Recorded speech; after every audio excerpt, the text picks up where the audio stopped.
apart. Feels like I'm giving too much in bed. There's records broken, I'm just trying to move my feet again. Can't keep reliving my past pain. 'Cause I'm not perfect, nor did I claim to be, and I felt worthless, but I'm shaking off that feeling. I'm not perfect, nobody here should see. We're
You lift me off of the ground.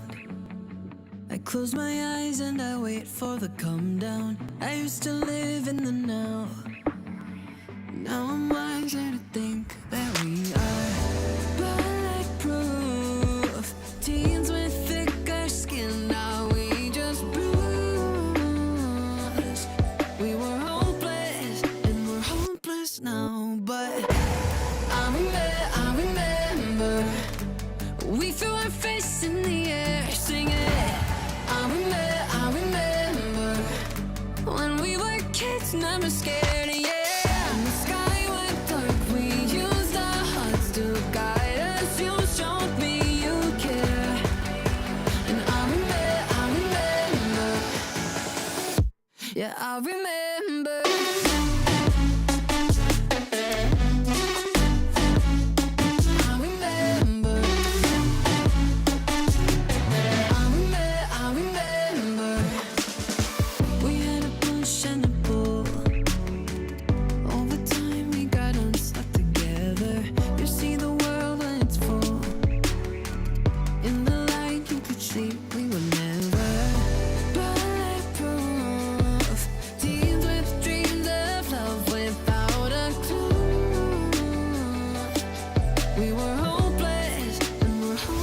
Now, but I remember we threw our fists in the air singing.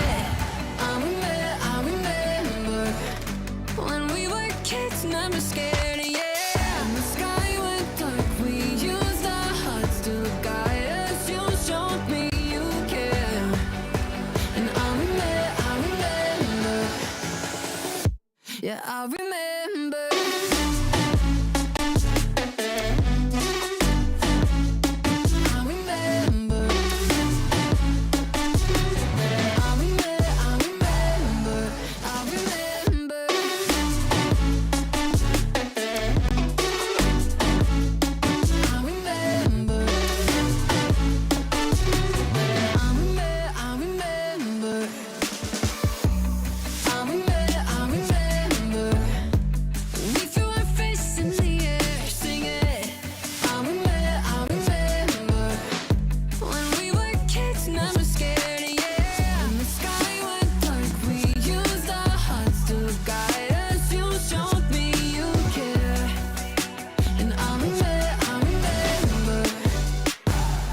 Yeah, I remember.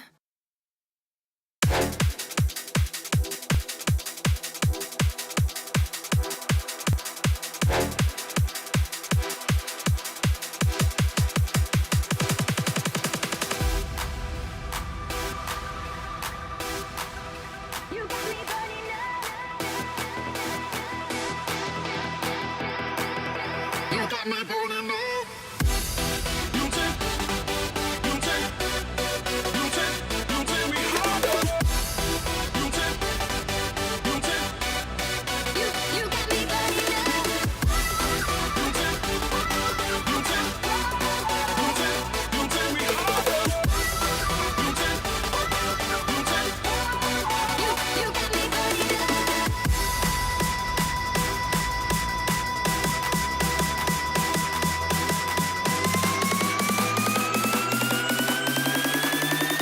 got me burning up.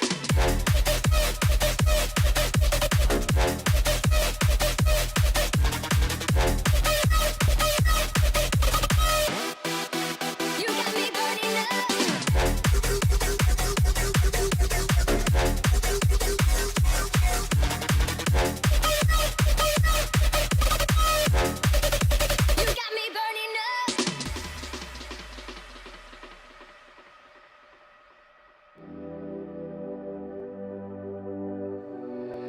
You got me burning up. You got me burning up.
I was putting in the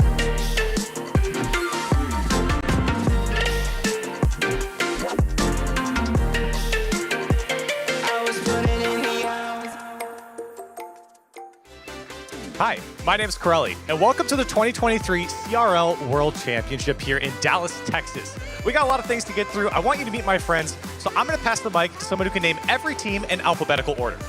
Akron Zips, Amsterdam University, Berlin Phoenix, Boise State, Columbia College, Dorrance Boxford, Fisher College, University of Hamburger, Hanover, Northwood Blue, Northwood White, Southeast Technological University, St. Clair, Stockton, West Virginia, and University of Nevada, Las Vegas. Now I'm going to pass the mic to somebody who's at the first CRL World Championship.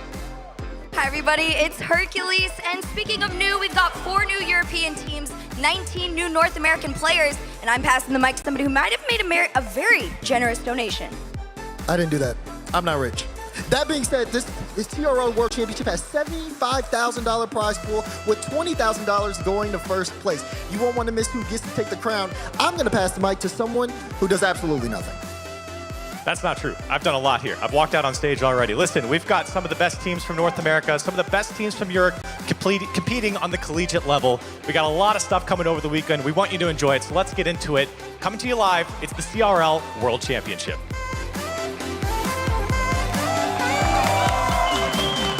We are back. It is time for some spring CRL. Boy, it is 2023. Let's correct the way that they are finishing off these shots. It's been the big issue. Again, finesse is one thing, but using that finesse at the right moment, like Kinsey might do here, flip reset. And this is what I'm talking about. Standard flip reset. Penn State holding them out of their rotation and creating good plays out of it. Look at the 3-man passing play. Patty sinks it right side. Lion Blaze as well in a key block, trying to extend the play. Gets the dunk, and he's going to score it.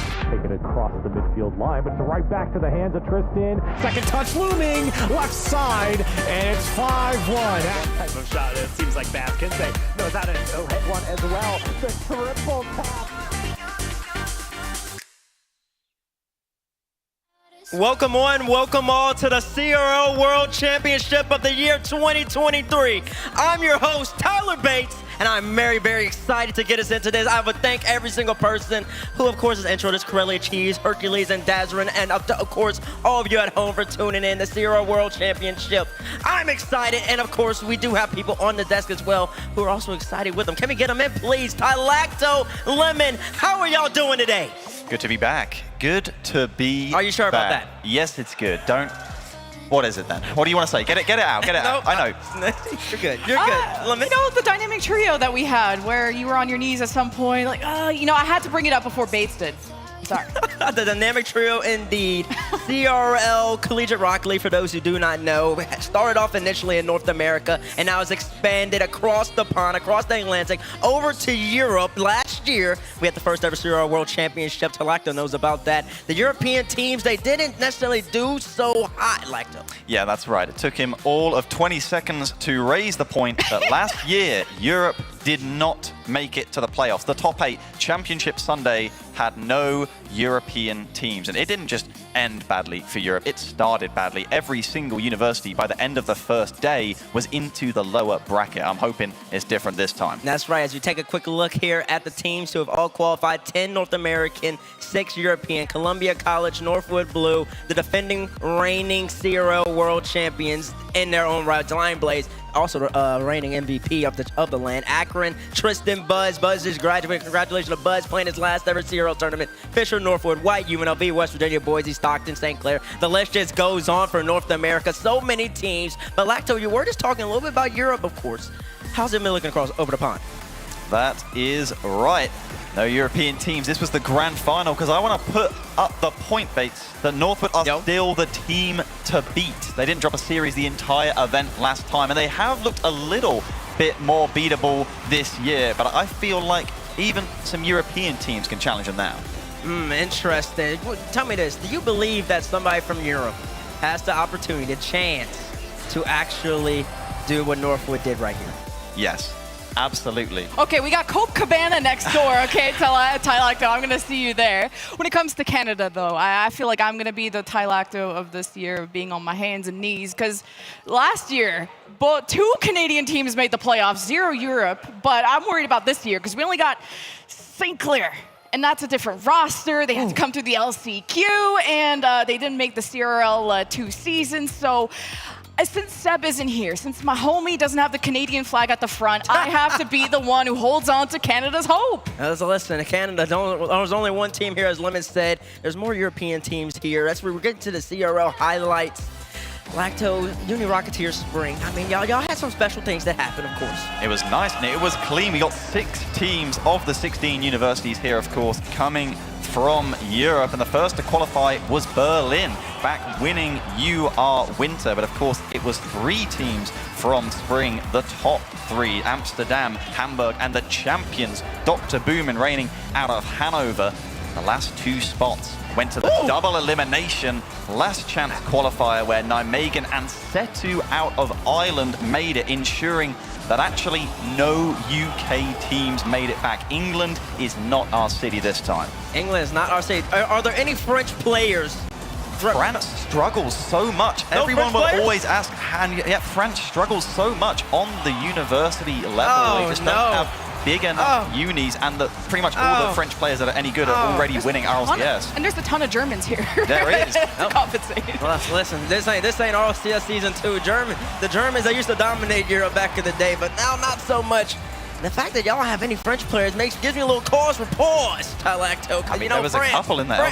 France runs Europe and RLCS, but they're not running CRL. I don't know if any males in the EU at the moment has the necessary stuff to go up against a region such as North America. But this has been the journey for Europe so far. You see the mechanics; they're looking pretty mechanical. They look like they can do a little bit something, but I do think that North America might have a little bit more mechanics limit. How did NA get here? Oh man, we have 10 North American teams this year for Worlds. Top 2 from the Fall Championship, top 2 from the Spring Championship, and the 2 best regular season record teams from the East and Western Conferences, and those last 2 spots coming from the NALCQ. We have the return of our previous champions of Northwood Blue, along with other familiar heavy hitters like Columbia, UNLV, and Stockton. And there are a ton of teams making their first Worlds appearance, which is great, including Fisher College, Northwood White, and Akron. But there's some underdogs you gotta watch out for: Boise, West Virginia, and St. Clair. But Bates, with all his talent oozing, I'm still confident North America can retain that trophy. Ooh, let's look at the highlight packages. I'm already seeing double resets. They're just happening. This is what we do. This is what we do, Lacto. Can EU, do y'all have the necessary defense to stop these North American powerhouses? I mean, the fact is that they don't happen because EU has the defense, T-Base. And Sai got too many double resets to put in the highlight reel, and he didn't really want us to put one of those in there. He did actually hit 2 during the season, and he you'll did? see it, I reassure you. Oh, wow. Surely I would assume that you would want to put that propaganda up on the screen, but apparently not. It's not that important.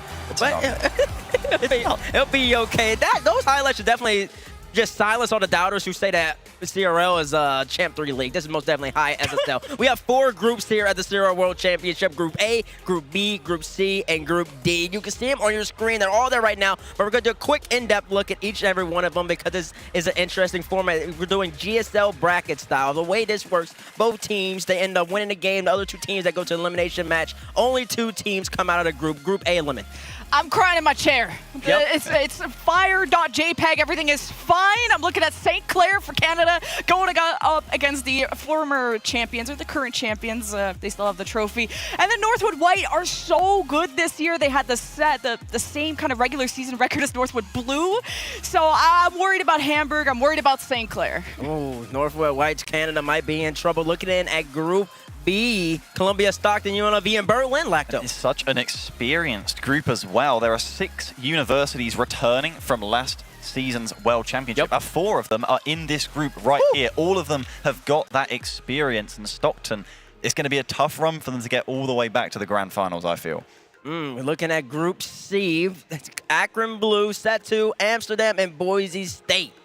Boise dropped off some snacks in the back, Tylacto. I think we gotta protect Boise. It is true. It is true. Boise definitely clearly wanting our favor, but I know a lot of the European teams are looking at them and licking their chops. They are the lowest seed team out of the Western Conference. They look like a target. They look beatable, but they are a very experienced team on land. And I think we can make it very clear that Group D is the most difficult group here. Fisher, Nijmegen, Dr. Boomin, and West Virginia. Dr. Boomin, the #1 seed coming out of EU. That is absolutely right. They haven't lost a series with this roster. There is so much expectation on them to perform for the region, especially after what happened last year. I think Fisher can be a top contender, though. I think watch out for them to take the whole bracket. Fisher could, indeed. And, of course, all 4 of these groups lead us to Sunday, which will be the playoff bracket. 8 teams come from 2 from each group, all qualify for Sunday. And then we have quarterfinals, best of 5, semifinals, best of 7, grand finals, best of 7. And that's when we will crown a CRL World Champion once again. No EU teams made it to this point last year. I do expect that it will be different, all European faithful. It will be. Okay. I'm just telling you, last year, Europe did not have the clutch. There was 18 games lost, over half of them by 1 goal. There was 12 overtimes, and Europe won just 4 of them. It was not a good time. Yeah. It has to be different. They were making jokes about the ice machine in the hotel. I'm pretty sure they know where it is now. Yeah, exactly. So let's look at all the groups real fast here. We're going to do something really fast. What we think predictions are going to happen. Group A, Lemon, who do you think is going to come out on top of that one? Blue and white, Blue the and sister white. teams of Northwood. Easy. I mean, Hamburg have a chance, but my predictions did have both Northwood, I got to be honest. Group B, I'm going to go Columbia, Berlin. Same. Columbia Stockton for Columbia, me. Stockton. Group C? I did have Boise making it out with, of course, Akron, who I think are overwhelming favorites to get out that group. Okay, we're just going to move right over to Group D. Fisher and who? Got to be Dr. Boomin, yeah. Dr. Boomin. Okay, Fisher and Dr. Boomin. Ooh, that's interesting. We do have 2 streams happening here on twitch.tv/College Carbo is where you find the B stream action. Columbia, Stockton, Northwood, Blue, St. Clair, Boise State, Amsterdam, and Fisher and Nijmegen. Talakta, which matchup looks really interesting to you real fast? I'm looking at Amsterdam, Boise. I know everyone's looking at that. Amsterdam, Boise, indeed. As we roll over to the A-stream schedule, Lemon, we have 4 matches here. Any of these really exciting? You could be the first one. I know Berlin got knocked out early last year, but UNLV are also on this kind of shaky road. They were on top. Can they stay on top? Match 2 is my eye. Match 2, and that will happen here on twitch.tv/Rocket League. But of course, we have the first matchup of the CRL World Championship. West Virginia, the Mountaineers, the team that makes the Chiefs throw his pin every single time he's casting them, going up against Dr. Boomin, the #1 seed, Europe's faithful, Europe's hope in this whole entire tournament. As we take a quick look at both of these rosters, West Virginia, one of the best offensive teams in North America, going up against Dr. Boomin. The whole entire playoffs, they never went to Game 7 against anybody. Can they repeat? Can they replicate that on the land stage? It remains to be found out. They all have experience playing on location, but nothing compares to the sort of pressure that a World Championship brings. I mean, we got West Virginia here, and they know how to do it as well. And Rots, you're right about that. West Virginia, Rots, a lot of people were probably expecting Falls to play for this team, but Rots, he stepped up. He's played the majority of their matches, and he's their Mr. Fix-It. If they want a demo, he got him there. He just fills in all the gaps. He makes sure that everybody's nice and comfortable. That is most definitely not Side. That is Angel. That is Angel. He's a really good player, and he is one of the best players in the tournament, averaging almost 460 points per game. Deck on the end, really mechanical, really great player element. Yes, this whole team I think is very solid. They got a new coach last month. Is this going to lead them to big changes though? I think they played in the CECC tournament just recently where they beat Fisher College, which is the top 3 team in NA. So I have a lot of hope for West Virginia, who ended in top 8 in the spring season, top 7 in the fall season. You're absolutely right about Angel. Has the best stats across the board for his team, for shots, goals, you name it. Angel, I think, is the carry. He is the carry, but this Dr. Boomin squad, they're filled with nothing but bubble players. Players who have played for the longest in this game, Lacto. As we get to start seeing them, who's going to come up first? It remains. I do wonder, actually. They got a couple keyboard players, some of the only few at this World Championship. And here, Fabs, though, indeed, he is one of those keyboard players. Sure he is. Such an upgrade on this roster. They were playing with System in the winter, and they were still a top team, but he has really unlocked the other 2 you see here sat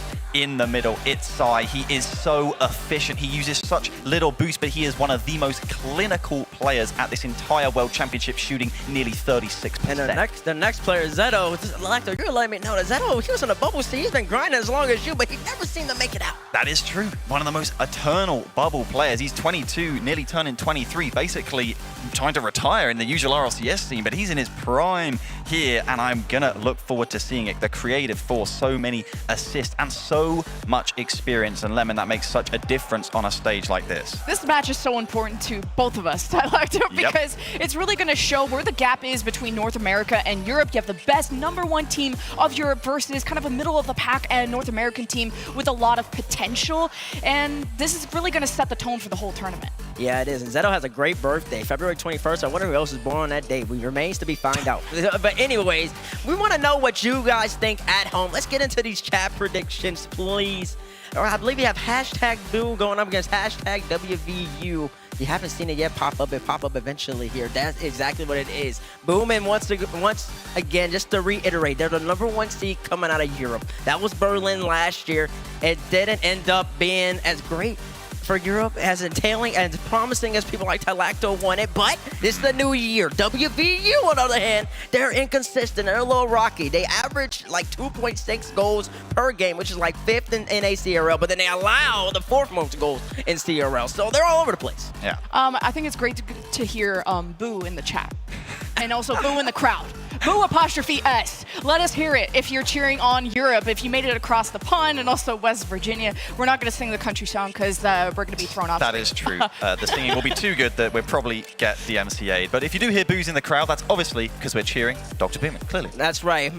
Y'all keep putting your hashtags in chat, but of course I got to ask my beautiful analysts, who do y'all think is going to start us off with a W here on the stage? Lemon, we're going to let you go first. It's going to be a different one. I'm with my man. I got you. You're so far and you're so tall. I got to go with Dr. Boomin because you got #1 of Europe. I believe in them this year. This is an all-around solid team. There's no weaknesses. The only thing I'm worried about is the Game 1 nerves being on land. That's Dr. Boomin. I don't think people are going to like this. I got Dr. Boomin getting out of the group, but I actually don't have them winning this series. I have them dropping their first ever series as You this traitor! roster. I'm sorry. Wow. Last year, Portsmouth was the European 1 seed, and you might not even remember that because they got eliminated that fast. I'm too scarred. I'm too scarred after last year. Bombastic Wow, side-eye. interesting. Lacto already fraud. Lacto is in the chat. You would think he'd roll with his region. Of course I'm going to West Virginia. The Mountaineers, they have a great song. Everything else in between. Let's see what the people at home thought. 68%. Who's that going towards? I do not remember what color that was. Boomin. That was Team Orange. Boomin just absolutely dominating the chat. Listen, y'all might be wrong right here. Might lose some channel points. It is now time. We've heard what you had to say back at home. You've heard what the people on the deck have to say. CRL World Championship is upon us. 16 teams, 10 from North America, 10 from Europe, and there's only one trophy that needs to be given out to it. Who's gonna take it home? Let's find out.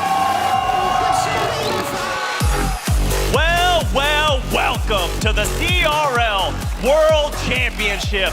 I am joined by Achieves, and Achieves, it is only fitting that you are with me to cast West Virginia going up against Dr. Boomin. I do enjoy a good West Virginia match every now and again, of course. Hopefully at this point in the season, the crossbar woes are gone, and you do have to be careful here if you're Dr. Boomin. Yes, you're the #1 seed out of Europe. I understand all of that, but you cannot afford to come out lightly against a team like West Virginia. They can make you pay. Absolutely, as the goal's going to be wide open, but Deck gets back in time to clean things up for West Virginia. And as we know in Rocket League, land vibes are just different. And this being West Virginia's first time at a CRL World Championship, let's see how the offense is going to go as Deck can't clean that one up.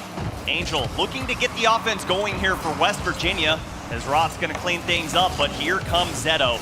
And when we're looking at the offense for Dr. Boomin, you got to keep all eyes on Fabso. He has been incredible on offense, averaging 1.17 goals per game. You got to shut him down if you're West Virginia. Yeah, absolutely phenomenal performance once they swapped him out with their previous starter on the team. He's really come in and upgraded this offense to a significant degree. Of course, he's got a lot of tools to work with in Cy and Zeto, so West Virginia currently not having to play too much defense, which I think bodes well for him, but at the same time, really kind of expecting that Dr. Boomin defense to start getting a little more proactive and start exerting a little more pressure. Right now, they feel a little passive. Yeah, and speaking of passive, we've seen a lot of passing plays trying to develop for Dr. Boomin. A lot of infield passes, but they've been well read from West Virginia as a shot comes in from Angel. A little too high off of that. The infield pass not going to connect over to Angel again, but he does keep this offense alive as that's a great challenge to clear this ball all the way downfield. So far, minute and a half into game #1. Still all knotted up as zeros, but here comes Cy. Looking to go over one, gets over Deck, gets over Angel, but Angel puts that off the crossbar. And still all tied up at 0. West Virginia held on great on defense, and Dr. Boomin trying to slow things down just slightly. Great vision from them as well, understanding move that ball horizontally, spread the defense out, open up a few holes, and then see what you can do. This is your real first opportunity to see if Boomin can stay on offense. Of course, Rotz winning that big air dribble forces everything to reset for both teams, and currently it's West Virginia trying to poke through a gap. Great cut on the rotations there from Zetto to deny that shot from West Virginia. And speaking of Zetto, here he comes pushing this ball through the corner. That's a dangerous one, but pinches off the ground from Angel. And still, both teams kind of jockeying for position at midfield. Still one yet to dominate, as this one gonna be a shot from Rotz, big swing and a miss, and at this stage, you've gotta have those touches. Had great positioning as well, understood where the play was headed, but come up empty like that, you really let the other team off the hook. Deck rips one towards net, off the backboard pretty hard. Angel just able to get a piece of it, and everyone again just gonna stalemate here. Fabzo just keeping West Virginia honest there with a punch towards the wall. Great speed there from side to push that ball downfield and take out that shot. It was a double commit from Dr. Bowman. 3 minutes have gone by in game number 1. The offense, tough to find here from both squads, as this one dangerous top of the box. Angel puts that one high, and the crossbar woes still present for West Virginia. Feel like you had to score that one. Again, that defense from Dr. Boomin, it does feel a little sluggish. It's not really going out there and trying to take the ball away. They're just letting West Virginia bring the ball to them, which it's a dangerous game to play at best, I will say. And for West Virginia, you want to get Angel involved early and often. Their leading goal scorer throughout the season, another big miss for West Virginia. You also got to think, nerves are on the line. It's game 1, first time playing in this type of environment. But after this game, those excuses are no longer going to be allowed. It's true, that is what Tylacto was kind of hinting at a little bit on the desk. You know, that first match does always hit a little different. You're not wrong. A lot of pressure to overcome here as Rotz up early. Nice hard press from Fabso to get it going back the other way. Oh boy. Stretch this into something, bounce into the middle. That was going to go off the wall, but they've all committed for it, and Rotz is able to get out for free. And Side forced a speed flip on those challenges to break up the fast break play from West Virginia as 45 seconds remain here. Game number 1. Still, this has been a defensive heavy game as West Virginia continues the offense, trying to steal this one away. Just seems so tense on the field. Seems like the first big mistake that comes out is going to lead to a goal as Rotz is up, gets the pass, and Angel can't clean that one up. It was a great play, great mindset, but doesn't come to fruition. Really solid clear there from Dr. Boomin, winding down towards the end of regulation. West Virginia got a couple of nice boost steals, but you're able to find those nice long clears and eliminate all that pressure. Here comes Deck. Denied by Fabso on the back line. Looking like overtime looming as Zetto keeps this alive. Has the infield pass, the shot denied by Angel. And West Virginia looking to go the other way. Here comes Angel on the shot, pushed away by Fabso. And overtime in game number 1. The competition is tight. Hopefully this kickoff kind of resets the mentality a little bit. You start to see some more aggression come out, and there's Sai, aggressive third man, but not able to get one on frame. Fabso just delaying in the midfield, but Dr. Boomin trying to take control early. Greatly impressed by Dr. Boomin's spacing. I mean, we do know that this is the best team that we're going to see from Europe. Went undefeated during the spring season in Uni-Rocketeers. Looking to continue that trend here. Not looking to drop a series. I am quite surprised, though, that Tylacto bet against them.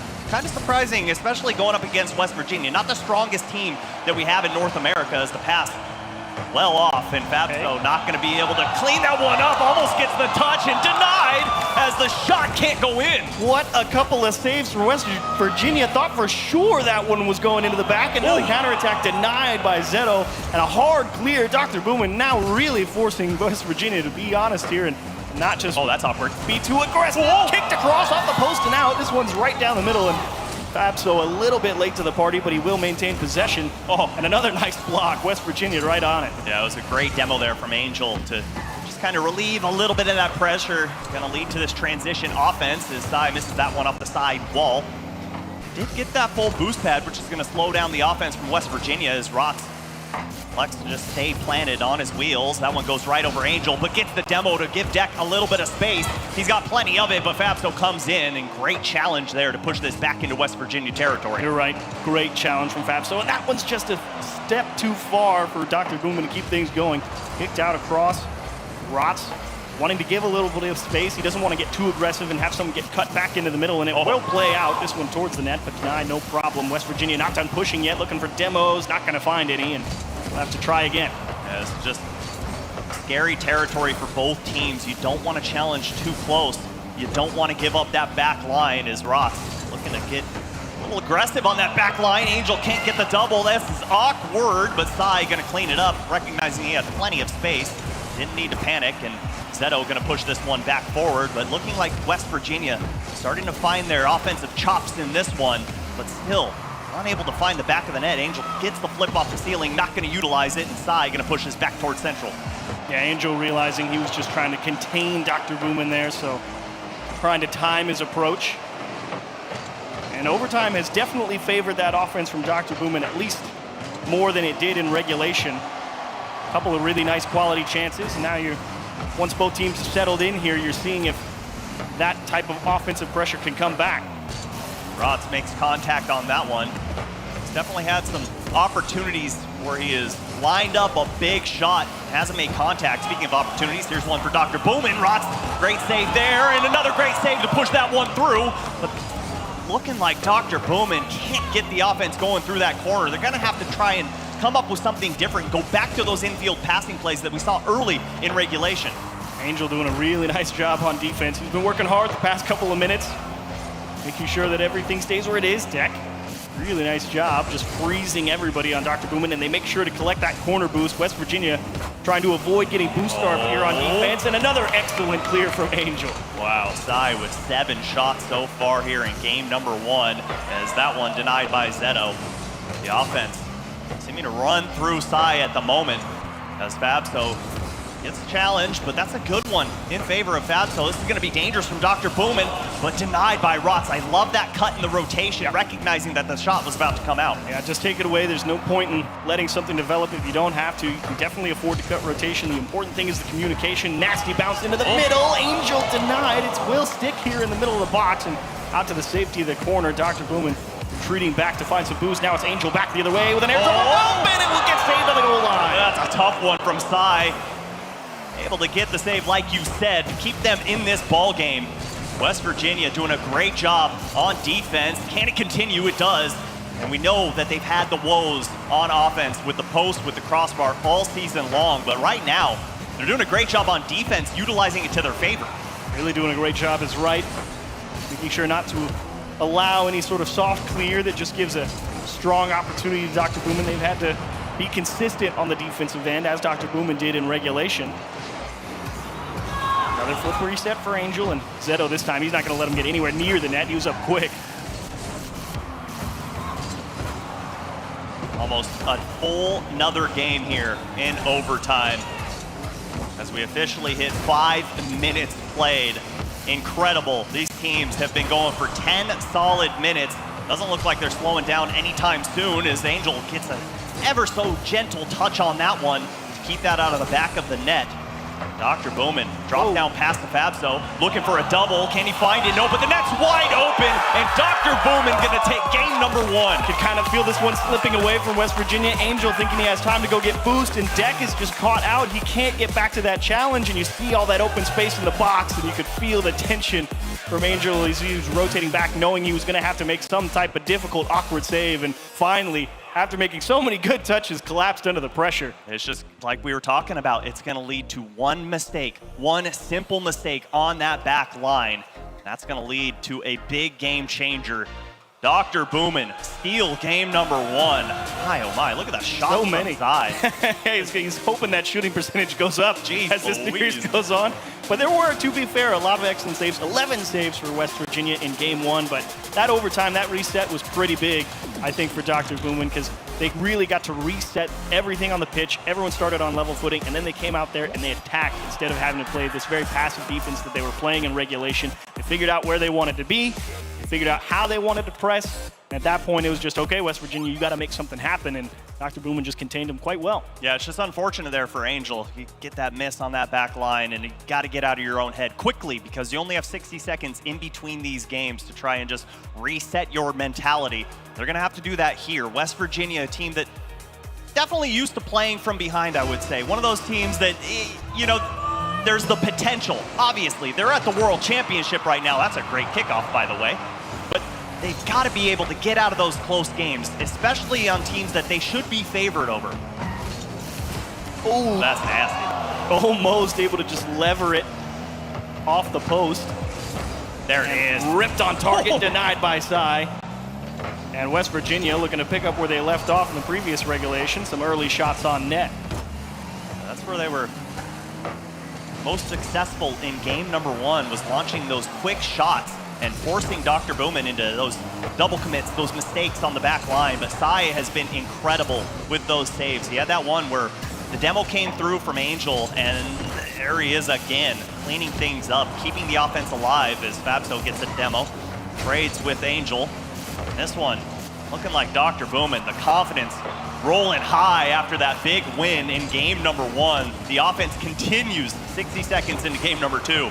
Oh, Zeto wishing he had any boost to get back to that one. Fabso just trying to buy his teammates a little bit of time. He will just control the ball. If he can score it, he will, but he's just making sure that his teammates can grab some boost and then come back into the fray here in the box. West Virginia still looking to break out. Angel mistouch there, right in to Zeto's car. Deck looking for a double, can't quite follow it up. Here comes Angel, double himself. They got to get away from that backboard, be a little bit more creative. Right now, everything they're throwing at Dr. Boomin is so well read, as Cy misses that one, and Angel going to push it back towards Central. It just seems like a little bit of panic on the side of West Virginia. Big stretching on offense from Dr. Boomin, just seeing if West Virginia will make a suboptimal run on a ball and just give up an open lane to the net somewhere, but West Virginia staying disciplined. So defensively heavy in this series between West Virginia and Dr. Boomin. A big demo opens things up. As Deck gonna roll in and achieves. Talk to me about the evolution that we've seen in CRL from the first World Championship to where we are now as Deck tucks that one nice and softly under the crossbar. Well, the evolution has definitely come from level of play, and you can see Cy here really trying to time that run up the back of the net. That's certainly not something you would have seen back in the early days. Defense has leveled up. The general cohesion of offenses has leveled up. And West Virginia been a great example of, you know, where this league is probably headed, because West Virginia is not one of our strongest teams, and they look this solid on offense. It's been quite a ride here in CRL, to say the least. It definitely has been. You better buckle in, because some of these teams, like you said, not the greatest team in the league, but at this stage, anyone can take it.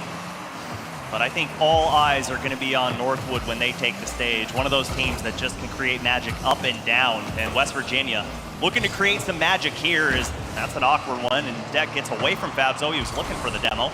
Not going to come out. Dr. Boomin looking to get to work offensively here. It's another great pass. Cy dropped down to Fabso and bumped for his efforts on that one. Going to lead to a turnaround. A couple really good ideas from Dr. Boomin there. They understood how they wanted to move the ball left and right, but unfortunately they just didn't quite have the execution to get the ball back to where it needed to be, because West Virginia on their challenge game right now starting to get a little bit double committee and leaving a lot of empty space, so gotta tighten those gears back up. Dr. Boomin, they don't mess up. They'll make you pay real quick. Oh, that's a great pass, and another big mistake from Angel on the back line, and Fabso gonna make him pay. You gotta hit the ball if you're West Virginia right here. This is not a difficult one, just out of the net. Angel comes up completely empty. Fabso's willing to give it to him. He's like, fine, you read the play, I'll leave. And then as soon as he misses, he goes, oh, never mind, I'm scoring. Yeah, he conceded quite quickly, but wisely didn't fully rotate out in case the mistake came through, which it did, as Rots pushes us into a corner, and West Virginia kicking themselves after that mistake there. They had this game. They were in the driver's seat. All they had to do was not make a mistake like that. Unfortunately, comes out. 75 seconds to go here in game number 2. Dr. Boomin looking to steal this one away and put West Virginia on match point. Great delaying touches from Dr. Boomin as well. They have a really good understanding of when they have teammates to work with and when they just have to buy time. And that's that delicate balance of give and take that you're really trying to tread quite nicely in Rocket League, because you overdo it one way or the other. You either give too much or you take too much, and you're generally giving up goals both ways. And Dr. Boomin have a really good understanding of where they have to be and when they have to be there. For Dr. Boomin, after playing a perfect season, you got to question, how will they come out if they do drop a series? Is it going to just start to eat at them? Will they kind of tilt fully? Right now, they're looking to keep this perfect after that Game 1 win.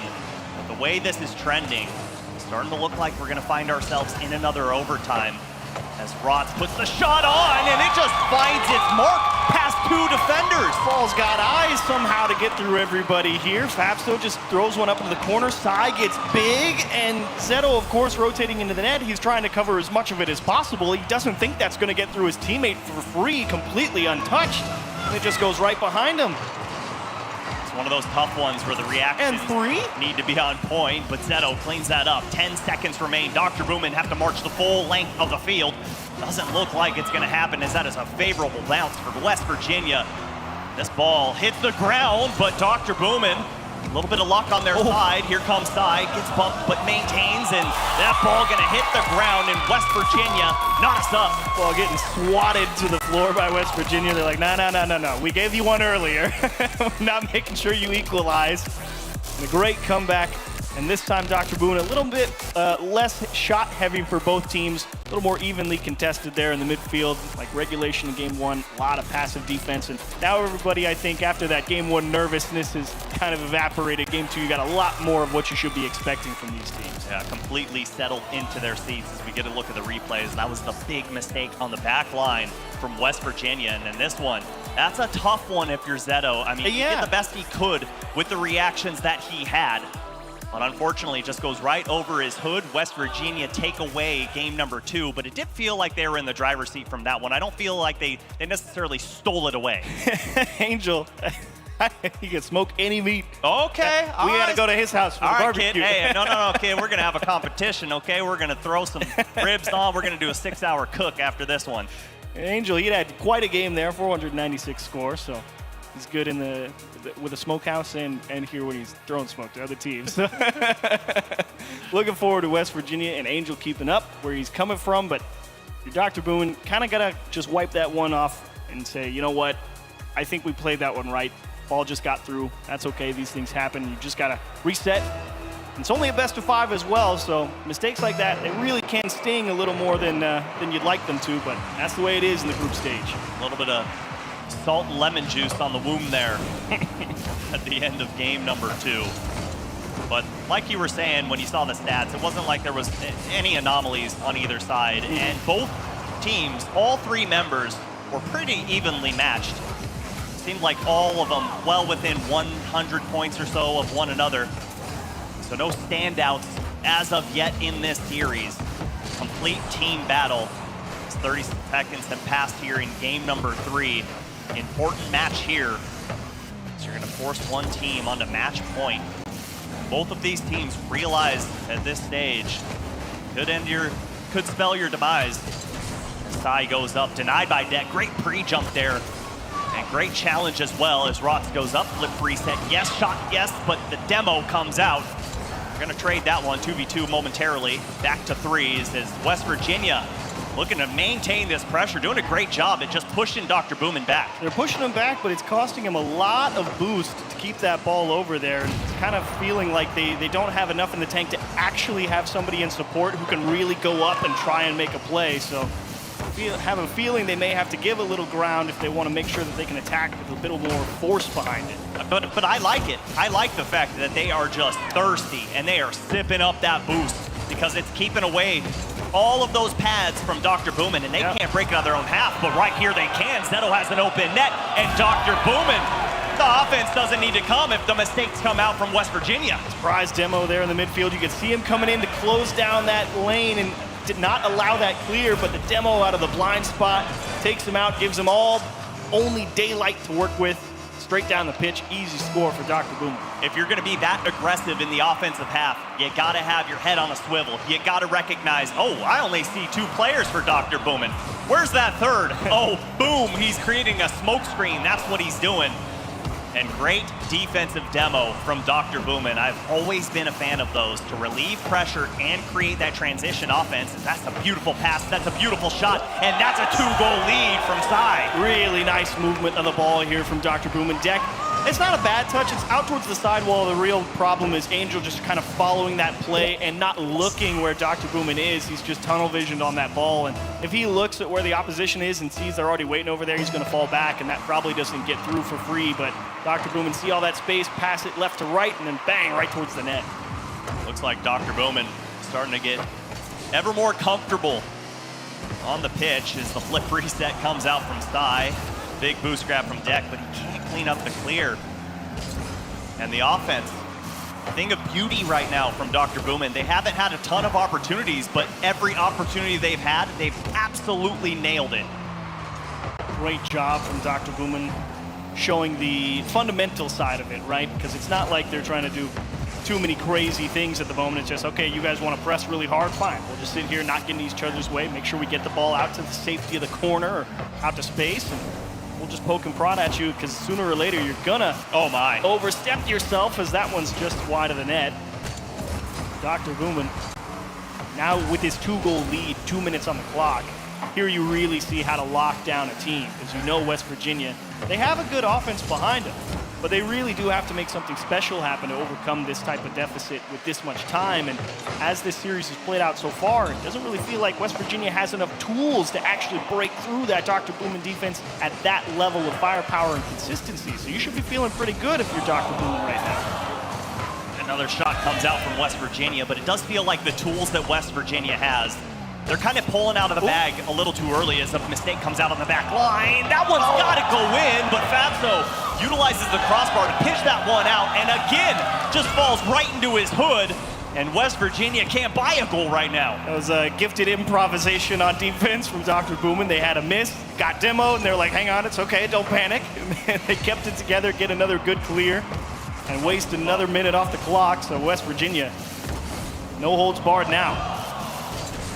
Deck well read on defense there, recognizing it's going off post as Angel pushes that one through, and nice shot there to keep it away from the defender and cut the lead down to 1. You can play fundamentally sound, but if you don't hit the ball, you're gonna get scored on. Easy goal for Angel. A lot of open space to work with. Sai knew he wasn't gonna get there, but boy, you had to try. Plenty of time left here in game number 3 when you're only down 1 for West Virginia. Good kickoff from West Virginia right into the hands of Deck. That's a great pitch off the ceiling, but a better save from Sai to hold on to this lead. But West Virginia look like men on a mission right now, as Rock's gonna keep this one alive, push it towards Central, but no one home. Deck elected to rotate all the way back, get fully boosted up. Now they're down to 40 seconds to find a goal, and now you gotta find 2 as Zeto increases the lead. Zeto surprising everybody here on the West Virginia defense. They're definitely got that ball cam on, seeing that go over his shoulder. Angel has no idea that that guy is right there waiting for it at the top of the box. He just gets this one jammed over his head, and he's like, whoa, okay, fair enough. Again, head has to be on a swivel. Offensively, defensively, you gotta recognize where the opposition is. 35 seconds to go here. Deck looking to pull out a miracle. 2 goals in 30 seconds, hard to come by, especially with a defense that's been as stingy as Dr. Boomin. As the bump comes out, Sai, way to follow through after contact. 20 seconds to go here. West Virginia did a great job of hitting those shots. But looking like Dr. Boomin gonna be on match point. Done a great job this series at really pushing back West Virginia after a ton of offense. That one goes off the crossbar. Sai showing a good flick. Flip reset from Fabso, and ball not gonna hit the ground. There we go, and Dr. Boomin put themselves on match point. Almost had him on a string with that 0-second opportunity. Not quite enough, but you're right. This is a huge disparity in shots to saves ratio for both teams. And you can see Dr. Boomin, ton of saves. That's what, 8 saves to 11 shots for West Virginia. And Dr. Boomin this was the test of the consistency, you know? Okay, as long as we make sure we get the good clears, and even when they're actually getting some really tough pressure from West Virginia, they're still able to get the job done, figure out how to keep it out. Of course, we have to kind of write off the mistake. That's okay. They got it right back here. This nice goal from Zeto. And Dr. Boomin, that was how to play sound defensively and say, look, I don't think you can beat us. Well, it's just unfortunate for West Virginia because you can get into the what-if game. What if they hit that shot that went off the crossbar that was then saved by Fabso? You got to think, okay, they're within one there, then they get that goal, and it's all tied up after that. Completely changes the game, but he can teach you to miss open nets this side. You know, I don't think I need any help with that. I got that one covered. I don't know if that's what we're gonna come to you for the coaching lessons, but I appreciate the honesty.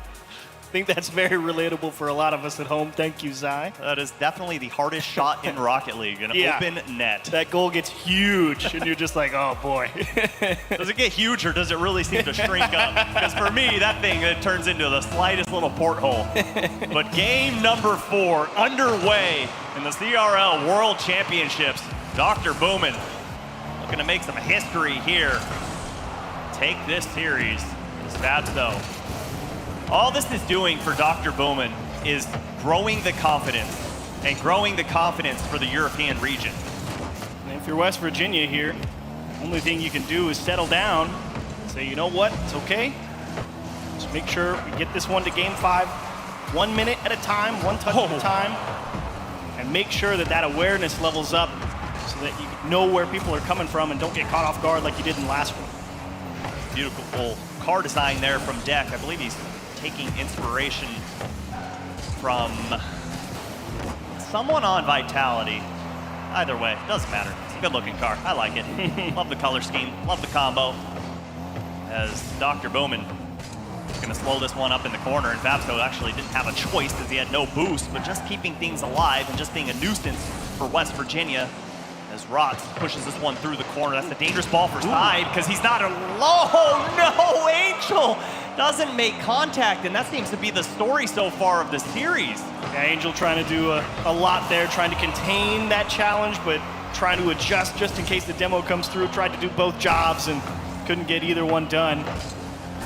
West Virginia have to go looking for another opportunity. Solid enough clear from Zeto, but that follow-up, now that's what you like to see. Get up there quick. You know somebody from West Virginia is going to be there, and you know where that ball's headed. Get up there and take it away from them before they do you. Yeah, definitely made that one look a lot easier than it actually is. Tough follow through on that. Push that one forward. Clear that ball downfield as Deck. That is a great challenge. That's a good pass, but better challenge from Fabso as he meets that ball at the point of contact, so there's no shot available. It's open. I was about to say, Angel taking lessons from Sai there for a second, but he got a helping hand.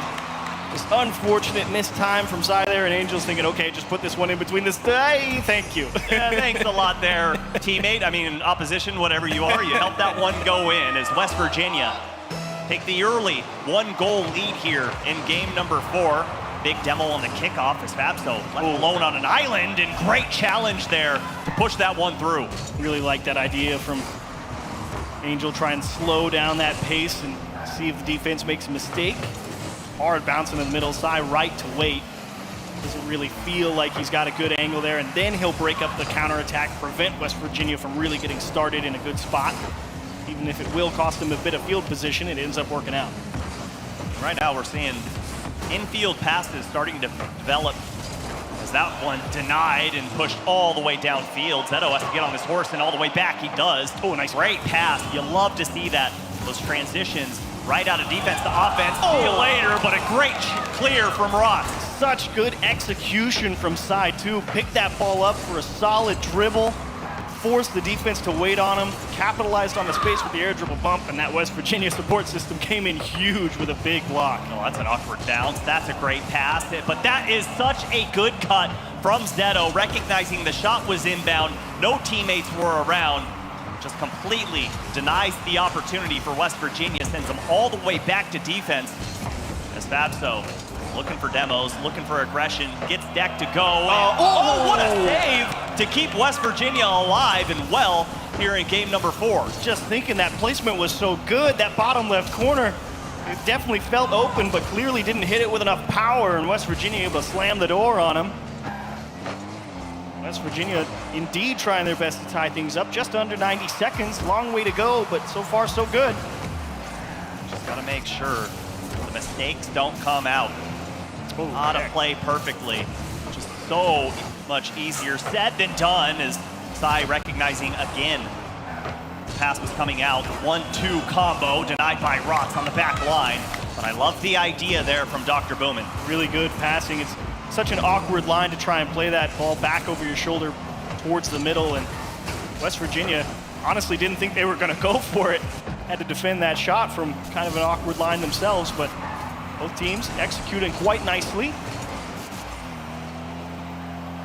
That's a dangerous one, as Deck didn't have any boost, and he missed that boost pad in that back left corner. But Rotz looks free, and it surely is going to extend the lead. A little exclamation mark on game number 4. Totally open there. He just went slow through the midfield and surprise flip reset. And Zeto, he was caught somewhere up there in the midfield, thinking that maybe some challenge was going to pinch back across, or maybe thinking he had time to grab that boost pad out there on the side. And unfortunately, neither of his teammates got a hand on it. Didn't buy him any time to reset. Oh, big miss there from Zeto. Angel looking to make him pay. Goes off the backboard, can't quite clean it up, but as long as West Virginia just keeps this ball afloat and down in the orange half, they will be pushing themselves into Champions Field, which would be the first time that Dr. Bowman has seen that since the acquisition of Fabso. They have been dominant this entire season, like we've said. Haven't dropped the series, haven't seen Champions Field. First time for everything, especially when it's the CRL World Championship.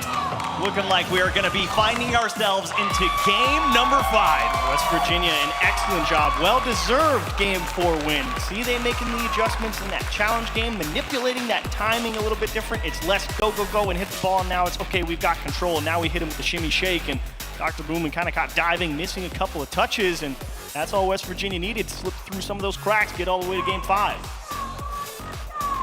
Game number 5. Like we've already stated, first time on Champions Field for Dr. Bowman.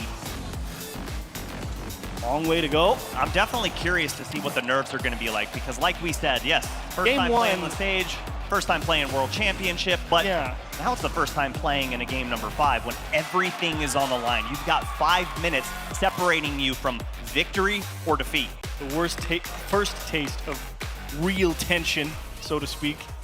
Game 1 feels a little bit nervy, right? But game 5 feels like, oh boy. There's a difference between nerves and pressure, right? In game 5, that's the pressure game. Game 1 is the nerves game. And now you get to see who really clutches up, who delivers a big performance here in game 5. As our good friend CJ says, that generally when you get into these live events, it tends to come down to moments and who delivers. Let's see what moment is created here on Champions Field as Deck drops that one off, and good cut there from Fabso. I've got a feeling that this is going to be a nail-biter. I don't think it's going to be a shootout by any stretch of the imagination. I feel like both teams going to spread the offense. Fabso over one, Sai gets the shot, but where's the follow-up? Not there, as Roth's going to push this one all the way back down to the orange half, and Deck gets that big boost steal, but not going to be able to start the offense quite yet. If you're West Virginia, big things to focus on: challenge timing and making sure that you're attacking with enough boost. Don't force it for no reason. That cost you earlier in the series. If you're Dr. Bowman, you already know the game plan. It's going to play as consistent as possible. They're not going to try and do anything too crazy if they don't have to, and they're just going to say, look, you're going to have to beat us. They're opting for consistency versus flash. A little jumpy on the defensive half there from Dr. Bowman. First 60 seconds come and gone, and it has been all West Virginia, but Deck can't get the follow-up. My goodness, that shot just inches too high, almost found its mark. But Dr. Bowman got to get this ball out of their own half. Oh, dangerous pass to Deck, and indeed it will kind of backfire. Angel's only choice is to throw it into the side, and here's where you start to get a little bit worried if you're West Virginia. You don't really have to press this. You kind of got to reset and let that one go, because now you have to contend for the ball on your own half and fight for the boost pads, but Deck is doing his best to keep this one just jammed into the orange to buy all that time. Well, here's the crazy thought of Chiefs. Maybe go for a back pass. Instead of just pressure, pressure, pressure, pressure, you've got a teammate rotating back for boost anyway. Yeah. Keep that ball away from Dr. Boomin, force them to come forward, force them to use boost, get out of position rather, and keep your offense alive and well. But either way, it doesn't look like they need the coaching from me. West Virginia doing a great job of keeping it alive. No one on the backside from Dr. Boomin, but they're not going to need it as Fabso just pushes that shot forward, and Rotz able to pinch that one off the backboard, and that one just a little too wide. Thinking Rotz, it's like, yeah, that's a really solid clear until you see that bounce back into the middle, and it's right there on the line, and it will get cleared away. West Virginia thankfully able to clear their own goal line, but they're not done yet. Dr. Boomin trying to stay here on this blue hack. Fabso almost found the miracle angle to get over the defense and into the goal, as that is a great pass. This is a shot coming forward, but a little too high, and that one rattling out, and Fabso finally gonna dissect the defense from Dr. Boomin. About to say, this one has to find its way in right. That one's also off the post and doesn't do him a favor. Doesn't roll up or anything, just skips right back middle, and not enough time to get back for Angel. Dr. Boomin on the board first, just past halftime. Frustrating spot for West Virginia. You gotta think, oh my goodness, no, okay. We're good, all is well in the university. But for West Virginia, it just seems like they had offensive domination for so long, and Dr. Boomin blinked, and it seemed like they scored. As Zeto's up, pushes that one to the side to Fabso. Great communications to have these passing plays develop for Dr. Boomin. 2 minutes to go here on Champions Field. They just need to hang on. Sai with really great understanding of how this play is developing when he gets stuck in there in the corners on offense. Got a great read of where the play is headed so far. Back to middle. Oh, great pass. Unselfish play there from Sai to drop that one back down to Zeto. As Fabso got aggressive there, trying to push West Virginia into their own goal as Rock looking for a demo. Doesn't find contact, finds himself out of position, and Angel left alone on an island here, but great bump to get Fabso out of the play. Not done yet, though. He's fighting with no boost, and West Virginia's just trying to muscle these challenges through, and now they have to play this one awkwardly over his shoulder. Rotz able to find a safe haven in the corner. But Dr. Boomin not done pressing. They got a lot of boost, and they're ready to use it. 65 seconds remain. West Virginia down 1 goal.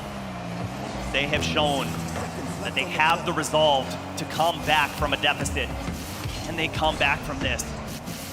As Sai keeps this one away. Great pass forward, but great positioning there from Zeto, recognizing he's got to follow up, cover up the short passes as Rotz puts that one to Deck. Deck puts that one on, but what a save from Fabso! But they're still not done, and Angel gets the insane angle to tie this up. Oh, you think, what a save from Fabso. Surely they can't convert another one. Angel, talk about chopping one down from top right to bottom left. Oh, you couldn't see it coming. Angel had his wings spread on that shot, and somehow, some way, West Virginia on a prayer tie this one up in game number 5. 30 seconds to go. And Rotz looking to rip this one from Dr. Boomin. Oh, and a big save from Sai. The tension is building here at DreamHack Dallas as Fabso. He's got plenty of space. He's got a little bit of boost. That's all he needs as the shot comes forward, and Angel pushes it to the side, but Dr. Boomin not quite done as that shot follows through, and Deck puts it to midfield. Right there, Angel, but no one there for the pass. And here we are. Game 1 ended in overtime. Why not game number 5? Oh, and some great vision from West Virginia on the kickoff, saying let's just get physical. Lot of tension here. Game 5. Oh boy. Big save there from Angel. Not the right idea. But right idea from Rotz, recognizing no one's there. I can't get back in time to cover up the goal line as Deck gets bumped off that one. This is gonna be dangerous. No one makes contact. Oh, they know. They're good. And they're good. That's what we were worried about, right? You had to have that awareness. They were struggling defensively, reading Dr. Boomin earlier on in the series, and now they know, hang on, that mental picture is taking better shape in their heads, and they know they can get away with that one. We're just mere seconds away from a victory and a big save from Sai. Rocket League has the highest highs and the lowest lows. And right now, I cannot wait to see the faces of the winning team. They're just gonna pop off because this has been such a hard fought battle between both of these squads. And you can tell both teams so spread out. They don't want to just give away a freebie.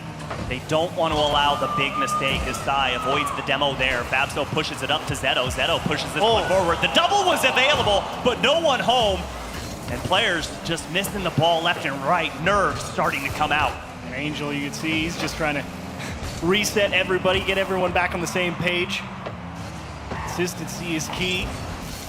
And Rot's nice takeaway to kill this one in the middle, and now it's just a race for the ball. Angel actually comes out on top. He scared Dr. Boomin off the ball.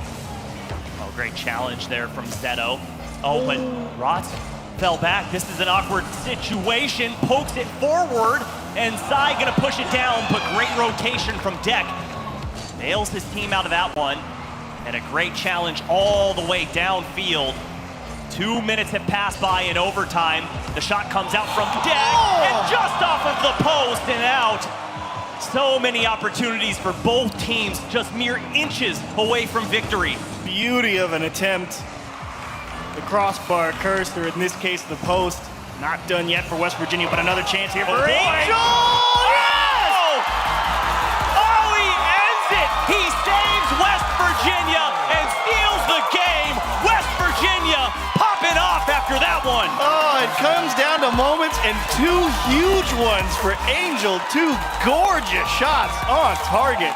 And a well-deserved win out of nowhere for West Virginia. I gotta say, I thought Dr. Boom was playing the better series overall, but boy, you get some people in those spots and they say, yeah, I can hit that.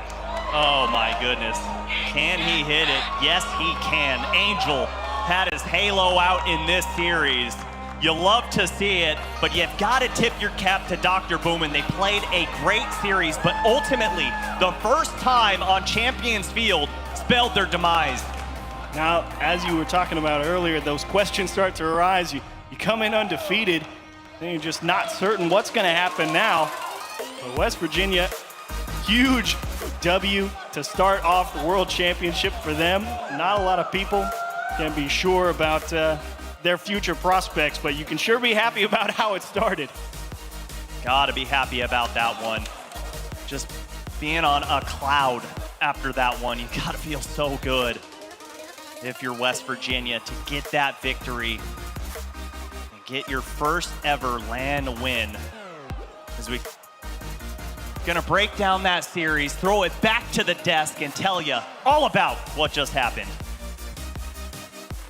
You heard Subi on the call. Angel was spreading his wings. Game 5. Angel coming from the heavens 2 times. 12 seconds left, and he hits the most insane angle. I just haven't seen that in so long. And then the Monkey Moon-esque first killer-esque read off the corner. You saw it coming from a mile away.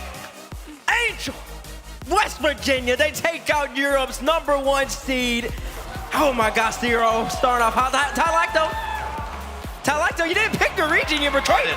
I didn't, because it's the new year, same pain. Oh, 3 gosh. great players on Dr. Boomin, but none of them stepped up.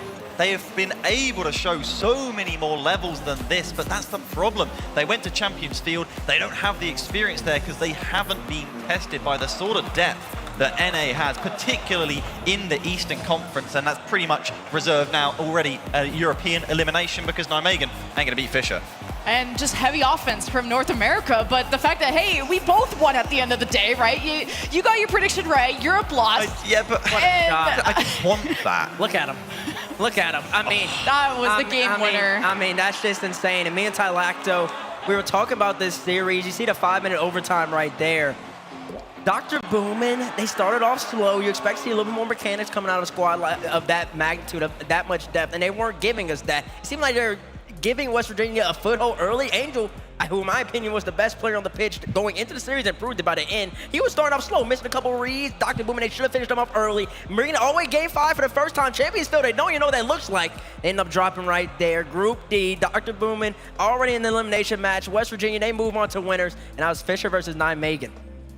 It's rough. They gave him too long to cook. And like I say, all three players had their chances for Dr. Boom and Academy Hanover. This series meant so much to them. There was so much pressure on them, and they just couldn't quite live up to it. There's pressure on everyone in that first series. In fact, we had a 7-minute overtime into a Game 5 overtime. Like, it just felt like the series was never gonna end. But we talked about that gap baits, about Europe, North America, how close are they? And the fact that Europe, Europe stretched West Virginia that far is good.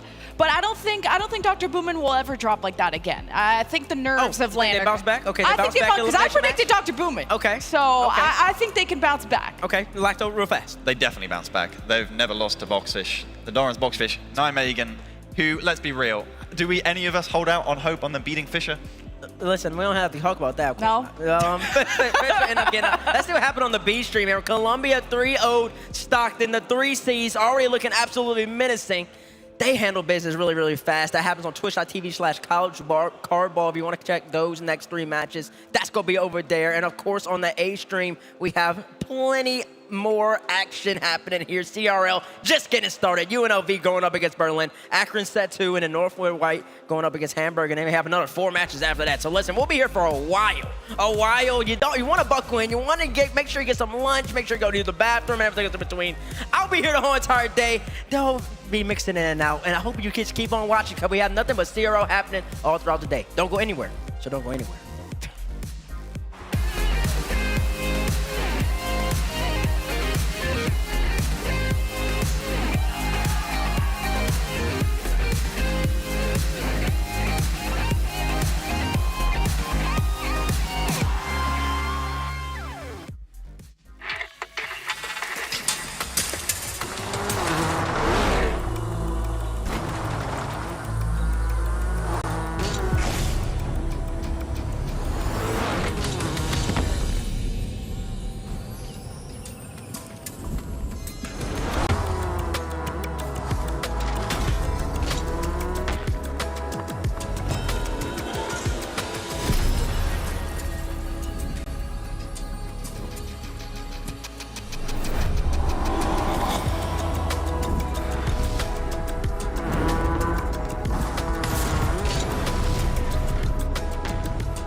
Leading to opportunities like this. Ahmad off the ceiling.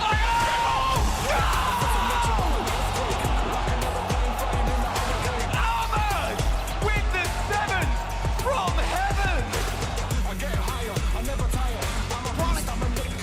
Can they get control of this? Pop back from a towel as he takes control. What? Are you kidding me? This is really happening.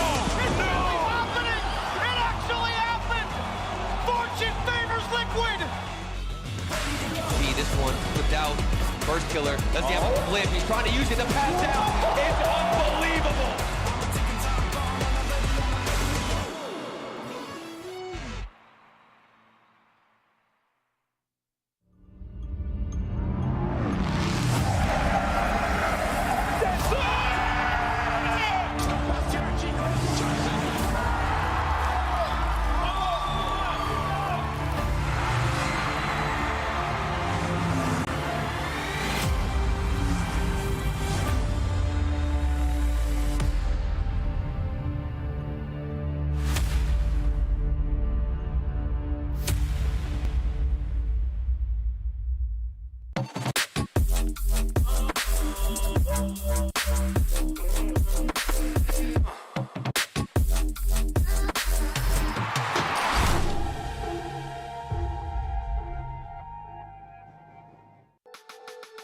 So you guys still being a club roster, what is something you can appreciate about still being a club at Berlin? And how does it feel going against these more established programs here at CRL World? I mean, still being a club, I think I know we are like more of a family since we are like a smaller group and not like a big school with scholarships and etc. And again, facing all of us like big teams and big colleges, I think it's a pretty nice experience for us. It's kind of hard playing against all these really high tier rosters that get paid to play. In my opinion, we're the best team that don't get any scholarship money, so I think we have a lot to prove. Can back that 100%, honestly. Yeah. The clock reads 0. You're down 1. Who on your team do you want to be taking the last shot? Definitely not Haro. Garen. Yeah, Garen. Yeah, Garen. Since last CRL Worlds, how has your team kind of grown, or any kind of changes you guys have had since last year? I played in 2021 season, and then they got the addition of Tuvs, great player, and then unfortunately he transferred to a different school, and then we got the addition of Wellis. So I believe we're really set up for success at this school. We changed our roster because Quinn went to Sinclair. Our roster got changed a bit, so we had to change like playstyles and stuff. But I'm pretty much confident because the way we are playing now feels way better than we did last time. Yeah, we learned a lot from the losses last time, and with Hyber now, I think we have a really good thirds and we fit together really well, also offside the pitch, and we got just way more time to practice since I can fully focus on those two. What should be considered success for you guys here at CRL Worlds? A minimum, just making out of groups. That's our high end goal. Just make it out of groups, get there with Columbia, hopefully. And then from there, it's just run the bracket, see what happens. I think non-position wise, I think we just want to play well because I mean we have the advantage of playing here last year, so we don't need that warm-up series anymore. Last year we had a terrible warm-up series, so hopefully we don't need that again. I mean, we want to do better than last time. That's the main goal. Anything you want to say to Berlin before facing off against them tomorrow? No shot. No shot. EU's got to keep losing, unfortunately. Yeah. I mean, it's hard to break the streak. They haven't won yet. If EU gets any wins this year, it's just charity, honestly. In our country. Here in Texas. Be ready for Berlin.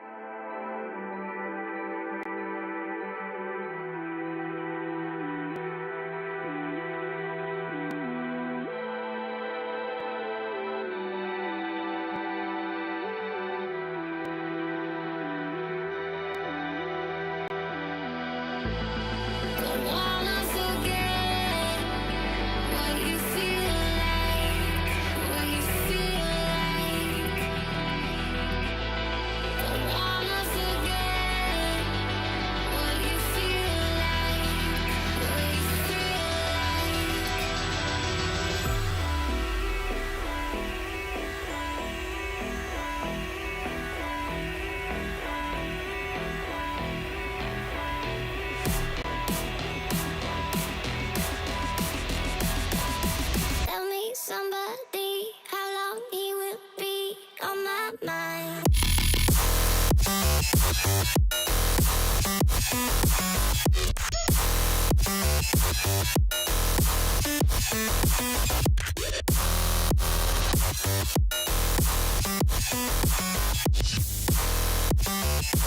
He will be on my mind.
Somebody, how long he will be on my mind.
And we're back after that absolutely phenomenal series that just happened on the mainstream that started us off at the CRL World Championship. West Virginia, a star was born.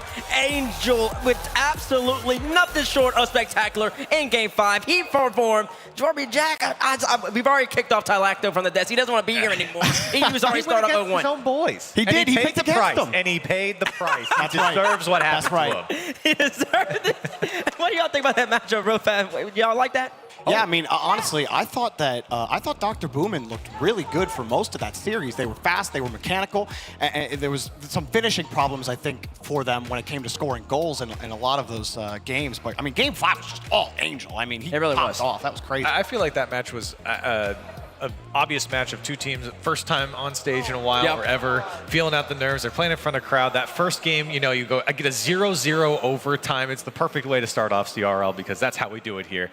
And I feel like that was kind of like the epitome, though, of how those teams were playing throughout that series. They were trying to not make the mistake. They didn't want to overcommit. And then you saw 4 or 5 come around, and then they started putting away some shots. Yeah, that's right. That's called Content Rocket League out here, baby. Shout out Jack Collier all the way back in 2018. As we take a look at the overall standings, West Virginia start off 1-0. You saw Columbia 3-0. Stockton over there in Group B. We're about to take a deeper dive into Group B because next up on the H stream is UNLV going up against Berlin. 2 teams of the 6 the last year that have been in both World Championships before, Jack. Yeah, couple new players as well for both sides. UNLV coming out. Garen's the only one from the previous roster, and of course Hyrule coming in for Berlin. This is going to be an interesting matchup when you talk about UNLV's run, I think, through league play. That's, I think, really the big kind of storyline here for UNLV is how it's been kind of 2 different sides of UNLV having an undefeated league play, going out in playoffs. That's the big question. Are they going to perform in a playoff scenario where a championship is on the line? Especially because I don't think this Berlin squad is something to scoff at. I think that they're a decent roster. They have 3 decent players on their team. So UNLV, that fall in the playoffs, still getting in through last chance qualifiers. But is that going to be in your head in your first match on stage? Is it going to be like we saw in that first match? I think nerves, we talk about nerves at the RLCS level, but nerves at the CRL level affect these players to a greater degree, especially for your first match of the day. Well, you can see there, Garen, on your screen, and for UNLV, like you're talking about, Jorby, that is the big question, I think, for this roster. No doubt they have the skill. They had a roster change throughout the season, and that, I think, affected their play style, affected their flow. Wheat's come on here to this roster, and he's been pretty good. But I think UNLV, you're really looking at Garen and Wellis to really perform here. You are looking at Garen and Wellis. Wheat, he had to, of course, take Tubbs' place. Tubbs is no longer part of the roster. In the fall split, now we're in the spring. Wheat's been playing pretty solid, but Wellis was the big pickup in between both seasons. The mechanical young man. He provides a little bit of that flash, kind of like an angel, something that you need in CRL. Because, of course, that's always the precedent. Tristan up in the sky, winning championships for Akron, Lion Blaze. You always need that mechanical player. UNLV has that. And this UNLV team keeps performing well in league play, going 15-0, 11-4, but then in both quarterfinals between the fall and spring split, they fell to teams like UTA and, of course, Missouri S&T. That series was a shocker to them as well. So, again, the question for them is, will they perform when it's on the line? And then on the other side, Berlin Phoenix, trying to get this done. They didn't finish at the very top of Uni Rocketeers, 4th overall, losing consistently, it seems, to Hamburg. But you got Nagflo, who's still on this roster, picking it up. And, for Nagflo, by the way, his major is in industrial engineering. Man's got quite the brain on him. And this guy, the one and only Tigray. How long has Tigray been around? Since 2017, when he first played with Reason Gaming. That's Burrito B and Rick's Ronde. Also, remember he played for Monaco. That's when he played with Extra.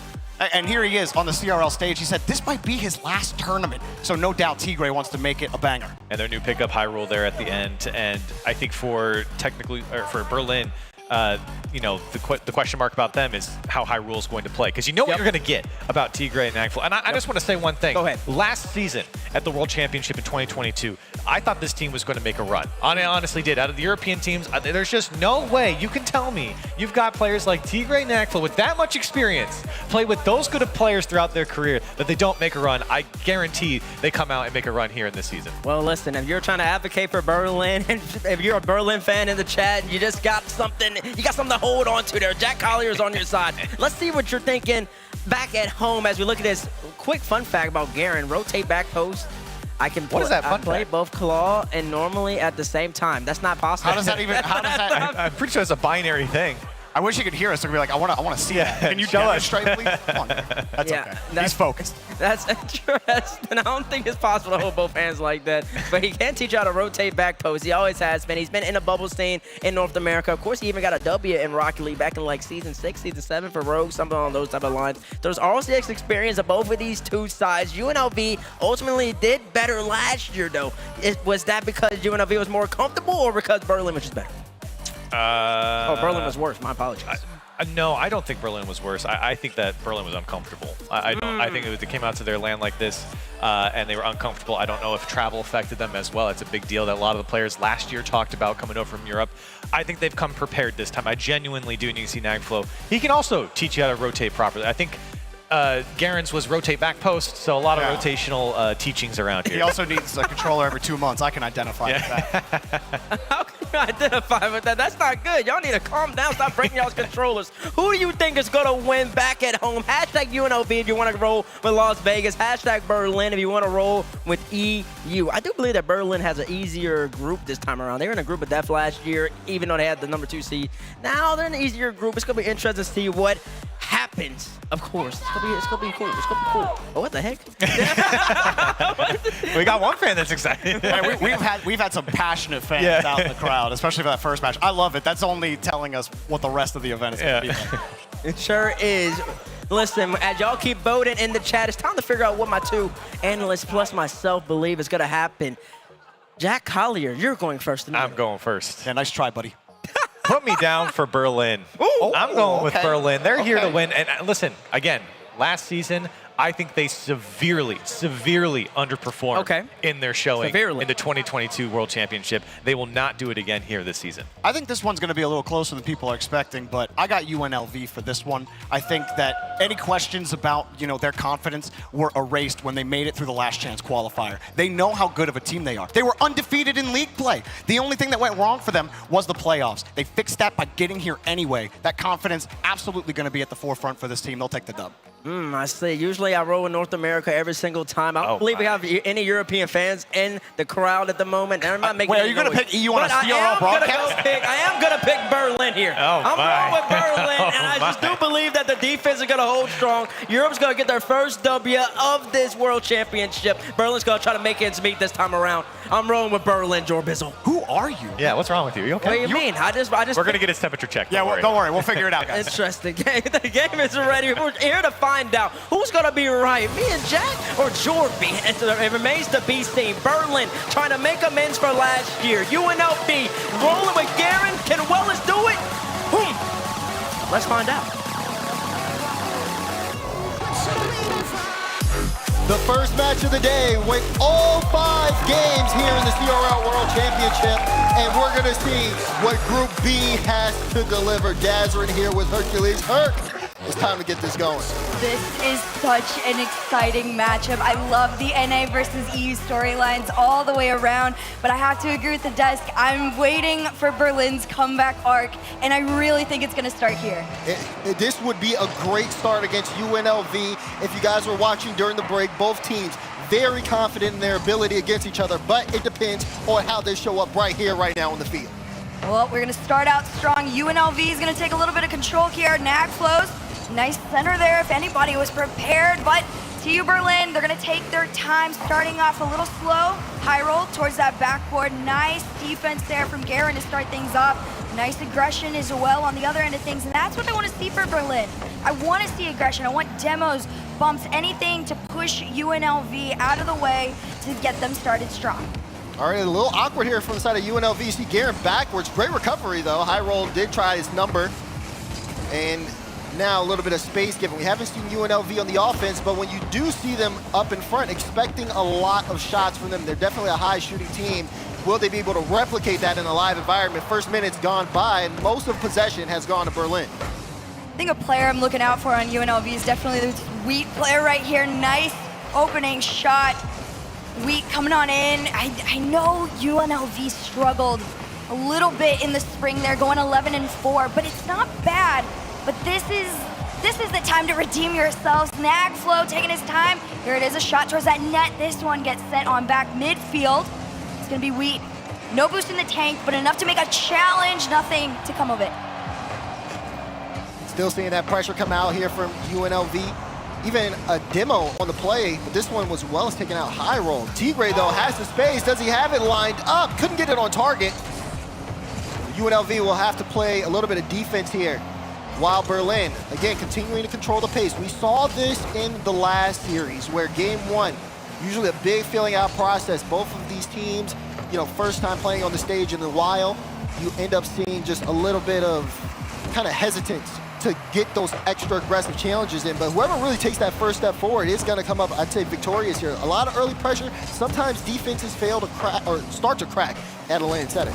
Yeah, I think when you take into consideration the land, right? I talked about it in our little pre-show segment. There's so many new players and so many new teams coming into this one. And whether it's your first time or your 10th time, like in Tigre's case, nerves still play a factor in the beginning game. It's always a little bit of a warm-up until everyone starts to settle in. It's just who's going to do it the fastest to find some success.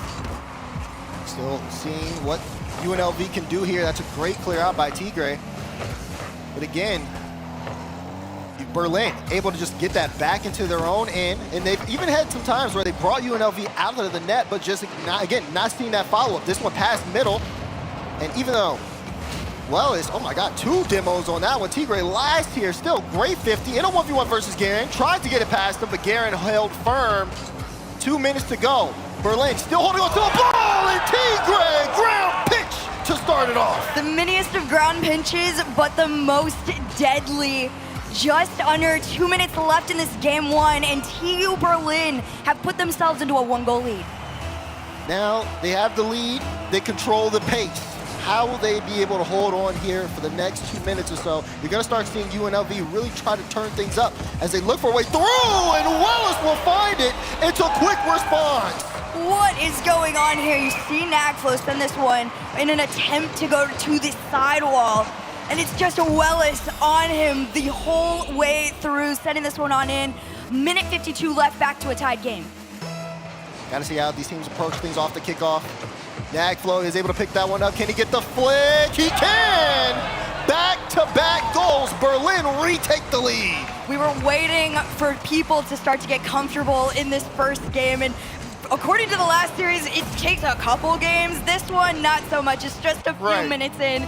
TU Berlin go up by 1 once again with the fastest response you would have hoped for this team. Oh, almost got a solid kickoff there. High roll got bumped, but then he bumped Garen. And now Tigre jumps on that ball, bringing it again over to that corner. No boost on the side of Nagflo. He was hanging on the left side, so he has to go back. And he will be needed here. Used a little bit of boost that he could to keep the ball in the midfield. High one there from Tigre, but again, no follow-up.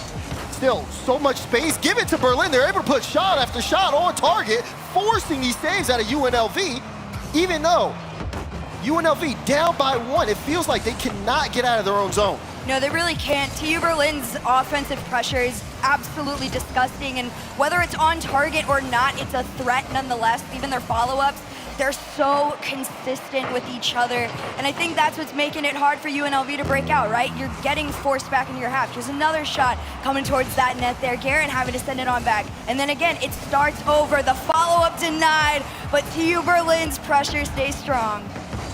Final minute. UNLV needs something. Wells is trying to start things off, but it will get sent away. And look at this, so effective getting the ball to the midfield is Berlin. Can they hold on to it though? Wells, good speed there. Going to the final 30. Garen with the ball on the hood. Wells again, demo on that back end. 30 seconds now. They want to make something happen on this drive. There's the shot. High roll with a great save out. They still have control here, Herc, but that one gets away from him. High roll just picks the pocket. Give me that. Berlin up by 2. You might have control on offense for a little bit, but you got to keep checking in on your defense. That push-up, I mean, High roll saw it. He took advantage of it, and that's all you could hope for. And 16 seconds left. TU Berlin, they got a 2-goal lead. I think they're coming in confident. Oh, confident, definitely radiating here. We'll see what happens in the final 10. They'll keep adding more to the score total. This time is Nagflo quickly off the kickoff. Berlin increasing the lead. I mean, I don't have a bias or anything, but I love when EU succeeds. It's fun. It is, a little bit, but of course, for all the teams here in NA, again, we had talked about it. UNLV said that they didn't even want to give them a game. And here they are now, dropping one in the opener here to Berlin.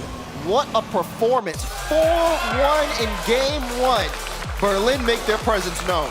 Absolutely. I think there was not a better way they could have opened up this first game in the series here. Nagflo, just an absolute monster on the pitch, but the fact that it was so equal, I think, is what is really and truly playing into their favor. You see Garen kind of doing a little more work than you would have hoped for, right? I was waiting for Wheat to step up. I think it'll happen in game two, but we're just gonna have to wait to see if it actually does happen. Yeah, one thing that was really impressive is for Berlin, their ability to not only maintain possession in the blue half, but as well as outshoot UNLV on the side of Berlin. It was something that I didn't necessarily expect coming in. Nagflo shot 2 for 4, High Roll 1 for 2, Tigray 1 for 3. These are definitely very effective striking chances. You take a look there. And of course, even though UNLV tried to respond there with a demo game, well as their 5 demos individually, they just could not create enough space for them to keep consistent pressure on Berlin's half. Berlin were able to get out very efficiently, and you saw the result of it. Yeah. Very dominant game one. Oh, it was a massively dominant game one. I'm so stoked for them too. I think EU coming out swinging is the best thing they could have had for themselves. But game number 2 is usually a different story. And I think with a team like UNLV, I mean, they've got the capability to come back. Yeah, and seeing exactly just Berlin too, when you look at them on the stage, I mean, they look comfortable, they look set. And I really want to see if they can continue to like kind of keep those good vibes going into game 2. That's going to be a very big thing because you know UNLV, they're going to want to make adjustments here. I mean, to you, what was the most kind of glaring problem on their side? Yeah, I think you go back to what you were saying at the beginning of that, and mental is going to play huge in this game number 2. Even just game to game in this series is so important. We saw it in the last one, right? The amount of OTs that were coming into that were insane. So now, you know, you see this game number 1, it stayed somewhat close, but towards the end, it sort of became a shutout. So UNLV, I'm expecting them to come back. I keep saying it, but I don't know. I need to see the mental. They look so serious, though. They do. But I mean, I think it's just because, again, Berlin in that opener, I mean, it does seem very kind of shocking to them. I think UNLV going into the matchup, like we had said, seemed like they had Berlin almost figured out going into things. Now, when we talk about this series, it is one of those things where you look forward and you're like, okay, now that they've been kind of hit here, especially also coming after the first matchup of the day, right? You kind of saw the distance there. You're seeing the fight out of Europe. Now it's UNLV's chance to respond here under all that pressure, just representing North America, and that's where things get kind of really interesting because it really shows the kind of like the test of the metal. They also do have a lot of supporters here at the home crowd. Yeah, look at them. There's so many smiles around, everybody waving and saying hi. Hi, guys. Oh my goodness, but yeah, it's been such an incredible weekend so far, and it's just beginning. We got a little bit of tech issues going on, nothing too crazy, but we'll be back in a short period of time. Yeah, seeing how things kind of get set up here. We're getting Forbidden Temple loaded, and one of the things that I think is very impressive from Berlin is seeing what happened with Tigray. A lot of people were talking about Tigray's just his feelings going into the tournament, and it was definitely, he said whether or not he would continue to play would be based off of how things happen over the course of this event. I say right now they're off to a really great start here, obviously with the lead in the game. And it's one of those things, too, where, you know, he's been playing for such a long time. To be able to continue to play at such a high level while also having all these other teams coming up and being able to play on an international stage, it's very impressive. No, it really and truly is. I think seeing, you know, the bar constantly being raised in the CRL is so important and massive to the community. And seeing UNLV coming up on the rise, TU Berlin started out as a very top team in EU, and as history, you know, continues on, teams are gonna eventually start to catch up. There it is. We got the Germany represent in the crowd. So much fun to go on this weekend. Yeah, exactly. And of course, as you guys know too, this is Group B, round 1. Winner of this, I believe, plays Columbia College. Loser, I believe, plays Stockton. So still, one of these things where you have to kind of look at the competition moving forward. Having a good start to the event today. As we know, we're going to be playing that upper match today. So whoever does win this, we'll see them on the stage again playing against Columbia. They have to be ready for that, because in Columbia, in their matchup, they look like a strong force. I don't know if you saw the Columbia-Stockton match. Yeah, I saw a little bit of it. Columbia, I mean, you hear the name and you know that that is just one of the most dominating teams in NA. And I mean, I look at these two and it could go honestly either way. I think if Berlin were able to take the series and have to face off against them, I would argue that they have a chance at least to be able to take it to Game 5. On the flip side of things, though, UNLV, to see them struggle in Game number 1, I don't know how confident I'd be. But then again, I kind of sound like a hater if I do that. A little bit. Again, it's the first match of the series. We got Game 2 on the screen here. UNLV versus Berlin getting back and set up here. We'll see whether or not UNLV are going to be able to make those adjustments. Berlin, can they continue to keep the momentum? Oh, a top left slot from Willis.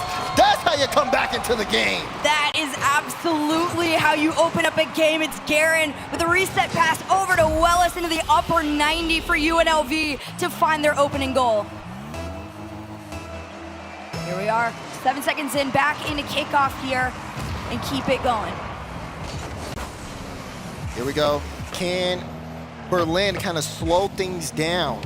Because already off to a hot start, we've been able to see UNLV, win this position here. If they finally get the lead, can they, manage the pace is the biggest question.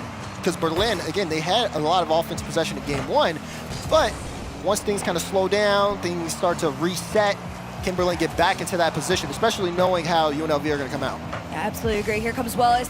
Wellis absolutely just wanting to dominate for himself. Double tap off the backboard for the 2-0 lead. Oh, let's look at it again. Wellis is just feeling so comfortable and free-flowing. Tigre tried to put a hand up, but Wellis headed red, top right corner this time. UNLV, what a response here in the opening minute. Oh, it's such an incredible response, and I said it, UNLV, it's kind of make or break for them. Despite, I know it's just Game 2 and it's an extremely early statement to put onto this team, but the expectations for them are so incredibly high. And for TU Berlin's opening game to be, I mean, in my opinion, against UNLV, that's kind of a shutout to go 4-1. So for them to be 2-0 already 2 minutes in, that's the UNLV that we are all waiting to see. Still though, Berlin have a lot of time to get back into this game. We're seeing them again just with already the ball here in the blue half, looking for a way to work into the midfield. That's a great shot from Tigre. Guerin, amazing save there to be able to read it in time, put a lot of power behind it. Look at this free ball from Nagflow, and even a chance there for some bump plays on the side of Berlin. We know that they can hold on to the ball, but how can they get past a set UNLV defense? Nagflow trying to start that conversation. High roll can't get there in time, but it's popped up for Tigre, who ends up leaving this one in the corner. You can see Berlin, they want to utilize the follow-ups as best as they can, but as time is passing, UNLV's defense is just becoming stronger and stronger. They're aware of the style of shots that Berlin's trying to put on towards their net. Here comes Nagflow off the ceiling, trying to get that angle there. Wellis with the save. Transition here for UNLV. Be able to get that one out. Berlin, though, lots of close strikes, but just not anything really worth noting from that drive just yet. They were able to get UNLV a little bit boost-starved, though, and if they can take advantage of that, get a little bit more aggressive on the play, maybe they come out with something offensively. But so far, it's been nothing from them. As another goal line save made there from Nagflow. Halfway through Game 2, Berlin still down by 2. This one passed up into the air to Tigre. He's looking for the double, and he's got it. TU Berlin find one for themselves. The backboard, someone needs to be there on UNLV because, my goodness, Tigre clears it way downfield. Everyone knows he has the double lined up. You got to be able to stop it. He'll land that every single time. Now, 1 goal deficit here. Fragile on the side of UNLV. Berlin showing some life. But guess what? Willis is able to pick one back up off the kickoff. Another goal for him. Oh, just the unfortunate missed challenge there, and Wellis having an open net to respond to that first goal from Berlin. UNLV goes back up by 2. Now everyone's watching the kickoff. They end up getting pinched out. Tigray has to go back, so Wheat in the air for this. Does have a flip, and will use that to get towards the side wall.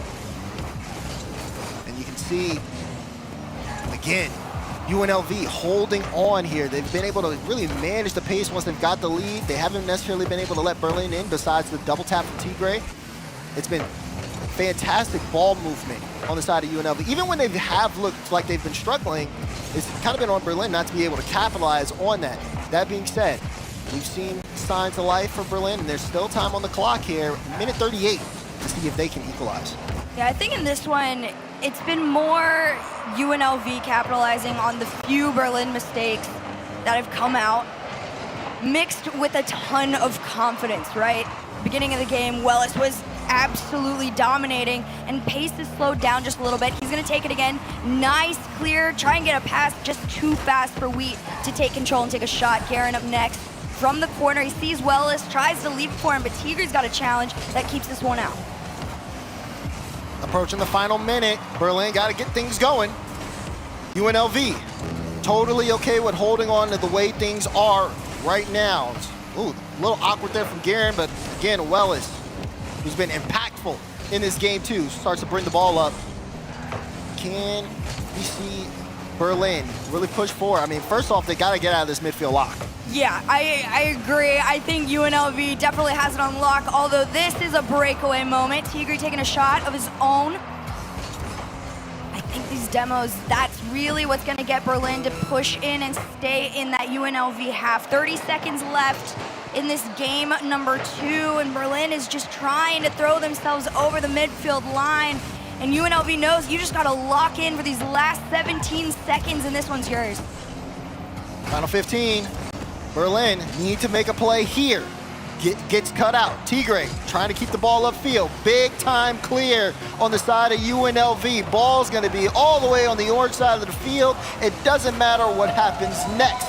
Series will be tied up here as we approach game 3. Wellis trying to get one more. High roll will clear it away, and the ball will hit the ground. We've got a series on our hands. We've got a true series on our hands. UNLV responding in the series to Berlin's opening win, and I think that was a much more confident UNLV that we were all expecting here in the World Championship. Confident UNLV, a confident Wellis. Oh my goodness. So you guys can see the stats from him. Shot 3 for 3 that game.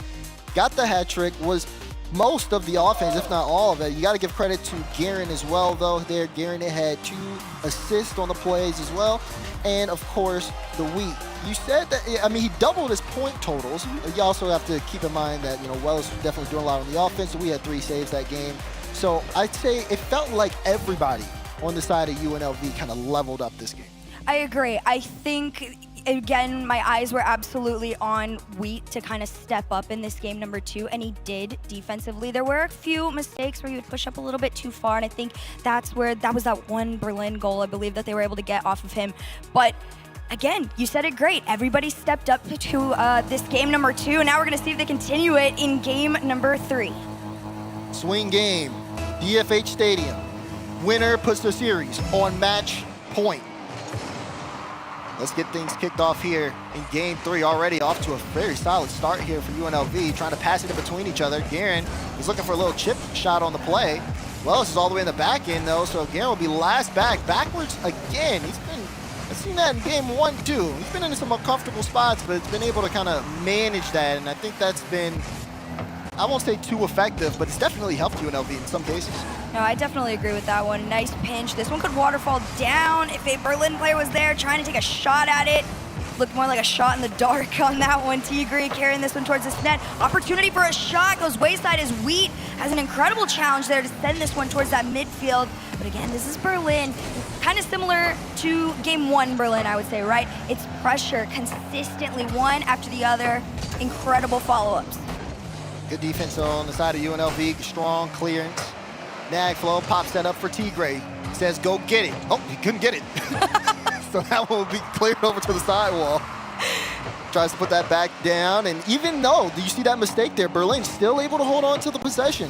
It comes back to what we were saying earlier about UNLV having to capitalize off of some of these free opportunities. Chance here for Wellis. Oh, look for the redirect to the top right corner, but just couldn't hit the mark. Oh yeah, just a bit too strong on that one. Garen trying to take this one down. Naxel with the challenge. Wheat up next to collect. Keeping it low towards the ground, but it gets pinched out into the corner. Now it's UNLV's turn to keep that pressure going. A pinch could have actually turned into a center, but it's just gonna allow Wheat to take some time from the ceiling to challenge this one. This ball just continues to stay in the midfield. It's the first breakaway for Berlin. Gets counterattacked and sent on back. A lot of space given. Chance here, Garen. Oh, he found the angle. Garen strikes for UNLV. Here it is, the longest clear ever, and you can see High Roll trying to send it in that corner, but Garen was just ready to take any opportunity given to UNLV. They start off once again in the lead. Now it's going to be up to Berlin against the clock. Once as well, 3 minutes in gameplay here. Wellis, oh, did he catch him lacking? High Roll was there in the back end to get the save out. Garen and backflips. Wellis last back. Will be able to make the stop there, but gets demoed on the play. If Berlin can start to utilize these demos a little bit more, we may even see them equalize here quickly. Oh, Nagflow almost found that angle. That would have been a great goal. It's getting dangerous for UNLV as Berlin just continues to put shots on Wellis. With a clear, it just gets sent right on back. Tigre's shot centers up for a play, but it's actually UNLV that collects. Wellis taking his time, a demo onto Nagflows, sends him on back, and it's Berlin once again pushing into the UNLV half, getting dangerously close to this net. But at the end of the day, UNLV, they're up by 1. It's their game to win, Berlin's game to catch up. Ooh, good on Tigre to be there. We gets a demo trying to set up a lane there for Wellis. Garen, free ball, plays it off the corner. Wellis was trying to get it back to him, but Nagflow saw that, read it, and cut the play out entirely. Good demo out in front as well. A little awkward for Wellis. Tigre, high ball. Is there a follow-up? No! Hyrule tried to get there, but again, just a little too late. UNLV trying to get the counterattack. Demo on the play. Wellis, he did get another. He did set it up, and Garen will strike. What a push there for UNLV. The double demo for UNLV to go up 2-0. The widest open net for Garen to score. 1 minute and 46 seconds left before UNLV could potentially claim match point in our second series of the day. That was big. I mean, we talk about capitalizing on opportunities. Not only did they created an opportunity, and of course, everybody on board there on the side of UNLV. Now, Tigre, you see him trying to lead that charge there for Berlin. They got to get things going here. No, they really do, and I think Berlin knows that aggression, demos, bumps, that's what's going to open up the opportunity against UNLV. They're just too strong on defense. Even the back passes are so incredibly confident right now for UNLV, and especially with the 2-0 lead, maybe a 3-0. This one doesn't find its way in, but UNLV, they're in a perfect position for comfortability as this shot goes towards the net, saved by Nagflow. Good save out. Nagflow looking for a light touch to Tigre. Redirect again high. He's been able to get the space, but those shots have not been on target. Now, under a minute to go. UNLV trying to basically submit this game and put the series on match point with another goal. Here comes Garen, the corner. Trying to take his time. Nagflow's gonna clear it past Wellis. Maybe it'll roll.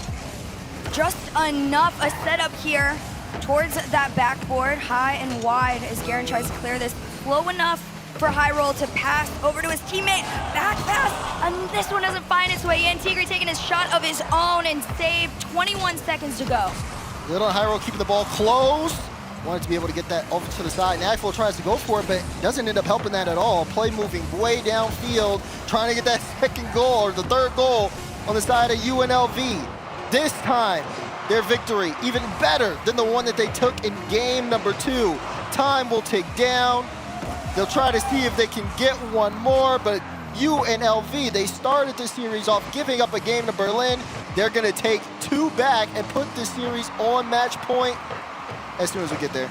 Yeah, as soon as we get there. Maybe High Roll just really... There we go. There we go. Hit the ground, guys. Big win in game 3. for UNLV. They've been able to not only just kind of regain off the game 1 loss, but put the series in their hands, literally. Yeah, no, they've come back so incredibly strong, and I agree. I think game number 1, it was just a warm-up game for them, realistically. If Berlin had taken game number 2, I think I would have been a little bit more of a believer, but at the end of the day, UNLV, they are just one of the most consistent teams that you can watch, and even when they're not consistent, they're still a top roster. Yeah, I mean, everybody just having kind of their own moments here and there. Last game was Wellis. This game is Garen. I mean, Wellis definitely did his part, though. I mean, you see that play there with the double demo. Fantastic work there to be able to set up Garen with that lane. Everybody on UNLV doing their part as well. Even the he had the most demos that game. And for Berlin, backs against the wall, and that's a tough loss to take, too. Swing game, you're not even able to get a goal. Yeah, I agree it's tough, but best of 5s are the best ones to try and come back in, right? It's only 1 game, the difference between tying up the series once again, so the pressure's not as immense as, let's say, like in a best of 7, right? So I think Berlin needs to keep their mindset high. If they can keep it strong and come back in this next one, there could be a fighting chance in game 5. Otherwise, on the flip side, UNLV is just gonna do UNLV things and take this one here. Let's see if we will go to Champions Field or if the series ends here. Less than 5 minutes on the clock. Berlin down here needs to come up with a win for the series to continue. UNLV, all they got to do, score 1, run out the clock. The series is theirs, but we'll see what that fight looks like in Berlin in this case. Already, though, you've seen aggression come out from UNLV. Wellis getting that demo. They're going to live and die by that as long as it continues to work. It hasn't, you know, if it's not broke, don't fix it. He's been setting up a lot of those lanes, making Berlin uncomfortable. Yeah, I feel like another way you can tell Berlin is definitely uncomfortable is how set everybody is on staying very close to their net. I feel like when Berlin opens up their zoning a little bit, it shows confidence on their end.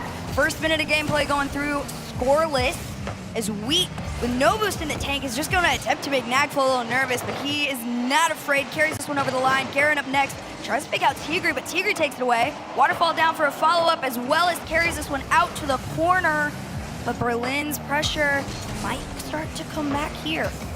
Ooh, big clear away. We have seen that Berlin with a lot of pressure, but I think it's made them so susceptible to the counterattacks from UNLV that maybe they might be playing this one a little bit more safe. We'll have to see, because Wellis, space there in the midfield, off the ceiling, was trying to get an extra touch, couldn't do it. That looked like a triple commit, I don't know.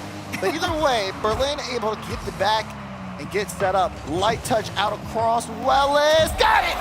Top right corner shot off the pass, Wellis strikes again!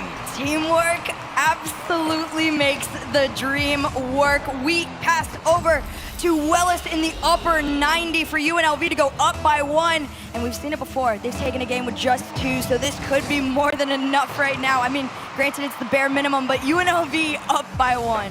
Gotta give credit to the Wheat there on the assist. It was a great pass middle. And of course, the shot was solid. Oh, that one was a little dangerous. Didn't necessarily go in, but would have been a quick equalizer on the side of Berlin. They're also able to try to get some demos there of their own as they're trying to look for a quick response. Double there from the side of Nagful, goes straight to Wellis. He's going to clear it out, and UNLV are going to march forward. Here it is, nice clear.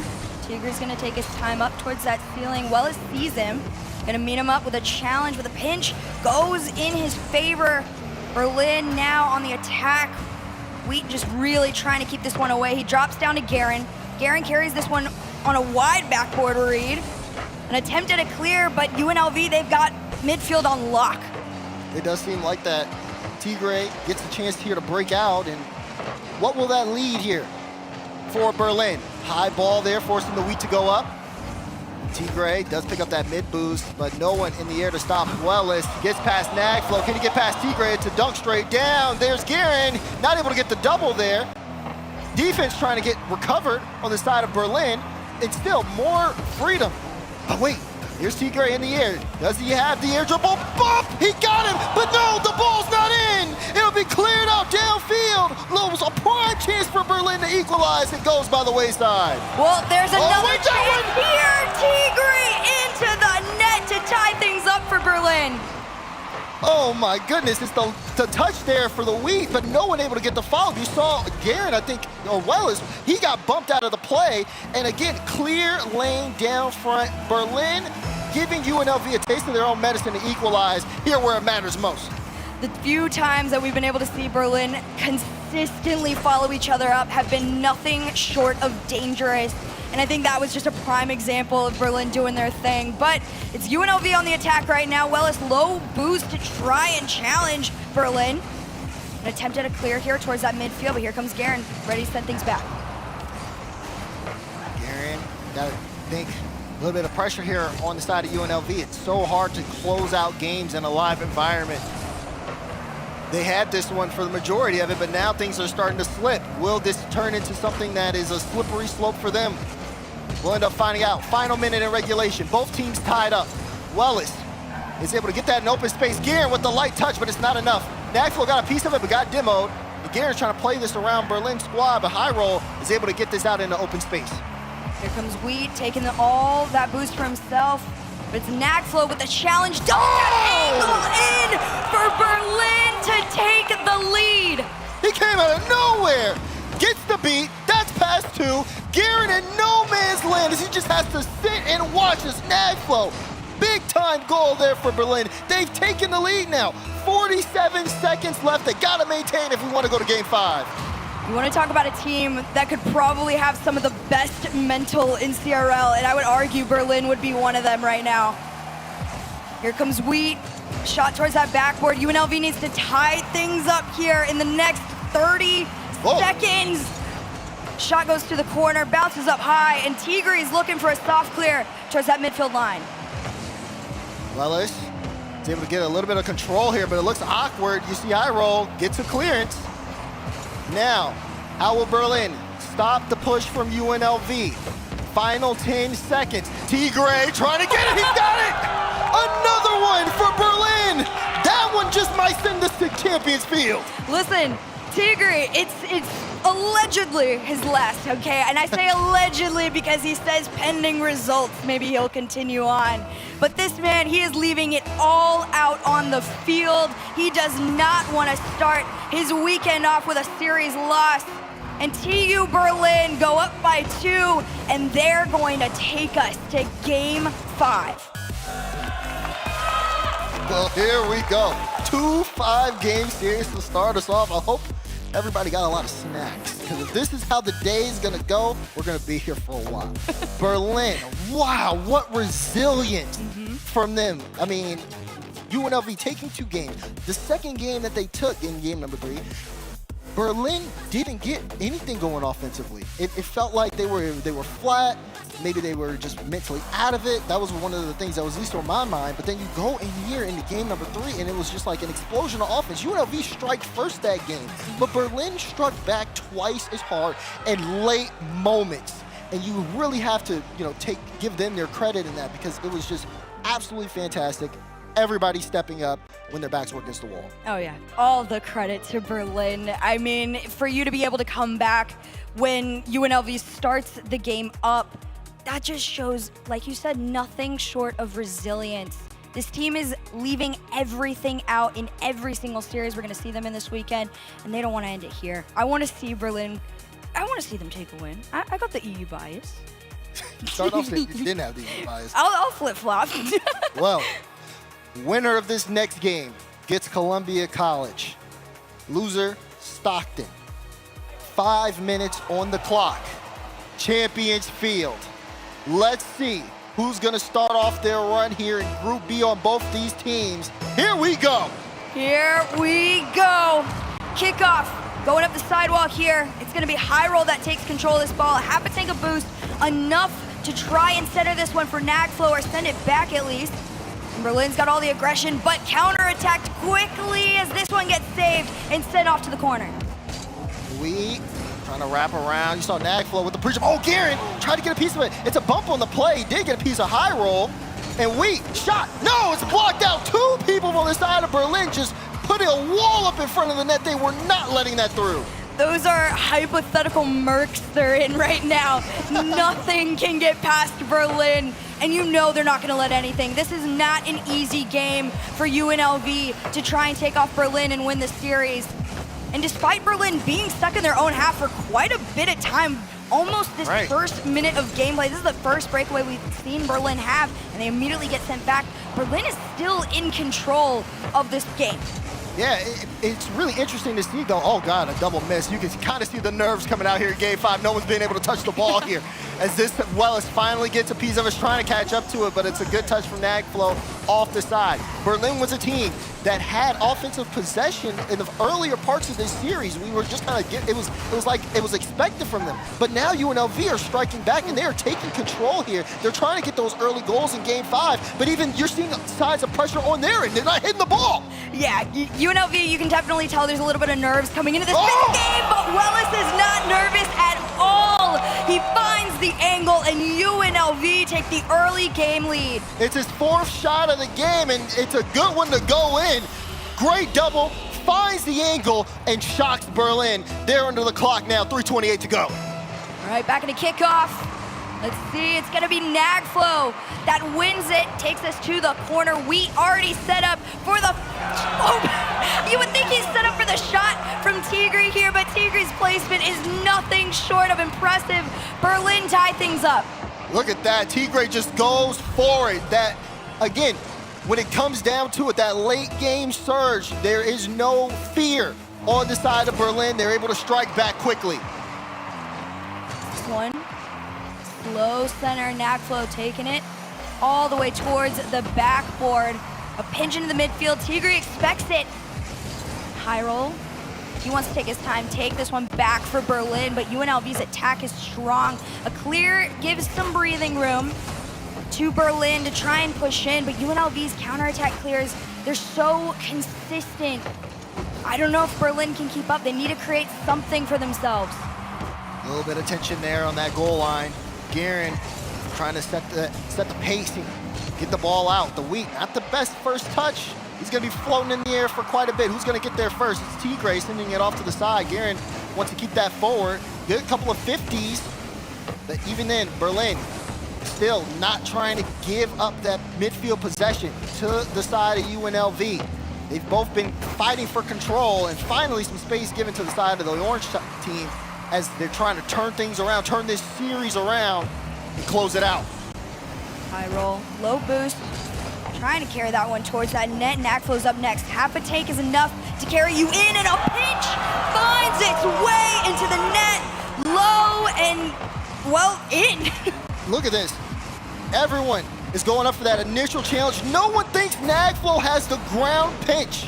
It throws off UNLV. They're not able to respond in time. There was just so much speed behind the ball.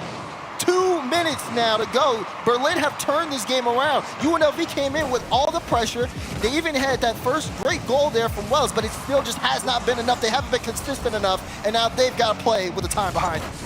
Again, Berlin, they're coming into this one leaving everything on the field, any chance they can get, which means it's going to be really difficult when you're going up against somebody with that mindset. UNLV, they've got some nerves coming into this one. A clear on target. It's slow enough for Garrett to send it on back. And backing down, a bump from Tigre, though, keeps Berlin in control. Berlin saw the play kind of get set up, said, not a chance. We're going to bump one of you. We're going to make this as uncomfortable as possible. Minute 30 to go. Is that a lane? Oh, Tigre! Goal line save. There's a demo on the back end, but Garrett, he's looking uncomfortable. Teammate tries to help him out there. Wellis ended up getting that bump. And now they're able to get control and get this on the other side of the field. Is that it? No! It's saved again! Tigre comes up. Tigre is everywhere, whether it's taking shots or saving them, making sure TU Berlin's chances stay high. High roll is up next, but it's Nagflow that takes a clear. 1 minute left to go in this Game 5. This is do or die for UNLV to try and catch up to Berlin. Not sure how many more chances UNLV are going to have here. With the ball in their own back end, Berlin can spread out, play the 50 game, and really just kind of send one person up. If they get another goal, it'll be disaster! Oh, that one doesn't go in, though, just off the crossbar. This one gets sent to the side. You can see someone going downfield. Garrett, he takes boost, tries to get the redirect, but high roll is there. The Wii aggressive, and the ball will get open into midfield. 30 seconds to go. UNLV are trying to send the whole house, but they've come up empty. There it is, Wellis. He wants to pinch this one out. UNLV, they've got to make a play, but this one could end it all. The shot doesn't find its way on in. Wellis with a flick up into the air. A challenge from Tigre sends this ball into the blue half, and with 9 seconds to go, it might be too little too late unless Wellis can find something here. The challenge from Tigre keeps this one out. Wheat keeps it up. There's enough. A flick is saved and sent towards the ground, but Garen, he's popping up high. Wellis is up next. Wheat with a shot. It's up towards the backboard. It's in favor of Berlin. Everybody's low. There's not enough. That one out of space. The Wheat is going to get a touch. Gary can't get there, and it'll hit the ground. Berlin have done it. They take this series in 5. I think really and truly that is the true showing of resilience. UNLV is such a top team to have to go against, and for Berlin to have found their success, they went down, and like I said it, if they were able to fight it in Game 4, there was a solid chance Game 5 belonged to them, and they did it. Europe is here. 2 5-game series out of them. This one going to Berlin. What a way to start off Group B. It is going to be very interesting to see what things look like moving forward. Because Berlin, they got Columbia next. That's going to be a true test for them. But right now, I think they're just happy with the win here. That was, I mean, Game 5 all the way through. You battle it back the way they did too. A shutout in Game 3. They really left it all out there, and it was a very well-earned victory. And it's just the best way you can start off the weekend, because this is just the beginning for both of these teams, but especially Berlin. And to start off on such a high is the best thing you can do. Congrats to Berlin. Group B is going to continue on, but of course I got to send it back to Bates in the desk to break that one down. Bates, how you feeling? Well, once again, you already know how I'm feeling. Bates never wrong. I'm just on fire. It's Collegiate Rocket League, and I'm not missing. Wait a minute. Door B, you said, so you said we were going to come back, Bates, and we're going to get on you because you don't know what you're talking about. Who's in your seat right now? Well, listen, I went with a team with experience. I went with a team who has Tigre, who has Snack Flow, and end up getting a W. Jack. He's not lying. Whoa. Don't go to Jack. Hang on a second. Go ahead. Speak here and get your away mind, with this Jorby. right now. Speak your mind. Hold on a second. Go You ahead. sat up Explain. here and you yapped about how Berlin were going to win this series. I was flabbergasted because you picked an EU team on a CRL broadcast, and now you want to sit here and change history. But I'm here, and I have the books, Bates, and the books never lie. The books say Wellis was way too good, and Berlin has absolutely zero answer. Oh, man, he's coping already. And listen, you're right, though. Wellis, he had a great, especially the back half. On the back half of that series. The back half of the series with Wellis was great. Knackful was great. But Berlin really pulled this one together, and I think they really started to figure out UNLV, because UNLV, you saw a lot of space given over to them, and then Berlin, they clamped down, and they got the offense going. They got the crowd on their side, and they get themselves a win. Yeah, they did, and Knackflow had the most 2016 aerial of all time air dribble. It ended up working out for him. As you take a look at the group standings, Berlin, Columbia both sat there. Group B starting to fill out. Group C, nothing's happened just yet, but is well on its way. Group B, Columbia, Berlin. Ooh, that's a matchup right there, Jorby. It really is. It was such a massive win for UNLV, because this was really the rubber match in this group. If Berlin take it, it's likely they end up getting out of the group. But UNLV now getting that win, I favor them against Stockton. Columbia will be a more difficult match, but that Stockton match definitely in their favor. Bates, it's time. Europe. Nobody can see that. You're on the board. You're on the board, baby. It took 2 World Championships, but we're here. You're on the board. I don't understand what's going on. And that's a big win. What? I'm happy for them. You guys have like a little powwow That was a big before we win. went live. We like International Rocket League. We want love them to seeing win. teams We do picked them to win. We picked them to win. You're the hater. Remember that. Yeah, You're you the are a hater. Somebody who loves Sam so much in the RLCS. Can we check the B stream schedule real fast? As we take on what's happening on the B stream, well, it's almost already over. Boise, you're getting absolutely clapped by Amsterdam at the moment. Northwood swept St. Clair while that series is happening. Canada's not looking good. Lemon's gonna be freaking out. I know Stab on the B stream. He's Seb. freaking out as well. Yeah. Fisher versus 9 Megan. Fisher, 9 Megan, man, you gotta punch up high. As we take a look at Group A as well. Not Group A, my apologies. The A stream schedule, twitch.tv/Rocket League. Some big game 5s here so far, and we love to see that. This Akron Blue versus Set 2. Akron Blue, Corelli. We got a lot to say. I'll be back. I'll be back to talk about it, but we get to see our boy Buzz go, and I can't wait to see him play. You can't wait to see Buzz play indeed. I'm ready. I am ready for that. Yeah, no, I'm ready for the Akron Blues squad. I'm ready for Northwood White as well against Hamburg. I mean, yeah, I really want to see that Hamburg squad a lot more. I mean, Northwood White's a great test for them, and there's a lot of good talk around the players about Hamburg. And of course, I mean, it's Northwood, right? I mean, realistically, you can have the win for Berlin, but all the talk, all the media is going to go to Northwood because they're defending champs right now. That's the team to watch here in this tournament. That's right, and of course we're at the CRL World Championship. Of course, that's called the Collegiate for a reason, because there's a thing called the RLCS World Championship. Tickets go live on June 6th, I believe, at 10 a.m. You're not gonna want to miss when those drop, because they're gonna be selling like pancakes, selling like hotcakes, and everybody's gonna want to be in Dusseldorf. I know we'll all three be there if you want to meet us, of course, and watch the players. See if Carmine Corba. I expect every single French person to be buying the tickets at 10 a.m. Pacific Standard Time. Figure out what it means wherever you live in the world. I don't know time zone. That's like 1 Eastern. It's like 3 p.m. Central European time. That's not true. That's not true. No, yeah, it's 6 hours. It's 6 hours ahead. Don't do this. Okay, you guys down here, you can't tell me. Get out of here. Get us out of here. So make sure you're paying attention. June 6th, that's when the RLCS World tickets go live. You don't want to miss out here. But of course, you want to stay here with us for the rest of the day because we have plenty of matches coming up. Akron Blue versus Set 2 right after this break. Yes, don't go anywhere.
Leading to opportunities like this. Ahmad off the ceiling.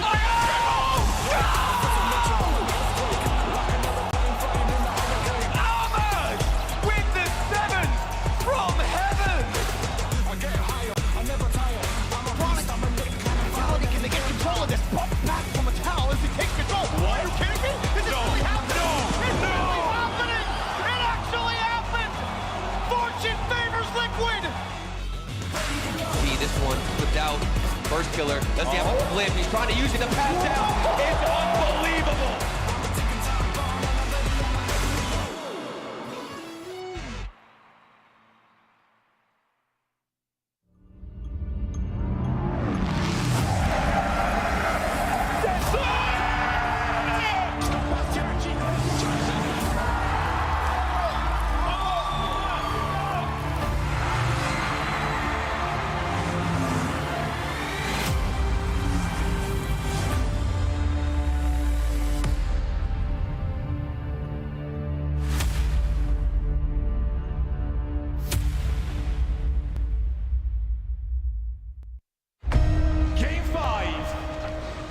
Double match point on the line. Furior and Moist 5 minutes away from discovering who will have all of that on their side.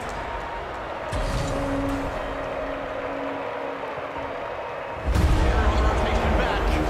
Forced it. It won another. Rises under pressure.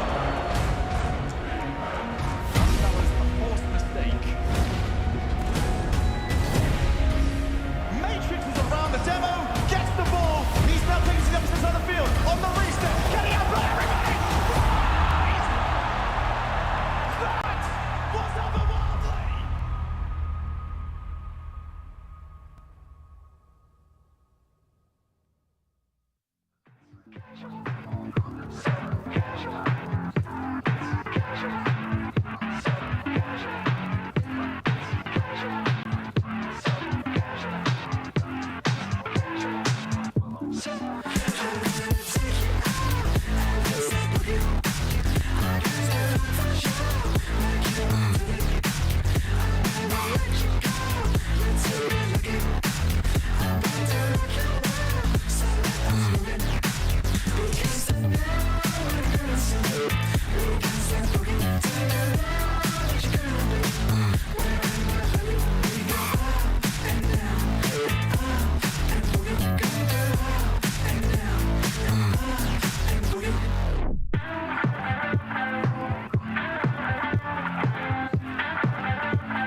Absolutely barn burner of a matchup that just happened in our previous match on the H-Stream. Berlin gets a much needed win, something that they could not get last year. Quinn, a former player, you see him screaming in the crowd right there. Of course, he plays for St. Clair now, but he's still happy for his boys. They end up getting a W. EU, one win, Jack.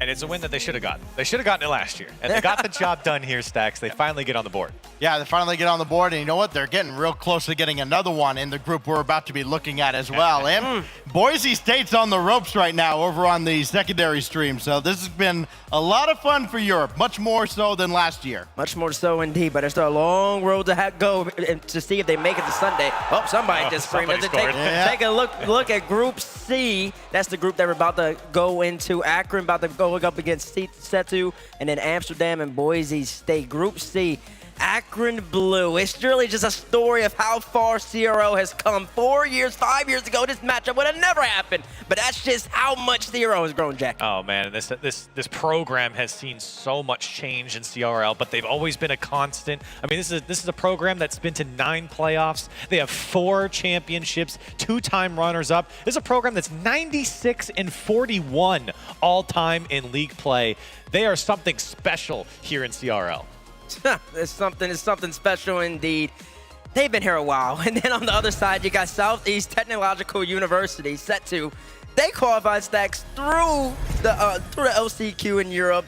I don't even know if they expected to be here. So it's really just a story of somebody who's been here. They've done it before. They've been in lands. They got so many championships. Bud's been in the league since before he knew how to grow hair on his head or on his face. And then Setu, on the other hand, They're new. They're like babies here. They're trying to.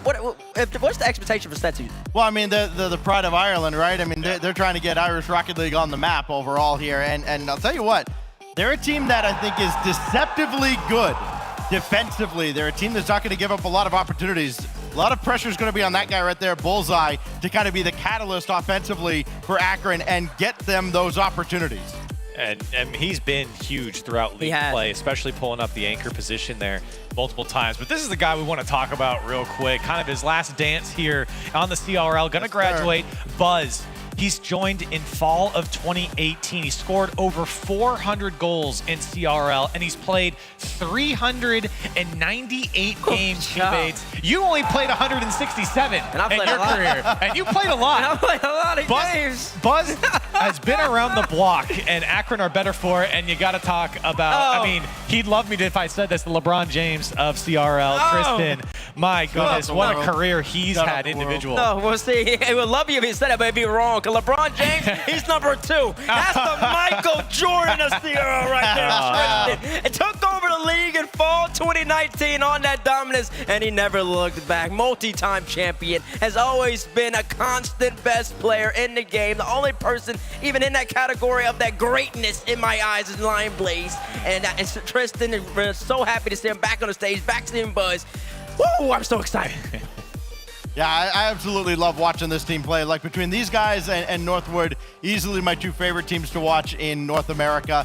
Just when you see a team that's been around for as long as, especially this duo of Buzz and Tristan, what more can you say, right? What haven't they done? Well, they haven't won the big one on that stage out there.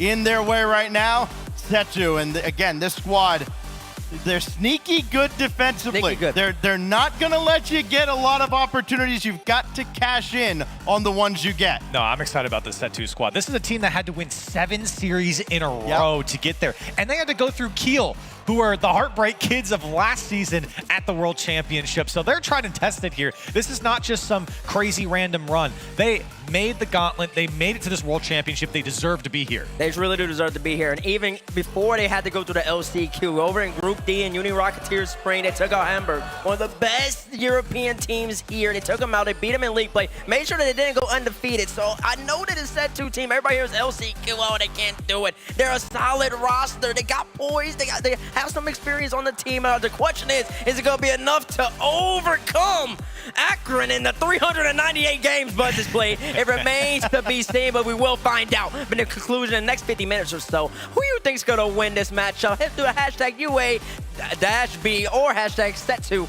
back at home as we try to figure that out. We're going to come back to the desk in a couple seconds here. I want to know what my 2 North American analysts believe will happen here. Me and Jack, we betrayed North America supposedly last series. Will we do it again? Let's find out after Stacks. Well, look, there's a world where I could actually go against Akron. I could go against Buzz. I could go against Tristan. But that's some other Spider-Verse that does not exist here. I'm absolutely going with Akron. There's no chance. I think that they're going to drop this series. They're not going out early in Buzz's kind of swan song. Bro thinks he's a superhero. I got Akron. Those are my superheroes on the I had to leave my cape over there. Listen, I just don't see how they're going to lose this series. I think Setu is more sneaky than maybe people are going to give them credit for, but I think Akron, they're one of the best teams at calibrating, especially after game 1. I think they're going to get the job done here. Oh, man, you already know where I'm going to go. Akron, Setu, I appreciate you showing up, but you're going up against CRL royalties over here. I hear it's Tristan, Buzz, Bullseye, just a full aggression right here. I understand they didn't have the best league play, about 11-4, so 10-5, but they're much better than that. They're land champions for a reason, and I do think that ultimately will happen. Does that mean the chat went 66% Setu? Where are my Americans at? What are y'all doing? Akron Blue's the clear favorite here. You're all going to be wrong. You're all going to lose your channel point, and you're just all going to be really disappointed by the time this match is over. Akron Blue has made their way back to the CRL land stage.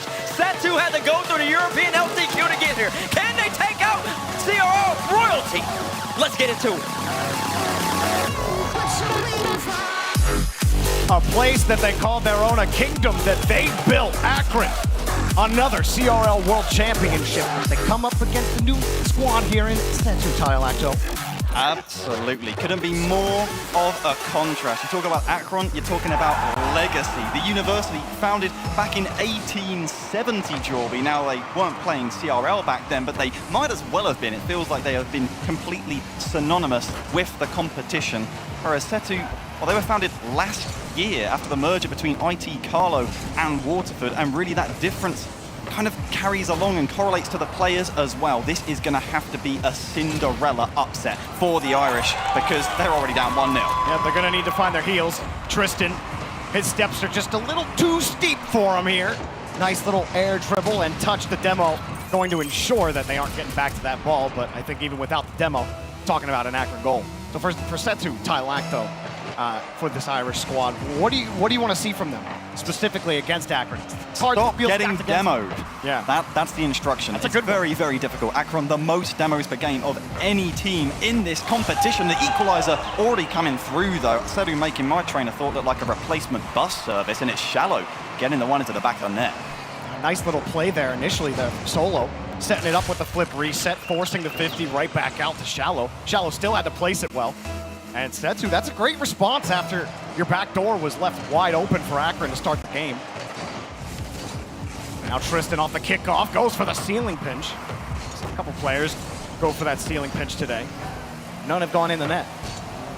Need to see really both teams stabilize and settle in, no matter how experienced you are. The likes of Akron, more so than any, of course, but this is still the opening series for both universities at this CRL World Championship. Who is going to handle that pressure? And really Akron more so being the favorites. We saw Dr. Boomen struggle for Europe earlier, being the 1 seed, and we might see something similar for Akron because Setu and Shallow, they've got nothing to lose. What happens here to Akron? Bullseye coming up for the 50, had Solo harassing him, but there's no third man.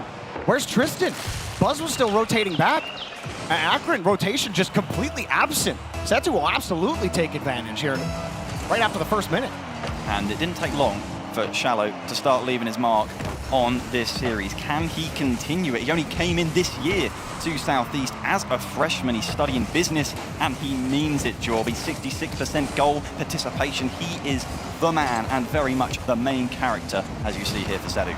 Shallow trying to slow them down here. Akron, can they actually get set up on offense? That initial goal from Tristan. We thought we're about to see an Akron show, then nothing since then. Been shut down here in the first 2 minutes. Buzz put it up high over 1. It's gonna be plenty of time for Shallow to look at it. Lost that ball a bit there. Still the rotation good enough. Tristan's shot denied. Shallow slowly rotating right back in. Off the wall, can he defend this one? Quick pass, and Shallow is the last man. Not the best recovery from him, and he gets bumped out of the way. Topster, no touch for him, trying to get out of the way. Setu, doing well on defense there, Tailakto. Shallow's still just managing to wriggle his way through that midfield. This time it's Bullseye, though, with a catch down with the touch, but Tomster holds as the last man. Tristan up to the backboard, looking to make the read. Gets greedy with that extra touch. You could hit that ball 5 or 6 times, Jorby, or just 1. Whichever one goes in the net, it's the quality one they're looking for. Bullseye looks for it, and he nails the target. Beautiful equalizer on half-time. Backboard, redirect. Bullseye, he replaced Paddy coming into the spring, and there may have been some question marks initially, but none after a goal like that. I mean, Bullseye had some standout moments during league play. He's been on a couple of different highlight reels, but I think the big thing for Bullseye is nerves and just being able to stay poised. The East has changed a lot. Really, CRL nationally in America has changed a ton. Akron haven't been dominant for a long time. Bullseye coming in, they've gone through a couple of roster changes since losing Reticence a couple seasons back. But Bullseye, every time we see him play, he does get a little bit better. But they're having a tough one right now against Setu, who are playing excellently in the midfield and not giving Akron any chances for free. And he fits in. Such a team unit is this Akron side. It's easy to focus in on Tristan, but all 3 of them getting 2 assists every 3 games throughout the entire spring split. And really Bullseye is stepping up with that big equalizer in particular, showing Setu that any one of them can be a player to watch out for as we approach a critical point in this first game. A touch, Shallow's there, and it's a hat-trick in game 1 for him. Shallow pulls a Bullseye, sitting right along the back wall, sets himself up. Not a good touch from Buzz. He knows he's got an attacker there he's got to defend against. You have to keep that touch close. Buzz, normally so good at doing that, gives it up, and now Setu have the lead. So dangerous. This Setu side, you see them on the cams there. Of course, they've just scored, so they're going to be happy. But even when they're conceding, it's just grins from ear to ear. They're so happy to be here. It was already a miracle that they made it, but they've got such a high ceiling. They're the sort of team that no one wants to play as Tristan tries to teach him a lesson. But the shot, the flip reset just off target. Bullseye will nip back the possession, but it's all a little awkward and mismanaged. And Akron are going to have to fall back again. Shallow stealing the boost out, but the demo on the back guy, Bullseye, takes out the third man of Setu. That was a good break because Setu were really lining that one up. Had that first 50. And Akron just they have no forward position. There's no aggression from them.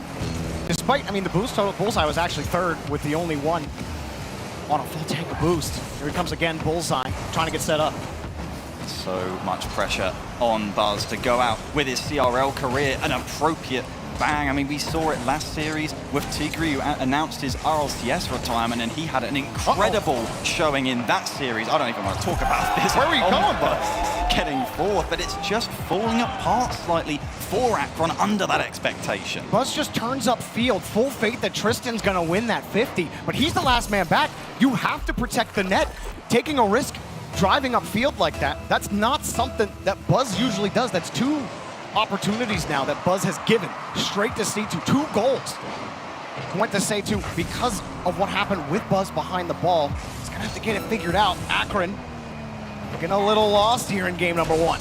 It's a huge ask for the Zips, needing 2 here on Manfield in just over 20, and Solo is I was going to say, going to be the one clearing the ball, but they was lacking a bit of contact. Shallow's back as the insurance, a little infield towards a ghost from Buzz, because no one is there, and Shallow is always the one on these loose touches. He might even get himself a 4 from the ceiling, but Tristan denying it. This is a statement opener from the Irish. Wow, coming out of the castle, you talk about a Cinderella story, and Setu continuing that journey. Even you didn't have a lot of faith in this team coming out. You had them ranked like, I would say like potato tier, but yeah. I think the potatoes would be insulted by where you had them ranked. No, I think that's fair, honestly. Buzz, 86 points in that game as the desk maybe just getting a little bit nervous. Setu, very motivated to prove T-Bates wrong. I don't know why. It's very easy to do. Plenty of opportunities, and Shallow took it into his own hands.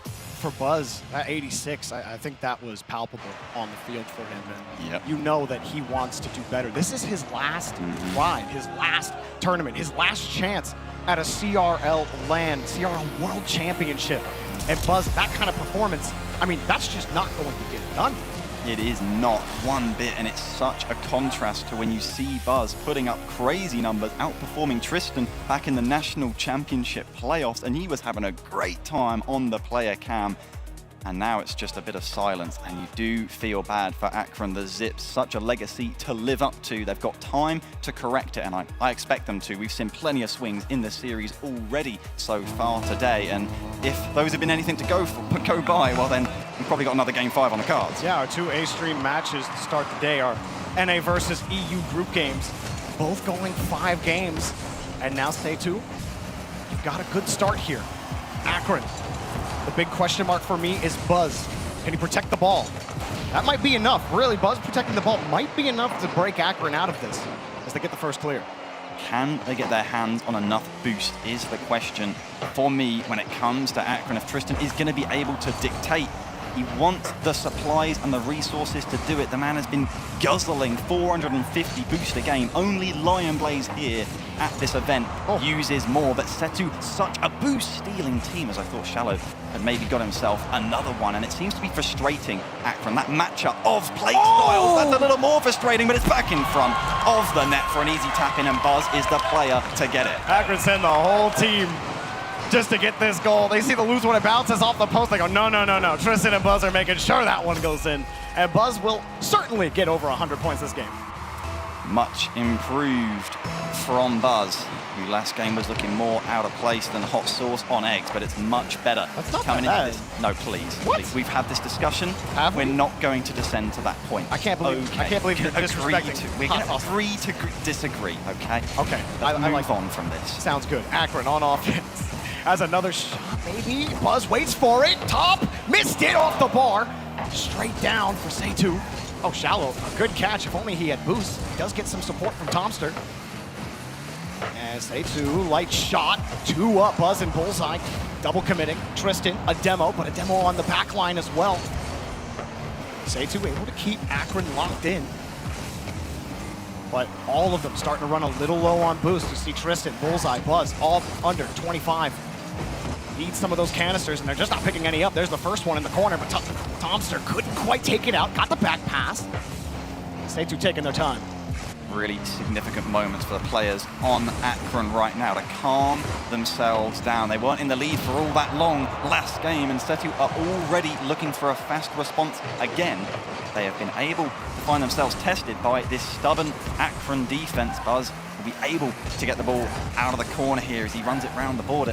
Close quarters, flicking over the first challenge, but Shallow is the one who meets it. Tomster can't quite get around the ball as he wishes, and once again, it'll be Akron play it out. Seitu just not doing enough here on offense to break open some space, to force Akron to move with their rotation. Instead, they're kind of catching up to Akron's rotation on defense. Now Bullseye got the catch, and another demo from Tristan, but ball not on target. Buzz slightly loses it, but he gets another demo. Tomster left with no boost, has a little team bump to deal with as well. Akron putting on the pressure. Seitu starting to crumble a little bit. Just getting to the 50s. Solo jumps in the air, and it's a non-touch from Bullseye. Tristan, here he goes with control. Classic, maybe? No. Tristan. I thought vintage Tristan was coming out there, but he couldn't nail it. He got the flip reset. He ended up looking a bit more like you. I'm sorry. He's got another chance here as he gets back to the round, but he just can't get it under the crossbar. The woodwork denying again. Stop for a second. Oh, Buzz, he was last man back. Bullseye was driving across the midfield line after Buzz had made that 50 happen. And now Seitu, pressure, 2 commit again from Akron. Another one from Tomster, Solo, the shot, but off target. Not even close. Tristan trying to get the clear out. Bullseye next up, and Akron slowed things down. But pressure on the backside. Tristan, demos 1, but Seitu still have the ball. Diving on top of it, Shallow, poor recovery, has to leave. It's rough. 50p headshot from Solo is the best chance of the game for Seitu. Gives no equalizer into the final 90. The Irish needing to respond if they want to keep the momentum rolling, and 2 players whiffing the ball isn't the best way to do it. Akron, bit of an improvised passing play. We'll go with that as Buzz recovers the possession. Back up he goes towards the backboard. Nice high-flying plays kill plenty of valuable time off this clock as Akron trying to manage possession after possession, but they haven't got it here. Solo with another chance, but it's just off target. Tristan's recovery was all gone wrong, and he gets away with it there. Yeah, the recoveries in general on both sides of the pitch, a little shaky. It may come down to who makes the least errors or who doesn't make an error, and right now, Akron, they have had a couple, but the difference is they're the ones with the goals. Yeah, that is a confusing one could say. It's another absent defense moment from Seitu, who, final minute, they're pushing forward, looking for a chance, but I think they forgot that they do need the ball in order to do that. If someone wants to pop up on stage real quick and let them know that, please don't, but you probably could do with that sort of helping hand, because they have found their feet in game 1, only to lose them here in the second on Forbidden Temple. It's out once again towards the midline, and Akron grab it on back. He talked about Seitu, what's their best chance in this series, and it's to avoid the demos from Akron, and they have not done that on Forbidden Temple. Akron, when they're on defense, Tristan is the guy, and Bullseye has gotten a couple where he's just hitting the back line with Seitu on offense. There's no midfield presence after that. Akron get free clears out. I don't think Akron have really been outstanding on offense. They've just pressured well on demos and catching Seitu out, feeling like they all need to hurry up. Look, they have no boost. You're gonna have to hurry up on this touch. That's a great first touch from Buzz. It pops out. Solo was hoping it would go along the wall, and he's just got no boost to deal with that. Yeah, Solo not knowing where to put himself in that defensive sequence, but it was so well punished with the space by Akron. And will Seitu be able to fight back as this series goes on, as nearly 4 there? And Solo is the player I look for. He's demoed again, and I feel like he is really the player on Setu that should be the most well-versed in the physical play, getting a very respectable 5 demos every 4 games during the regular season, but it was nowhere to be seen here, certainly not in that game 2 as Akron get on the board here at the CRL World Championship 2023. It's an important game to tie up the series. Setu need to spray some WD-40 on that camera stick because they are not using them enough to avoid Tristan and Bullseye on that demo game. And honestly, if you can't avoid the demos, you might as well just fight fire with fire and try to get more yourself. They just couldn't do it. I mean, Akron, they're bunching themselves up in their corners on defense. There are opportunities for Setu to take the demo instead of the ball.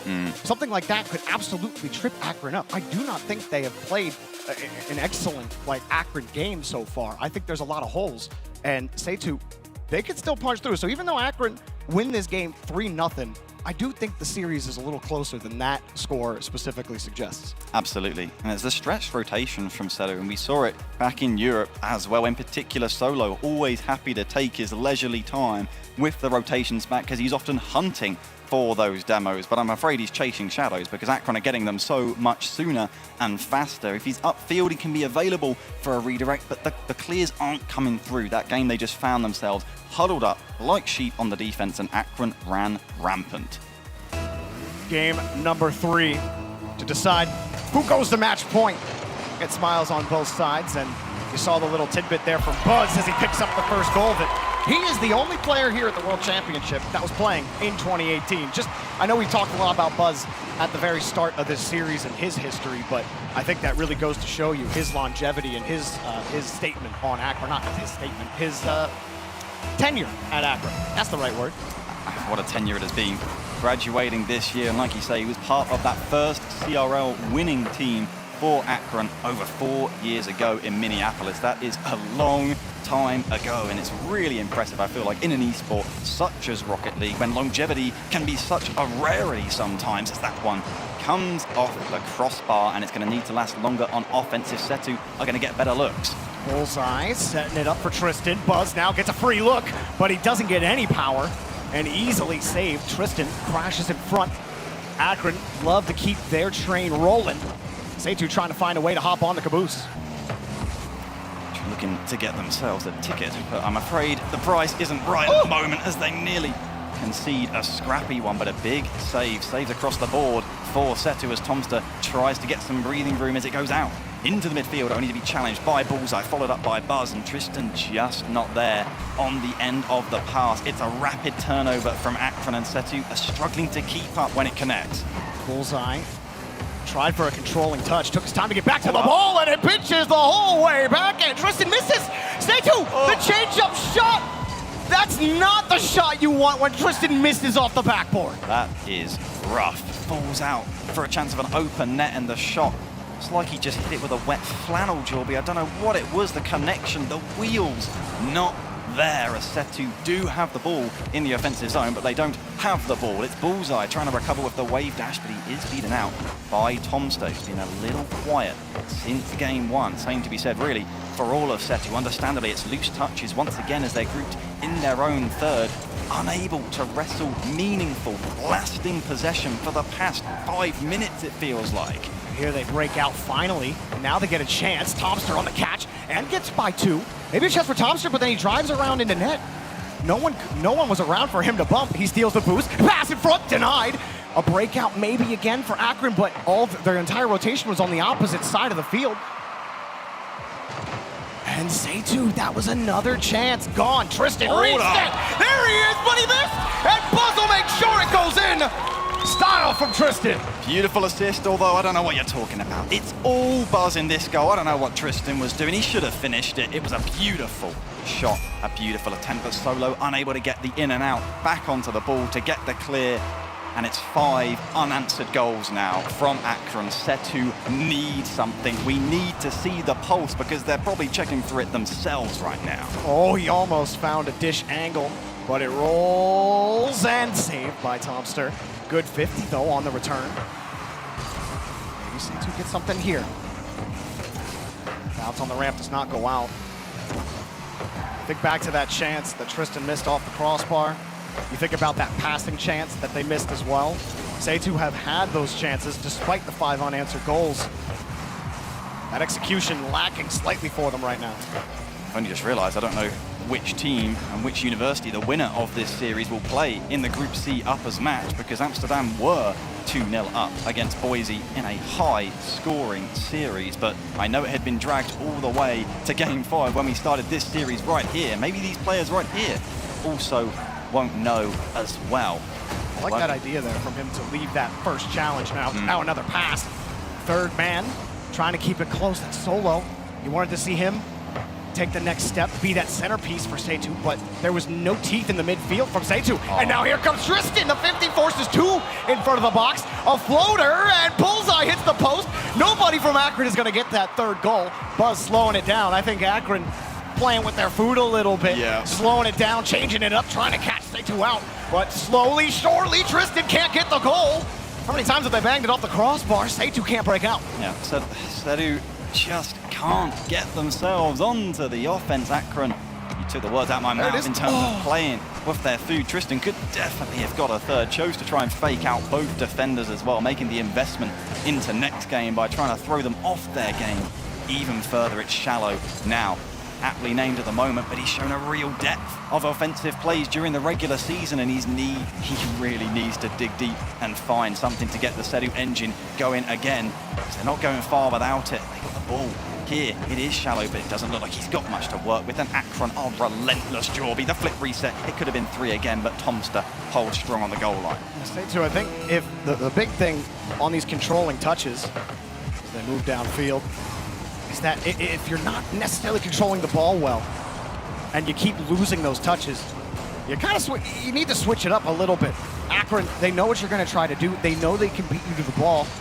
You haven't shown the degree of control needed to utilize that control against them. Say to boom this one downfield, but this is Akron's game. They have taken it to match point. Seitu, such a strong start, but here we are, one away from Akron taking them down.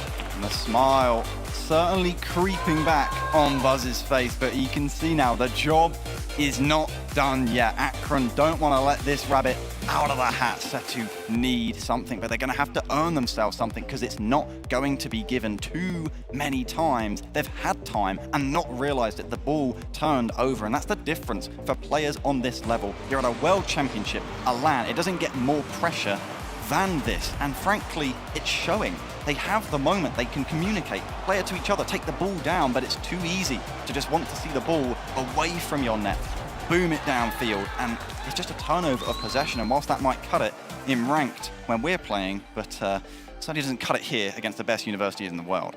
They tried to pick up some more demos. Buzz got a lot of them as well. I don't think Akron played perfectly in that game either. Seitu, they had chances. Really, I just think it comes down to closing those chances down. I don't even think you need to be the better team here, because Akron have shown you those mistakes, and they've made them in every game so far. It sounds stupid, Tylak, though, but literally just hit the ball. Just put it in the net.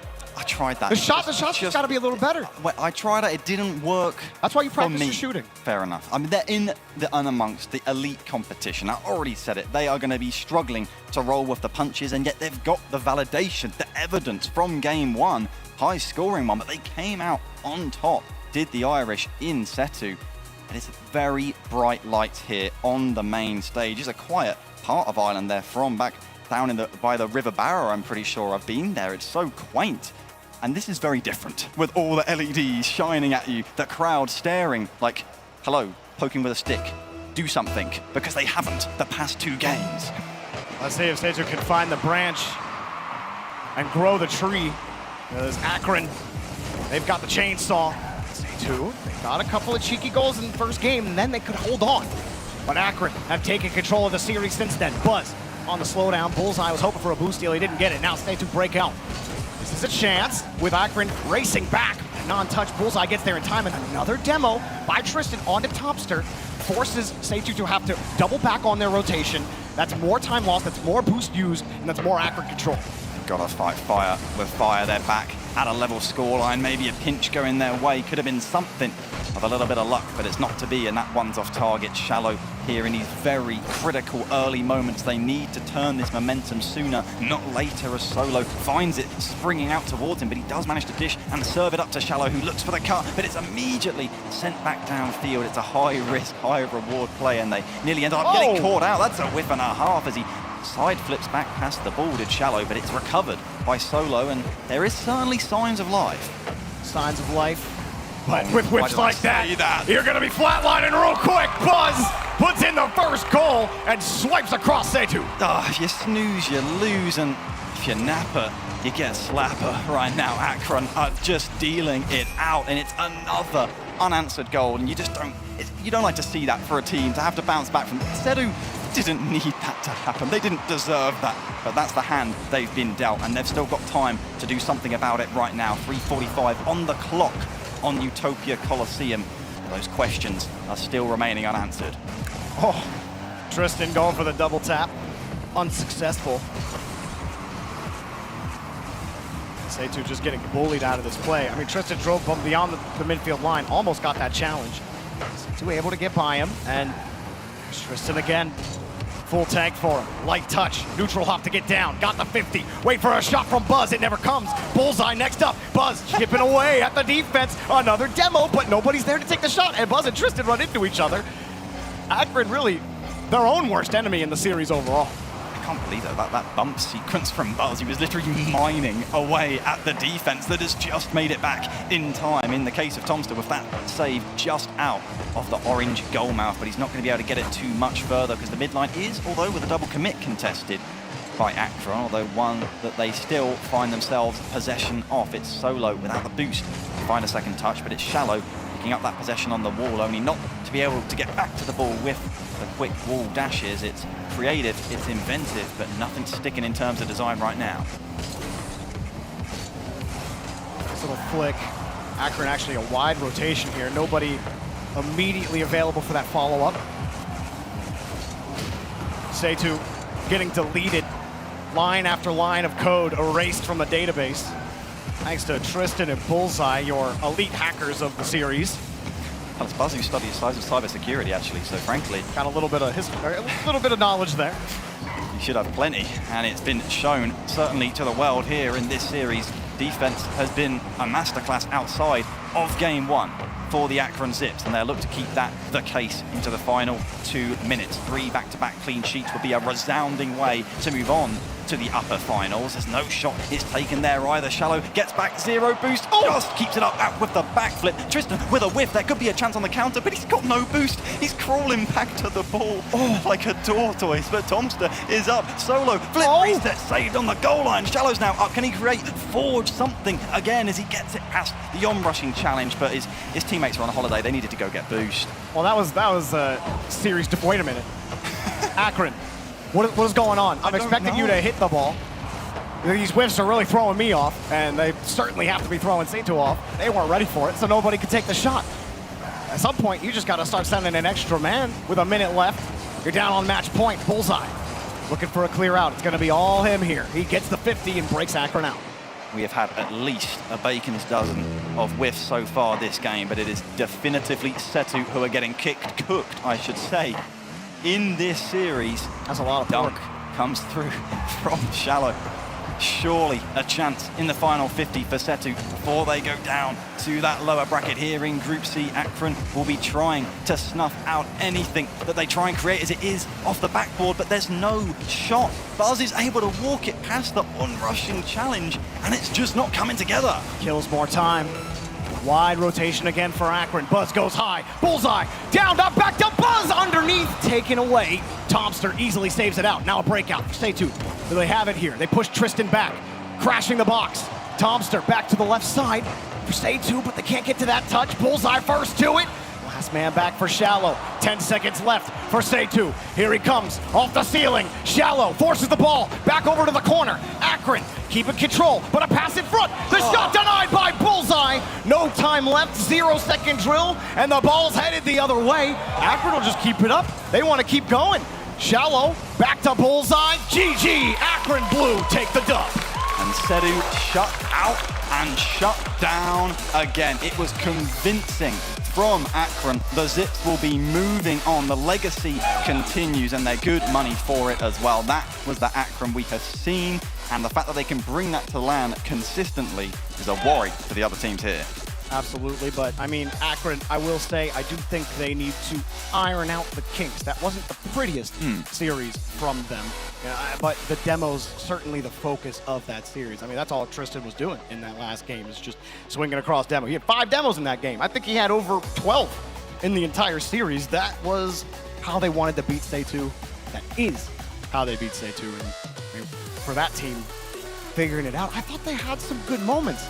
I really did, but then it comes to that physical game. That is really where they just couldn't figure out where to rotate, how to avoid those bumps. They used up all the budget in game 1. I'm afraid, as Akron simply didn't matter if they made mistakes, because they couldn't be punished for them, as there were no opponents left on the field when they happened. That's my analysis. I want to know how many demos there was in that series. We'll throw it back to the desk and get their thoughts after that 3-1 series. My thoughts are that 66% of chat don't know anything about Rocket League, but luckily the people who get paid to talk about it do. Akron Blue, they do exactly what we expected them to do. Came in, started a little slow in game 1, looked a little iffy, but there was never any work. I said it. They need a calibration game. They need one to get in. They might win, they might lose. They lost that one, but they had to get into it. And they certainly did. They were talking about demos all series long. Realistically, I mean, this is a team that, for most of their players, are averaging well over 1, even close to 2 demos per game. It's not really surprising stats. Yeah, and for all the talk about the defense of Setu, it was Akron's defense that was just overwhelming. And a lot of it was their offense was their defense, because they smothered Setu through most of that series, outshot them drastically as the series went on. I think in game 3 it was, Setu only had 5 shots, or outshot something like 13-5. That just is not sustainable. You cannot have any success when you're allowing just freebies like that. Setu didn't score after game 1. That's all I want to touch on. They just didn't score after game 1. You can't win Rocket League games like that. Set 2, they moved down. They go to play Amsterdam, who got reverse swept on Twitch TV/College Cardball by Boise State. What a wild series that was, too. They had a whole crowd over behind the Boise team cheering them on. All the Columbia players, all the players that weren't playing and scrimming, they were all eyes on that series over there. It was a great one to watch. Yeah, in true DreamHack fashion, everybody was surrounding them. The Group C starting to pan out. Tristan and the boys get a big W. Akron versus Boise, though. Quick thoughts. What do you think will happen there? Whew. I mean, after that series from Boise, how could they ever lose again? I mean, that's the hardest series they're ever going to have in their careers, I think. So I think Boise feeling really good right now. Yeah, Boise's got to be feeling really, really good after being really forced up against the wall there by Amsterdam, and they battle back. But Akron, the way they came back in that series, I think that's also something to really keep in mind as well. I think Akron's kind of got the edge in that one. Yeah, if you're a European fan, if you're European faithful, you're still hoping to get more than 1 W. Berlin's the only one to get a W so far, but it remains to be seen if other teams can join them. As we take a quick look at twitch.tv/College Cardball schedule. Fisher versus Nijmegen. It's tough to go against Fisher there. Alrighty, it doesn't sound like you're going to get a W here from our 2 analysts. As we take a look at the A-Stream schedule, we've had a good series here so far. Akron set 2, first one not to go game 5, but Northwood White about to play against Hamburg. And then we got the, match 5, match 6, and match 7 are all starting to fill out. It's going to be really interesting to see how all these great teams play. That Columbia-Berlin match 6 on the right side of your screen, that one's an interesting one as well. You see Berlin coming off their big win over UNLV. They get to go up against some big boys in Columbia. I think that's where we're really going to see what Berlin are. Yeah, I think we'll learn a lot about Columbia, too, because they had all the hype coming into last year, and I think they kind of feel like they let themselves down. So now they're back with all that experience under their belt. We'll see if it's a different story. Yeah, we will see if it's a different story. We don't want you to go anywhere. We have plenty of CRL, jam-packed, high-action, high-octane gameplay, and we really want you to stay for the whole entire duration, because as long as we're here, we want you to get your rewards. We want you to get your points, and hopefully you'll start picking and rolling with baits. Yeah, I want people to be successful. I hope you start rolling with baits, because I still haven't been wrong just yet, and I don't plan on being wrong the whole entire day. Don't go anywhere. We got more matches coming up next.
chance for their own good, and it's leading to opportunities like this. Ahmad off the ceiling. Ahmad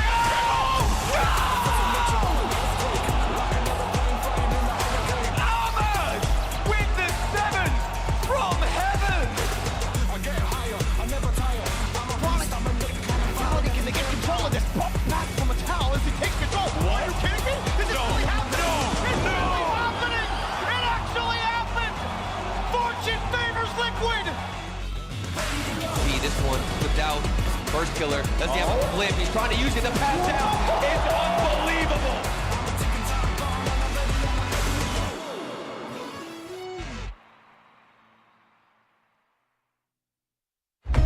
Game 5. Double match point on the line.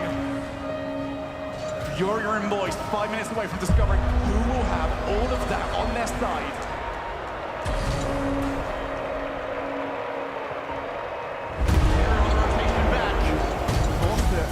It won another rises under pressure. That was a forced mistake. Matrix is around the demo, gets the ball. He's now taking his emphasis on the field. On the reset, can he outplay everybody? That was otherworldly.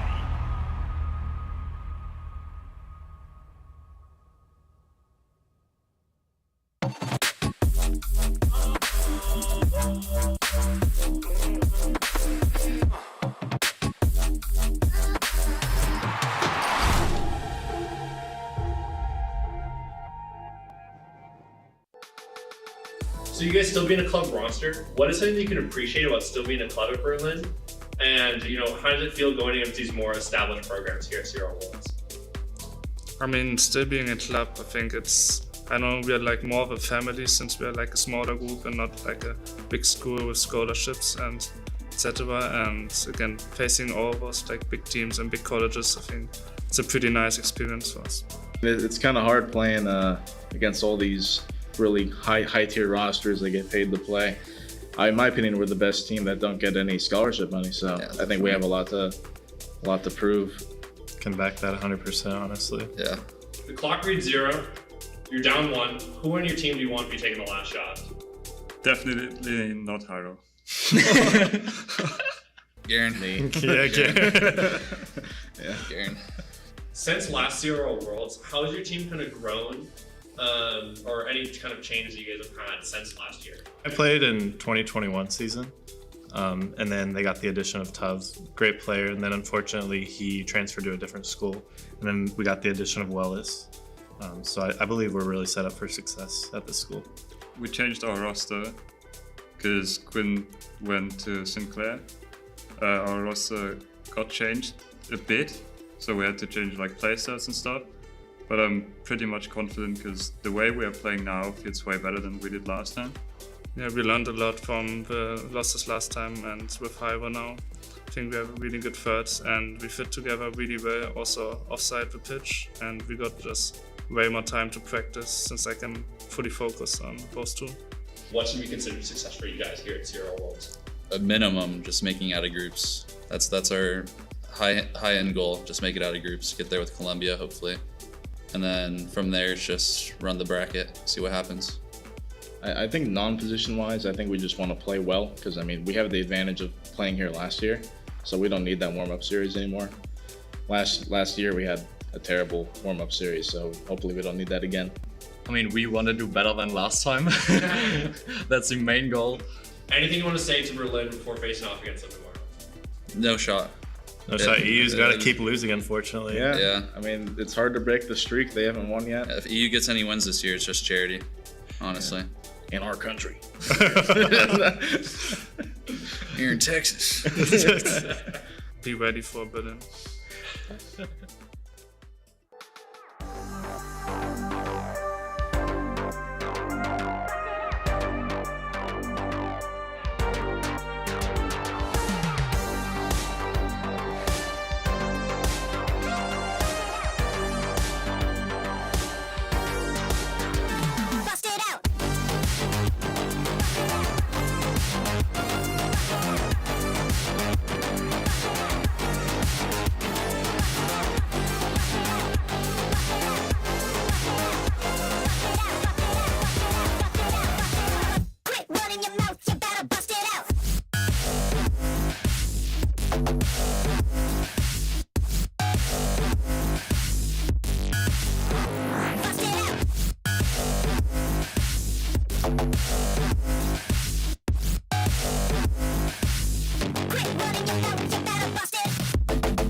3 matches have come and gone so far on the CRL stream. The most recent one, of course, having CRL legends Tristan and Buzz, joined by Bullseye, taking out set 2 and the European 6 seed.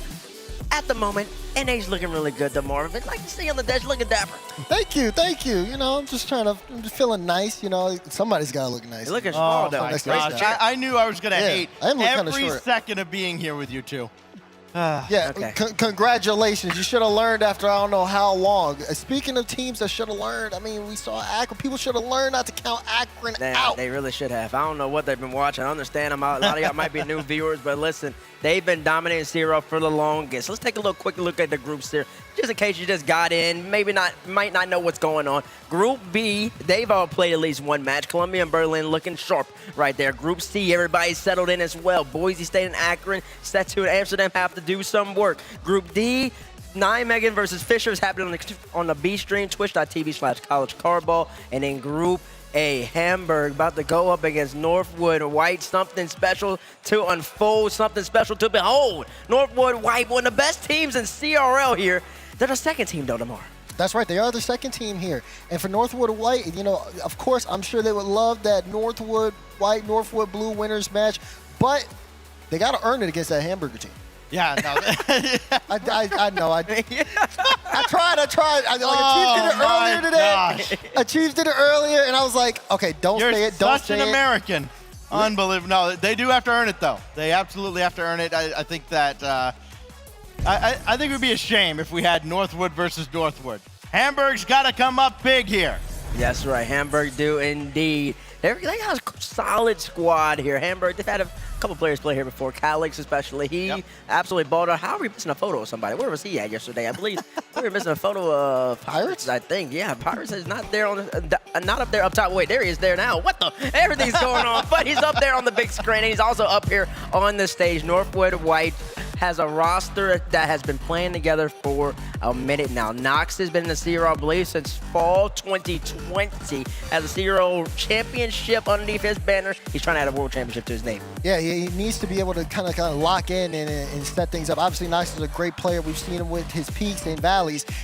Being able to start things off here to put his team in the right spot is definitely going to be more interesting to see what he's capable of, because his roster, you look at everyone, Noxus, Nitrous, Pirates, they're all super solid, but they haven't necessarily been too acclimated with the stage and things like that. Yep. This will be their first time playing on the stage today. A hot start's going to be important. And you'd think that this would be an opportunity for this team to shine, because they've kind of always lived in the shadow of the other Northwood squad. But no, they're still in the same group with them. But how about this man right here, Pirates, who's been around, he's been around competitively forever. And this is a chance to kind of put a feather in his cap with the great career he's had. Yeah, Pirates won the OG Xbox grinders for all my OG Xbox fans. I don't know if y'all watching the twitch.tv/Rocket League. Y'all would know he played all the way back in the RS, I believe the first season, played the first qualifier with Spuda. I don't think they made it though. But Pirates has been playing for a minute. He's played in RS as well. He's been all throughout the scene. He's grown up with Rocket League right alongside him, and we love to see that. That's what Collegiate's all about. It gives you an opportunity to still play at one of the highest levels of Rocket League. I'm not going to say what Stacks was ranking earlier, but in comparison to RLCS, but CRL is nothing short of phenomenal gameplay. Every single person out here is SSL. This Northwood White team, they want to join Northwood Blue in that upper part of Group A, but on the other side, you got a Hamburg team that's not called the Burgers tomorrow. They're pretty fast in and of themselves. Yeah, they're definitely pretty fast here too. And of course, you know, everyone is kind of keeping their eyes like locked in on them. Obviously, I want to say one of the biggest names is Calix on that side, but of course, Leafox as well. Yep. Everybody has their own, they're almost like their own individual weapon in this Hamburg roster. Leafox is going to be all over the field. He's going to be all over the field for these guys. You know, he leads them in goals per game. He also has the most saves per game. He takes more shots than anybody. He just does everything for this Hamburg squad. And of course, you know, what can't you say about Calix? Kind of similar to Pirates. He's been around for a while. He's been in the rival series. There's a lot of camaraderie they here. got huddles. You're seeing it here. Hartman back on the roster now with Hamburg as well. Tell you what, there's something about team chemistry that can elevate a team. And as disappointed as they were after last year, they've come back with a vengeance. They've learned a lot. don't count this squad out, even against one of the Northwoods. Yeah, man, we love to see the huddles. Oh, look at Kyle, Look the at big Kyle. man in the There. middle. We see He's you. a superstar for Hot a shot, reason. Maine. He's a superstar for a reason. He's been in the EU bubble scene for the longest. He's a great player. And I do believe that this is his last hurrah on his Hamburg team. I think he signed to Maryville. Yeah, he's going to run the program at Maryville. He'll play there until they get players that he says are better than him, and then he'll revert back to a sub-coach role. Yeah, exactly. And then last but not least, Hartman, he fills out this roster. He's been kind of underneath the radar. A lot of people have been down him somewhat over in Uni Rocketeers and as general scene, but he has been balling now. I do believe that his Hamburg team, they go as Hartman goes. When he's on, when he's smooth, that gives Lee Fox and Calix a little more time, a little more space, and a little more confidence so that they can execute, utilize their mechanics, and start demoing everybody. But that was us talking about both teams. It's now time to see who do you think is going to win at home. Do hashtag NU-W or hashtag ham. Ham. Honestly, the dash was interesting to me. I don't think I've seen a fan vote with dash in it before. So There's been a couple today. Yeah, that's solid. But maybe that's why Akron didn't get so many chat votes. They all just put in Akron and forgot the dash. That's a great case study. We're going to see if y'all really know how to hit the hyphen button on the keyboard. As we get into this, man, it's going to be really exciting. DeMar, man, it's EU.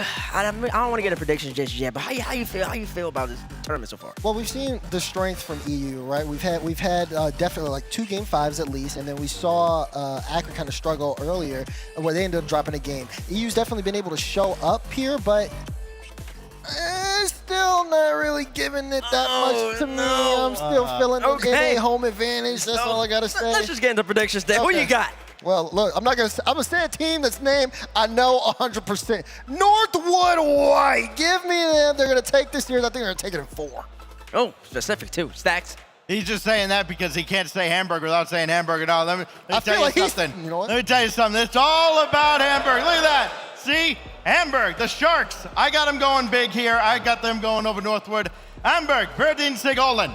Oh, wow. I don't know He what language practiced this that. spoke. Yeah, he always practiced practices that. every single time. He always does that. Let's see, you're going against Northwood? I'm going against Northwood. Pass it on over here. Man. I'm going to go against Northwood as well. Give me Hamburg as well, man. I think that they're the best European team here, and I think they're about to ball out and show out on the stream, on the stage. Hamburg, Calix, and the boys are getting a W against Northwood. They got the chat vote, too. The chat vote, when you're voting right this time, chat. 75% of you are right on the money. I'm so happy for all of you. DeMar, we appreciate you being wrong. We'll see if I'm wrong at the end of this series, okay? Put those flags down. Let's go. Let's get this started. Let's get it started indeed. 2 teams, Hamburg trying to become the second team at this land from Europe to get a W. Northwood White trying to join Northwood Blue in that qualifying match. Who's going to end up getting there? Let's get into it. One of the premier teams in all of North America, Northwood White, going up against one of the marquee schools in all of Europe, University of Hamburg. I'm Zuby Smash. Joining me today is the ever illustrious Hercules, and you live up to your name. You are just gigantic up on this stage, and I cannot wait to share this moment with you. I'm so excited to be here. The first thing that came to my mind was that's a big word for Elmo. Well, this is not a small game by any chance. Northwood White versus Hamburg, the EU team, the top 3. Everybody's expecting nothing but great things from them. And then on the other end of the pitch, you got Northwood White, the sister school to one of arguably the best team in NA, coming out here to prove themselves for one of the first times ever. And I'm so excited. I've seen the bias on this Hamburg roster, but I don't know. I think Northwood White's passion is about to come out. Yeah, it is almost disrespectful that the desk was split in favor of Hamburger, as DeMar would say. You know, it's just crazy to me. This Northwood White school in the spring only lost 1 series. They almost had a perfect season, and you got to remember the schools they were playing against. That was a very close shot there from Pirates. He's going to keep this ball alive as Northwood White starting to find their footing on offense. And that's what you want to see from this school. Confidence in game 1. Nitrous attempting a double tap, couldn't find the angle he wanted. Hartman with a shot towards that net, doesn't find its way in, but the follow-ups from Hamburg are nothing short of what you would want to see from them. Here comes a pass. Shot from Pirates is wide as Northwood White are on their offensive push. A couple of RLCS vets on both sides of the pitch. Pirates, ton of experience in the rival series, played a little bit in the RLCS, as did Calix. Both of them trying to make a name for themselves in the CRL, trying to take home a World Championship. But still, both of these teams trying to find their first goals. This is definitely a give and take style game with big demo on the back line from Calix, but no offense can come from it for Hamburg. The one thing I've heard about Hamburg is this team has the potential to be one of the most aggressive you can see out on the field. Oh. Hartman with a flick into the net to open things up for Hamburg. Just over 2 minutes in, and well, they're gonna do it in style. And Hartman gonna flip this one in for Hamburg and puts the defense on the griddle as they go up 1-0 early on in game number 1. I don't know. That was a good one. We're having fun. We're having a great time, and Hamburg is as well as they return to the offense.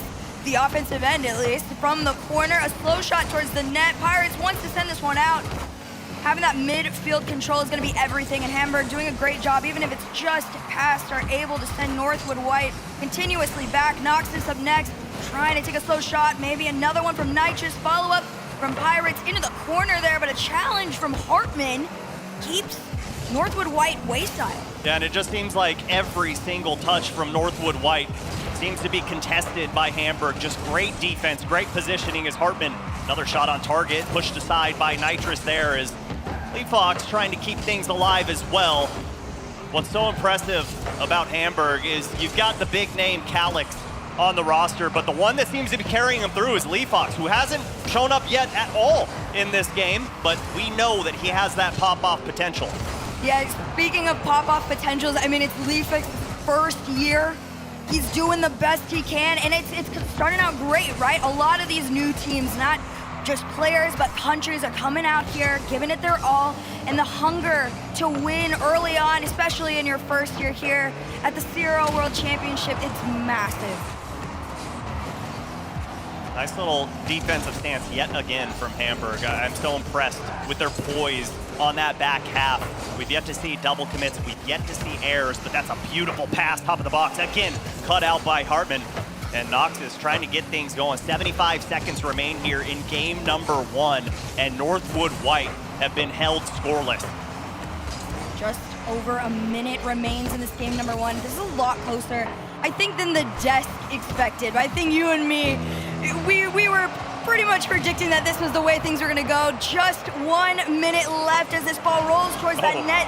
Nitrous able to get back in time to get the save, and Northwood White have less than a minute to try and tie things up. A pass to Noxus doesn't find its way in, and Hamburg keep their lead. But you like to see that if you're a Northwood White fan. That shot commanded respect from the defense, got 2 to go.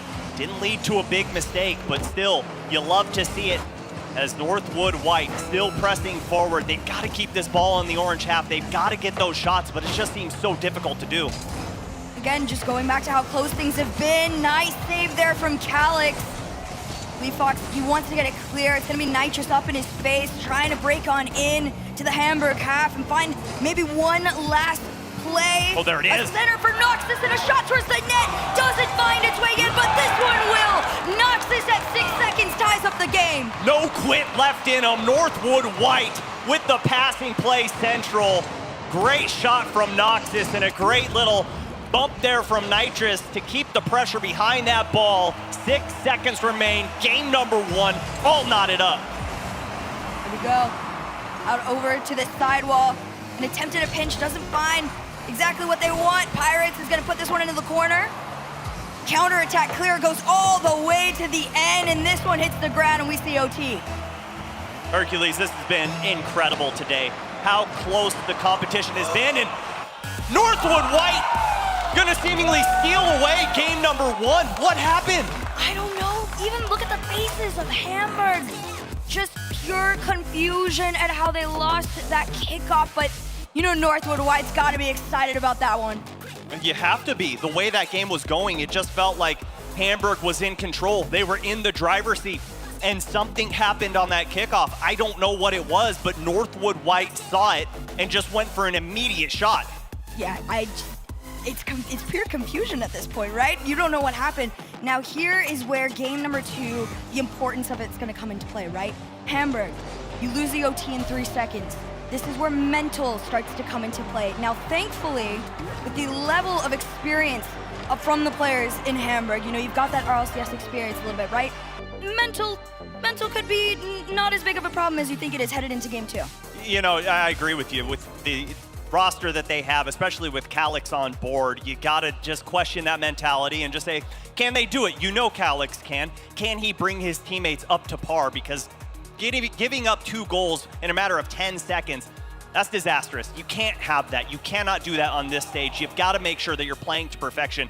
And one of the easiest things that you can control in all of Rocket League are those kickoffs. You got to make sure that they're perfect.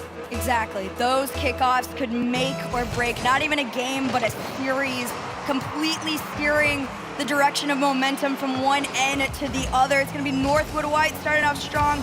Lee Fox taking his time, trying to break out, but Nitrous going for a challenge. His Pirates up next.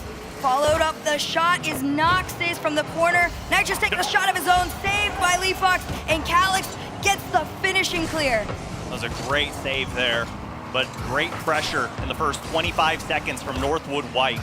Just shot after shot after shot.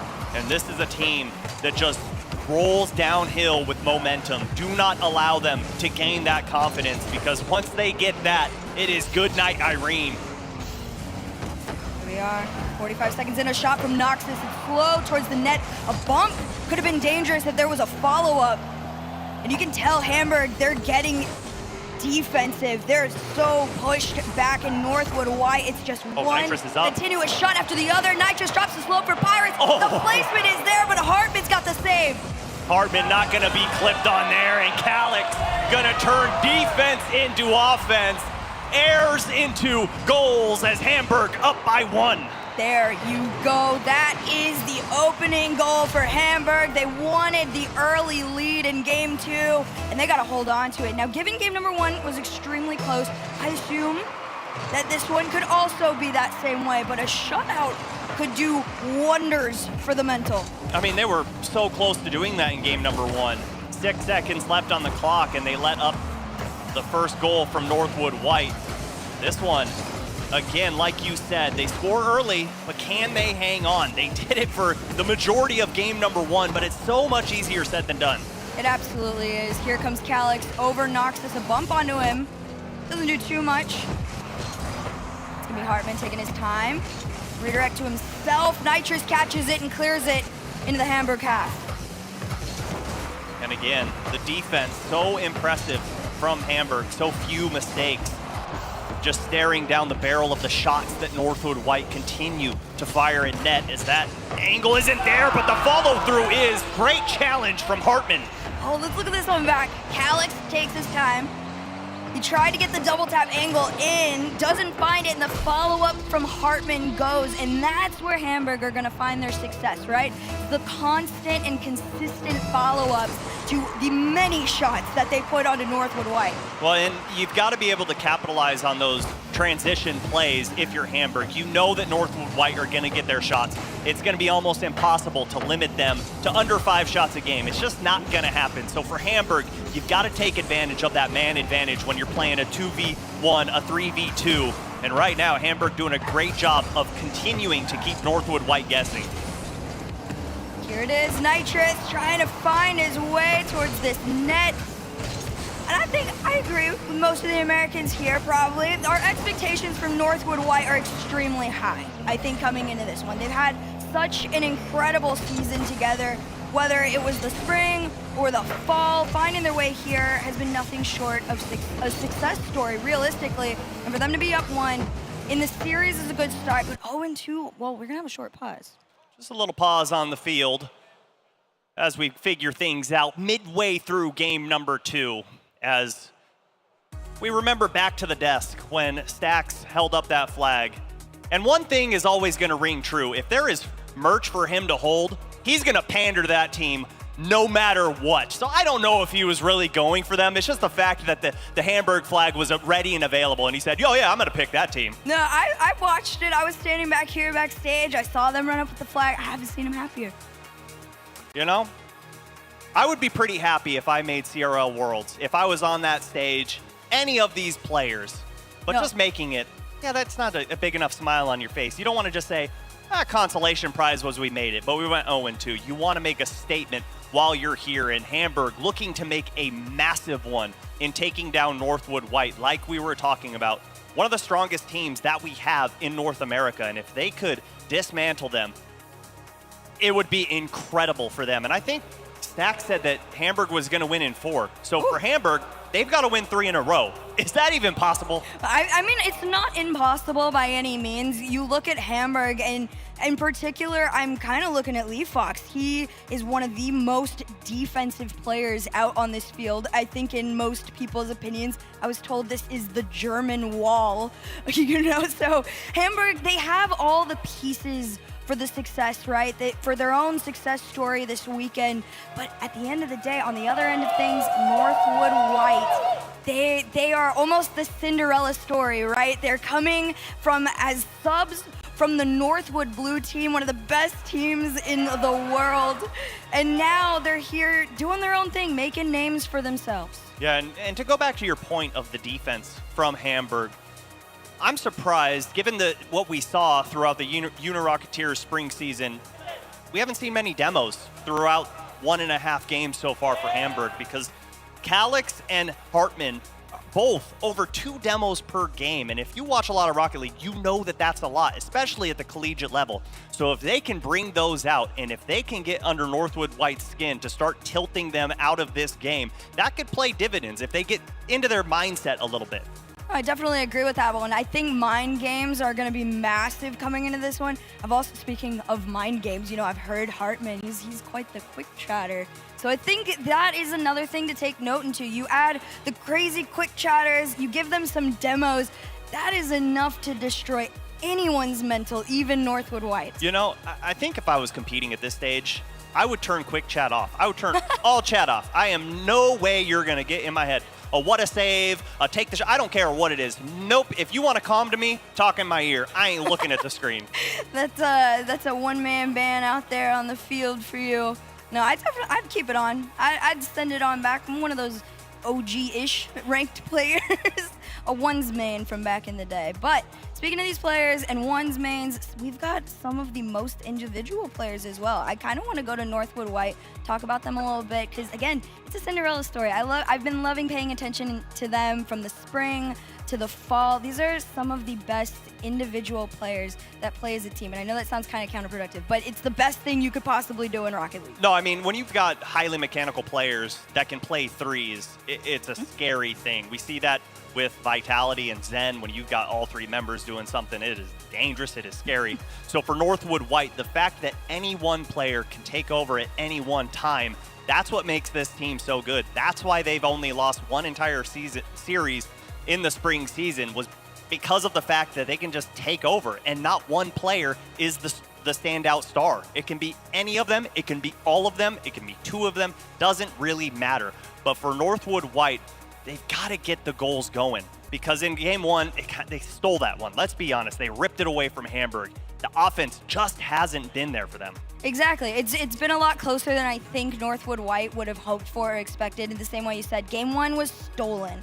I think at the end of the day, it was too close. Realistically, that was going in Hamburg's favor. That kickoff, it was to the point where you were questioning, was there something that went down? Was there a DC? Everyone's face. Did someone sneeze? I don't know. I don't know. It was pure shock all the way around. But you can use that to drive some momentum for your team on Northwood White.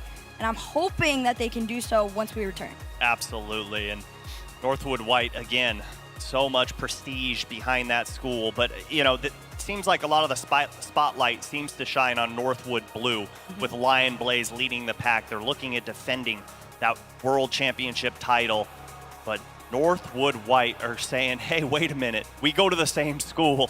We're looking to get one too. We've got the same dream. Yeah. Hey, ours are white, yours are blue, no big difference. But for Hamburg coming in to represent the European region and being one of the better teams and having that pressure on your shoulders. I mean, it's just got to be so difficult to put that in your back of your mind when you take that stage and just say, okay, we've got to forget about that. We've got to put those expectations away, and we've just got to focus on the opponent in front of us. And right now, I think the game plan that they have is working wonders. They're cutting out the passing lanes from Northwood White, and they seem to just be running their offense out of their defense. The transition is where they're finding success. Exactly, and that's so important against a team like Northwood White, who's very consistent in whatever play style they're choosing to put out onto the field. I think we're going to be back very shortly. You can see it just typing away, ready to go. I think it's almost time. I hope so. I'm cheering. I'm ready. He's focused. Well, you know, he's talking a little smack in the lobby, I think, you know, trying to get in Northwood White's head. Hartman doing what he can out there. But it's got to be so fun being in this environment, especially for Pirates. He's been in the league for 11 toes? I don't know if that's true, and I really want to find out now. I don't know if that's allowed here, but you know, you let me know what happens with that, and you tell me if it's the left or right foot that's the dominant one. I love the can teach you to get carried. He doesn't need to teach me that. I can do that on my own. Just like in the previous series that I casted, it can teach you to miss open nets. I got that one covered. I got these covered, okay? Teach me something realistic. I need the learn how to drive or something that'll help carry me through life. You don't know how to drive? No, I do. Oh, okay. Not well. Congratulations. Thank you. Spend too much time in Rocket League rather than actually driving. Nowadays. IRL demos. Look out when Herc's on the road. Oh, no. But if you are here joining us at DreamHack, we greatly appreciate the support, especially if you're watching online and just tuning in. So much fun. CRL has been around for a while, and it's always brought you one thing. Do you know what that one thing is? What is that one thing? No, I want you to guess. Oh, you want me to guess? Yeah. What that one thing is? Yep. From what I'm learning, it's brought me to the knowledge that somebody on the stage has an extra toe. Well, okay, that's fair. But that ties in with what it's always brought, and that's the content. CRL has always brought content, and that's what everyone tunes in for, to support these players, because these kids have always brought out the personalities and shown the player behind the car. And that's what's made us fall in love with this league from the very inception of it to now. And it just so happens that now they're insane players. Now they're pulling off flip resets. We've got some pros in the league. Just happens that we've got amazing plays too. No, exactly. The bar is constantly and consistently being raised in the CRL, having new players join in, whether they're dual competing in RLCS or even just on the rise to RLCS. It raises the bar to new heights. And now teams like Northwood White, right, they're up there beating teams like Fisher, which was insane. That wasn't a sentence you think you would have said at the beginning when Fisher joined the CRL. So yeah, it's just this amazing community of content, friends, fun, first experiences, new experiences, and more games of Rocket League. Ladies and gentlemen, we are back. Northwood White versus Hamburg starting at 2:10. They got tired of hearing us yapping up here. So let's get back to game time. And already, Hamburg coming out with the offense as Noxus pushes that one forward, and that was almost an open net for Calix and almost a dunk on the goal line. Here it is. Now, remember, Hamburg, as we can see, is up 2-0. What I do love talking about more than anything is when there's any sort of technical difficulty that can swing things like you've never seen before. Incredible flick there from Lee Fox. But again, Northwood White might have been able to use this to their advantage for this next half of the game. Yeah, it was basically like a technical timeout in a best of 5, which never happens. So use it to your advantage. I mean, yeah, well, that's not going to go to their advantage, as Hamburg's going to go up by 3. Look at this. Lee Fox, he gets the angle, and it just goes post, sit, and he says, I'm on my way. I'll get another touch. Hamburg 3-0. You got to have those saves on the back line. Things falling apart for Northwood White here in game number 2. But still, 1 minute, 20 seconds to go. You can at least get one, maybe two, get a feel-good one to carry you into game number 3, as that one was close. That was closer, but denied by Hartman, and still Hamburg continue the great defensive efforts. There it is, a slow drop down. 1 minute left to go in this game number 2. Hamburg, they're trying to tie up the series. The shot is wide and sent right on back to that midfield. Nitrous redirecting this one towards Noxus. Hartman's gonna take the opportunity to challenge. He takes his time, fakes Pirates, keeps it low, and in the corner, Hamburg continues their push towards the net. And it feels like historically this is what we're used to seeing in a North America versus Europe matchup, where the North American team is used to being able to play so spread out, where Europe just seems to play that much faster, that they close down passing lanes, they shrink up that spacing. So for Northwood White, going into game number 3, I'd like to see them play just slightly more bunched up. Don't pull that third man all the way into the offensive half, but you gotta have that follow-up there. No, that's a great thing to point out. We saw it in our last series where pretty much the downfall of NA was how far they were pushing up. But this one hits the ground. Hamburg takes a series win for themselves here against Northwood White. Way to tie this series up and get back game number 1 after that big mistake of letting that one slip away. Doesn't seem like it fazed them at all. They look calm, cool, and collected up on that stage, whereas Northwood White left scratching their heads, left trying to figure out how they're going to dissect the defense of Hamburg, because they are just shutting everything completely out. And in game number 2, Northwood White lay a big goose egg. Yeah, that is not what you wanted from Northwood White by any means. Like, at least to have had something, I think, would have made them feel a little bit better. Now, granted, I will give Northwood White the benefit of the doubt. Okay, this is, in my opinion, a top team. They have the capability to give us a proper series against a top team. But on the other end of things, you did mention Des predicted this one in 4 with Hamburg going 3. And you said it, if it was gonna happen, it's gotta happen now. They're doing it.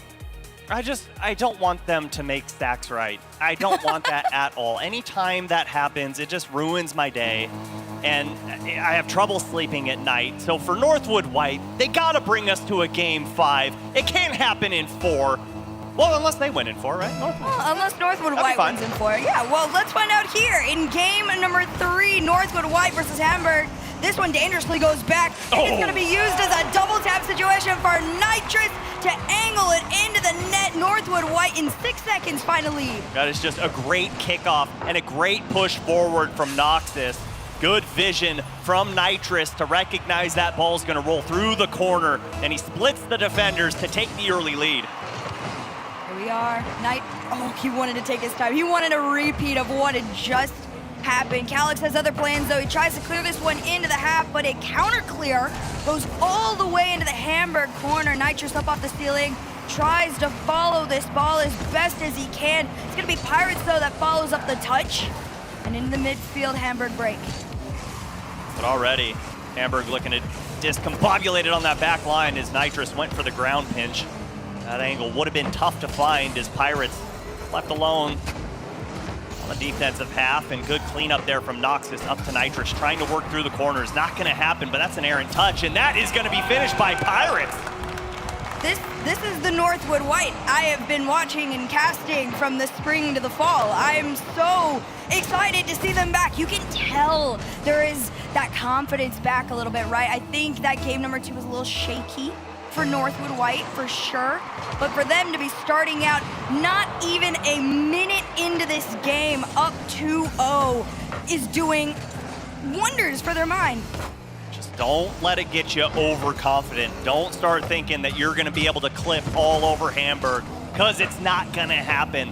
Don't allow them to claw their way back into this game. You've got a pretty significant lead early on. Just don't do anything dumb to give it up. If Hamburg does it to you, fine. Just don't give it away.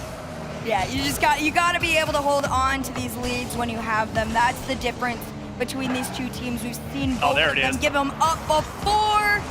Doesn't find the angle, and it's the easiest save for Lee Fox to put out. Nitrous had the double available. Kind of a rare miss for him.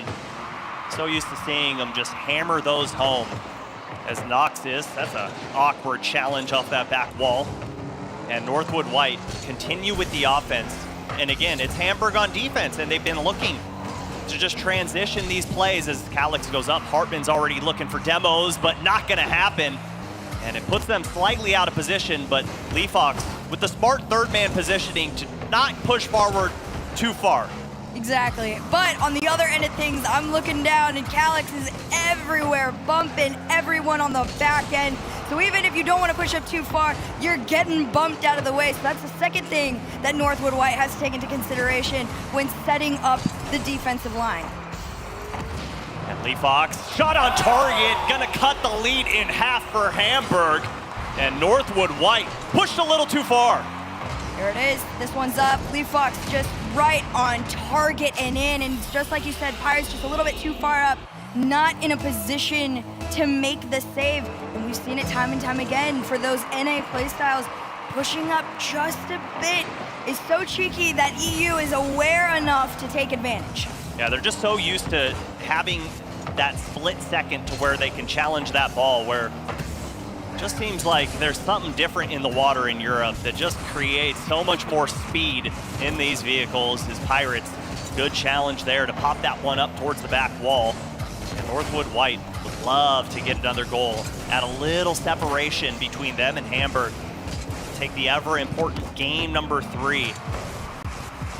Nitrous taking his time, not a lot of boost, able to get over. Oh, got him. This one's slow rolling into the net, and Nitrous puts Northwood back up by 2. And he only had 9 boost after here and uses it to get Calix out of the picture. See ya later, young man. Go back to the bench.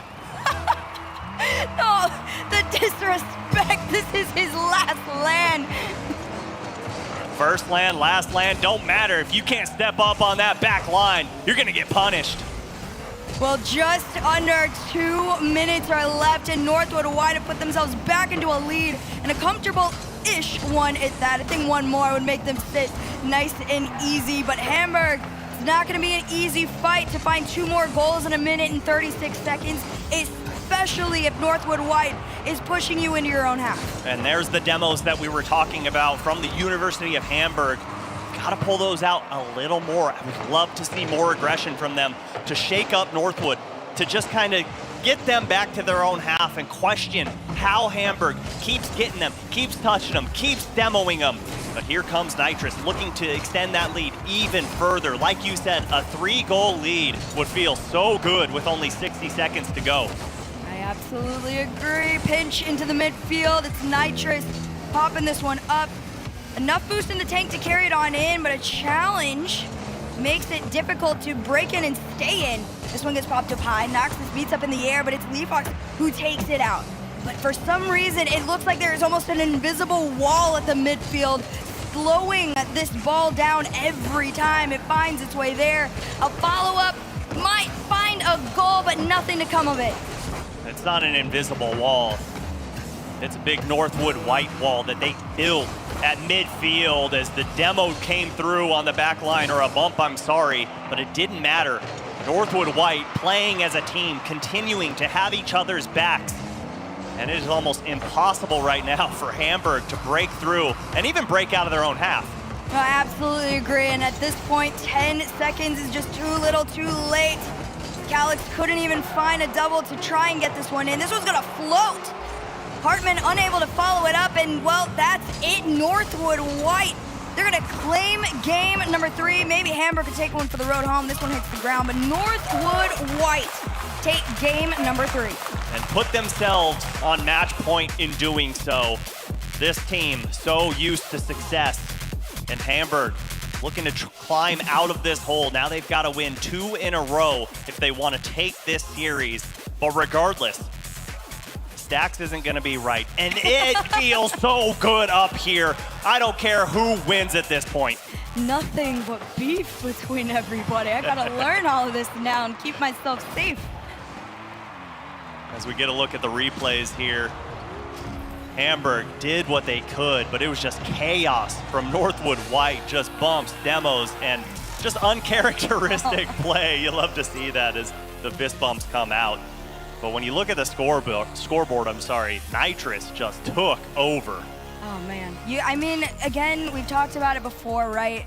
Northwood White, they work so incredibly well together because they all have the potential to pop off individually and together, but I'm looking at that fun fact. Well, I'm looking at what he can teach me. Again, they can't teach me anything. I already do that great. I can procrastinate like no other. I feel like these are requirements to be in university. Yeah, right, I know, huh? Aerophobia, I'm assuming that's a fear of flying. How did he get here? That's what I'm saying. Did he go on a cruise ship, a rowboat? Did he drive? Did he take a tunnel under the Atlantic? I'm not sure, but either way, we're glad that you're here. But you gotta show up. You gotta show up. No better time to do so than game number 4. All right, it's going to begin. Will Hamburg begin the reverse sweep? Or will Northwood White continue their success story here in the first day of the CRL World Championship? It's gonna start with Pirates carrying this ball in the corner, a follow-up from Nitrous, but one challenge after the other from Hamburg keeps them back as Hartman keeps the ball out. Northwood White trying to turn that right one into the coffin corner, trying to bring the death to Hamburg in this, but great defense so far on the orange half as a demo comes out from Noxus, but nothing comes of it from Northwood White as that one is dangerous and gonna find its mark. Pirates can do no wrong. You know, I don't think stealing or accidentally running away with goals is a bad thing for Northwood White. If it's happening consistently, roll with it. I wouldn't mind being demoed and getting a goal for it. That's perfectly fine. Go ahead, bruise me up. I don't care. Still gonna get the win as Northwood White completely in the driver's seat right now, but they still have a long road to go down as Nitrous misses that one. And he knows it too. Here it is, Pirates up next with the challenge. To stay in the corner, a demo opens up the opportunity. If he can find the angle, not quite able to do so, but it's a threat nonetheless. And threats, that's gotta have Hamburg shaken in their boots. And still 3.5 minutes to go here in game number 4 with Hamburg being on match point. It's not quite time to raise the DEFCON level, especially if they can get that one to go. As Pirates sends it back toward midfield. Here comes Nitrous. Does he have another? No. Good clear there upfield from Calix. Low shot towards that net. Hamburg doing a great job of getting a little bit quicker with trying to take these shots away, but nobody from Hamburg is left to be found. And they are still able to find their way in. Noxus following up, not one, but 2 attempts to put this shot into the net. And they've done it. Come on, Noxus. Don't just stand up on that stage. Flex on them after that one. Just dunks it through the defense. And Northwood White up by 2, completely taking over this series. 3 minutes. That's all they got to hold on to claim the series as a win. Hartman's got other plans, though, as he carries this one into the net. Cuts the lead in half. Hamburg find one.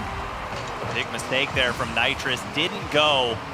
And Hartman, good comms there between him and Calix to recognize that net was open. Could have led to a disaster, but they find a goal in this one, cut the lead in half, and again, still plenty of time to go here in game number 4. Yep, just over half the game left. A clear, or at least an attempt from the backboard. Doesn't go as far as Hamburg might have hoped. The push continues on. 2 minutes, 38 seconds left. Lee Fox just fighting for his life to try and get past Northwood White, meeting them at the midfield. And we said it before, there is a wall at the midfield line. It's Northwood White, and they go all the way, but not the full distance. Great in and out save there from Lee Fox to deny the shot, deny the goal, because surely that one was gonna be in. A big flick downfield from Calix. Can't quite find the net, and Hamburg still scratching their heads, still searching for a way to score against Northwood White consistently. Nitrous up in the air, he sees Pirates, he wanted to get the pass, intercepted though, and Noxus keeps this one out, but Hamburg, they looked a little threatening there for the time being, but they never get to stay for long when they're on offense. Northwood White doing such a great job of transitioning. He talked about it before. That really has played such a huge role in their success in the series. And for Hamburg, Calix gotta step up here. So far in this series, only 1 goal, 2 assists. They're relying on him. They're relying on his veteran leadership to carry them through in game number 4. As Nitrous, that's a beautiful pass, that's a beautiful shot, but a better save, and Nitrous gets the follow-up. Calix was left in a hole, and no one could pull him out. The man can only save so much at some point. We're gonna need the rest of the team. You can see Hartman, he tried to get there for that second shot, but it just wasn't enough. Northwood White is too fast. Big kickoff here for Hamburg. They can't allow this one to go in. Cannot happen. You gotta hang on as Lee Fox missed on that back line. 70 seconds to go here in game 4. Hamburg backs against the wall. They need to get it quickly. A minute is more than enough time if you can find something. I mean, more than enough time against a normal roster. Northwood White's another story. There it is. Shot from Calix gives Hamburg 50 seconds to try and find another goal to tie things up as they find a shot for themselves.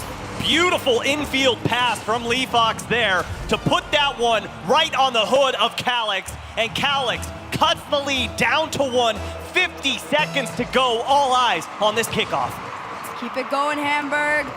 Noxus pops this one up high. It's gonna be Hartman that meets him. Small touch. Same from Noxus. Clear towards the net. Nitrous ready to defend his own. Big clear. It's wide, but it wastes time. Oh boy, almost a huge mistake in the corner there from Hartman, but Northwood White already respected that. Shot is a bump in net, not gonna come to a goal, but Pirates got knocked out of the equation. Hamburg starting to press even closer and closer. 15 seconds to go here in game number 4. In the corner of your eye, you gotta pay attention to Calix. He just wants to bump the defense out of the way, open up an opportunity. 7 seconds left to go. The shot. Oh, what a pass. Play. There it is. Time. He opts down and Noxus sends this one back. Maybe if it's in play, but I think this one is gonna hit the ground. Northwood White claim the series as a dub.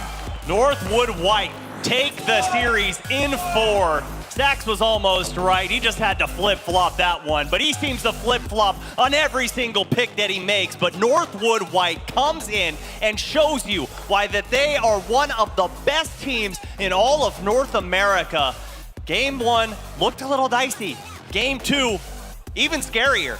But eventually, they found their way and put Hamburg to sleep. Yeah, really, honestly, I think it's fair enough to say that might have just been first day jitters, but they are looking more than comfortable, and that is a team to watch for this entire weekend. Oh, I cannot wait to continue to keep my eyes on this roster, especially against the Northwood Blue team. That is going to be a fun one. If that matchup happens, oh my goodness, it's going to be fireworks up and down the field. But you have to tip your cap over to the University of Hamburg. They looked so good in the first 2 games, and arguably in games 3 and 4 as well. It didn't look like they were outmatched, outpaced in any sense of the imagination. But for them, it's going to end their run up until this point, but they still have a life left. I absolutely agree. Well, I think there's some better suited people to analyze this matchup, and maybe let's hear their thoughts on how it feels to be wrong. It's just unfortunate. Who wrong? What? Who was wrong? Because I was absolutely right. Woo! Let's talk about it, Northwood. You got his mute switch over there, babe. There we go. He's done. We don't have to listen to him anymore. He's muted for the rest of the way through. See, look, he's talking and nobody can hear him. You know why? Because nobody needs to hear any of that. Northwood White, you got a good W. Bates and Stacks, we went wrong, Stacks. It's okay. Hamburg, I mean, they absolutely tossed game 1. It doesn't matter, though. It's fine. It's just probably fine. Was it fine? Yeah, no, it wasn't fine. It's a complete toss. It's a complete toss. It's good for you, though. Northwood White, they showed the poise. It's probably because they be scrimming Northwood Blue, and they're a good team. They move on to go up against Northwood Blue, I believe, later on today. Hamburg, they got a couple kinks in the armor to fix out. They got to really wrinkle in and iron out some of them defensive mistakes, Stacks. Yeah, I mean, give them a lot of credit. They did come back after giving up that catastrophic kickoff goal in overtime in game 1, but there was just too much of that. You know, balls just kind of sneaking through from Northwood, and even in game 4, just anything that went towards the net seemed to turn to gold. Look at that. We didn't have any more highlights to watch. And so naturally, as everybody expected, we've got Northwood versus Northwood. Hey, my money's on Northwood. I got the Timberwolves. Yeah. That prediction right out of the way right now. And we're not talking about Minnesota. DeMar, go ahead. Look, I'm just saying, I said it. The series is going to go down in 4. It went down in 4. Hamburg, they're not out of this just yet. They go up against St. Clair. That might be a match more their speed here. At least to kind of get them back in. Maybe we'll see them have a rematch I think with we'll see a Northwood rematch. White in that That's decider exactly what match we'll that could be coming up here. But you know, you got to give Northwood White their credit. They play very consistent level Rocket League, and as you can see here on the desk, we don't got no more flags. We got that whole flag talk out of here. Where's the flag? I don't know. All I know waving is a white flag now. Can we just get Daz out of here? He's just really happy that he got a prediction right for once. It's like, congratulations, DeMar. I am. Sometimes After things years go of your picking way. NRG. Exactly. And after years of flip-flop. And let's take a quick look at the rest of the schedule. We have 4 more matches left on the A stream. Akron going up against Boise, Columbia, Berlin, Fisher, West Virginia, and to close us out, Timberwolves going up against Timberwolves. All 4 of these matches are to decide who makes Sunday for one of these teams. None of these teams, the winner of these teams, they won't play tomorrow. that's going to be very big to kind of like look at too. You know, being able to get that break as they get ready to go into, for them to get ready to go into Championship Sunday. Also getting a chance to look at the competition. Big time matchups here as we get into that upper round. We're really going to see who's the best of the best. Oh, as I look at that, there's only one EU team. Only one EU team. Looks like EU's going to have to be struggling his way through Saturday. Tylacto struggling, NA looking good. We got 4 more matches left on the 0-8 stream. We don't want you to go anywhere. Stay right here. We'll be back.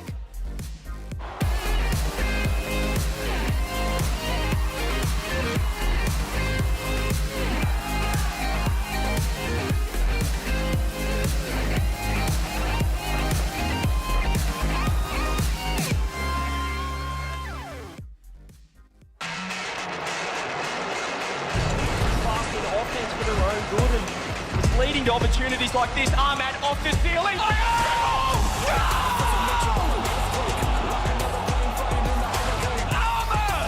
with the 7 from heaven. I get higher, I never tire. I'm a promise, I'm a mentality. Can they get control of this? Pop back from a towel as he takes control. What? Are you kidding me? Is this really happening? It's really happening. It actually happened. Fortune favors Liquid. This one flipped out. First killer. Let's have a flip. He's trying to use it to pass out. It's unbelievable.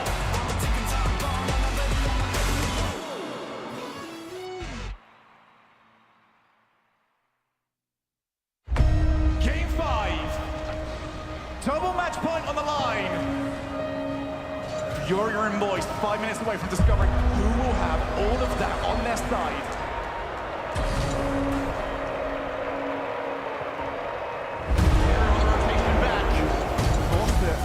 It won another rises under pressure. That was a forced mistake. Matrix is around the demo, gets the ball. He's now taking steps inside the field. On the reset, can he outplay everybody? That was otherworldly.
found a way into my heart.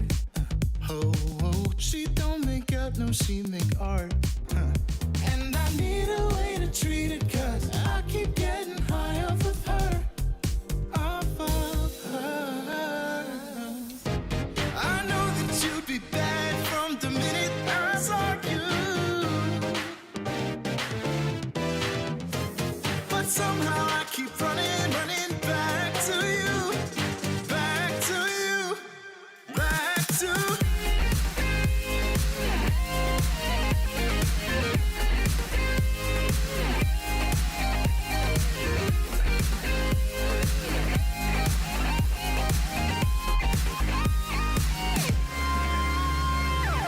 long nights can get me feeling lonely.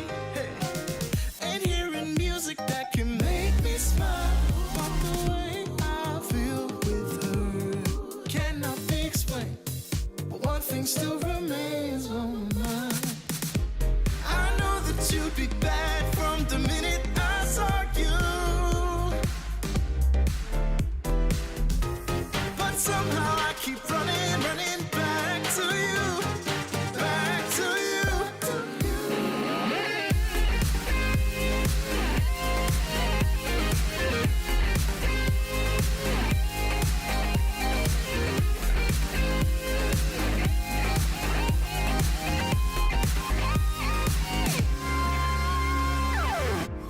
I know that you'd be bad, bad, bad. I know that you'd be bad, bad, bad. I know that you'd be bad, bad, bad. I know that you'd be bad.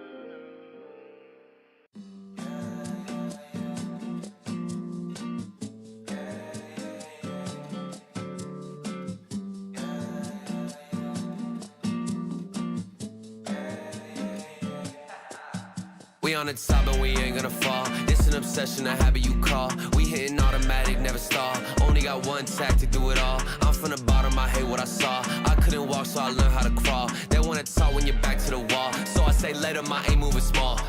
Money grows from my intuition. I just bought a crib, that's my first edition. People hate it when you claim a vision, but I use a static when I hit ignition. Hungry moves, I'm faster in a minute. I stay fresh to death, I'm in a mint condition. Forge a heat, no matter where I've been, and give me any place, and it'll be a kitchen.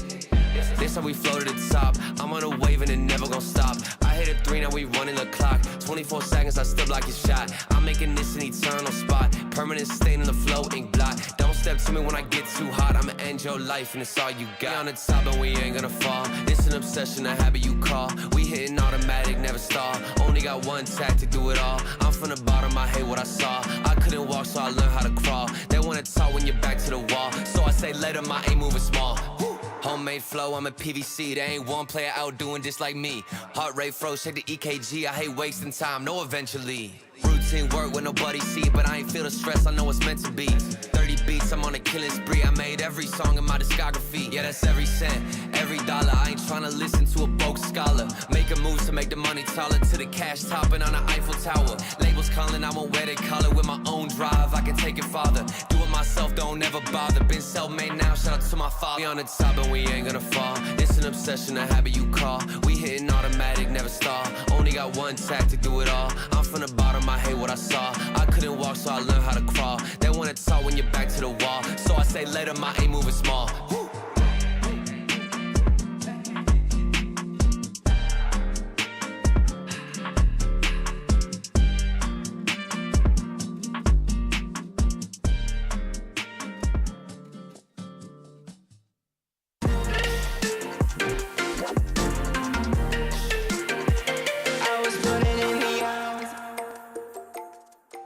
And we're back.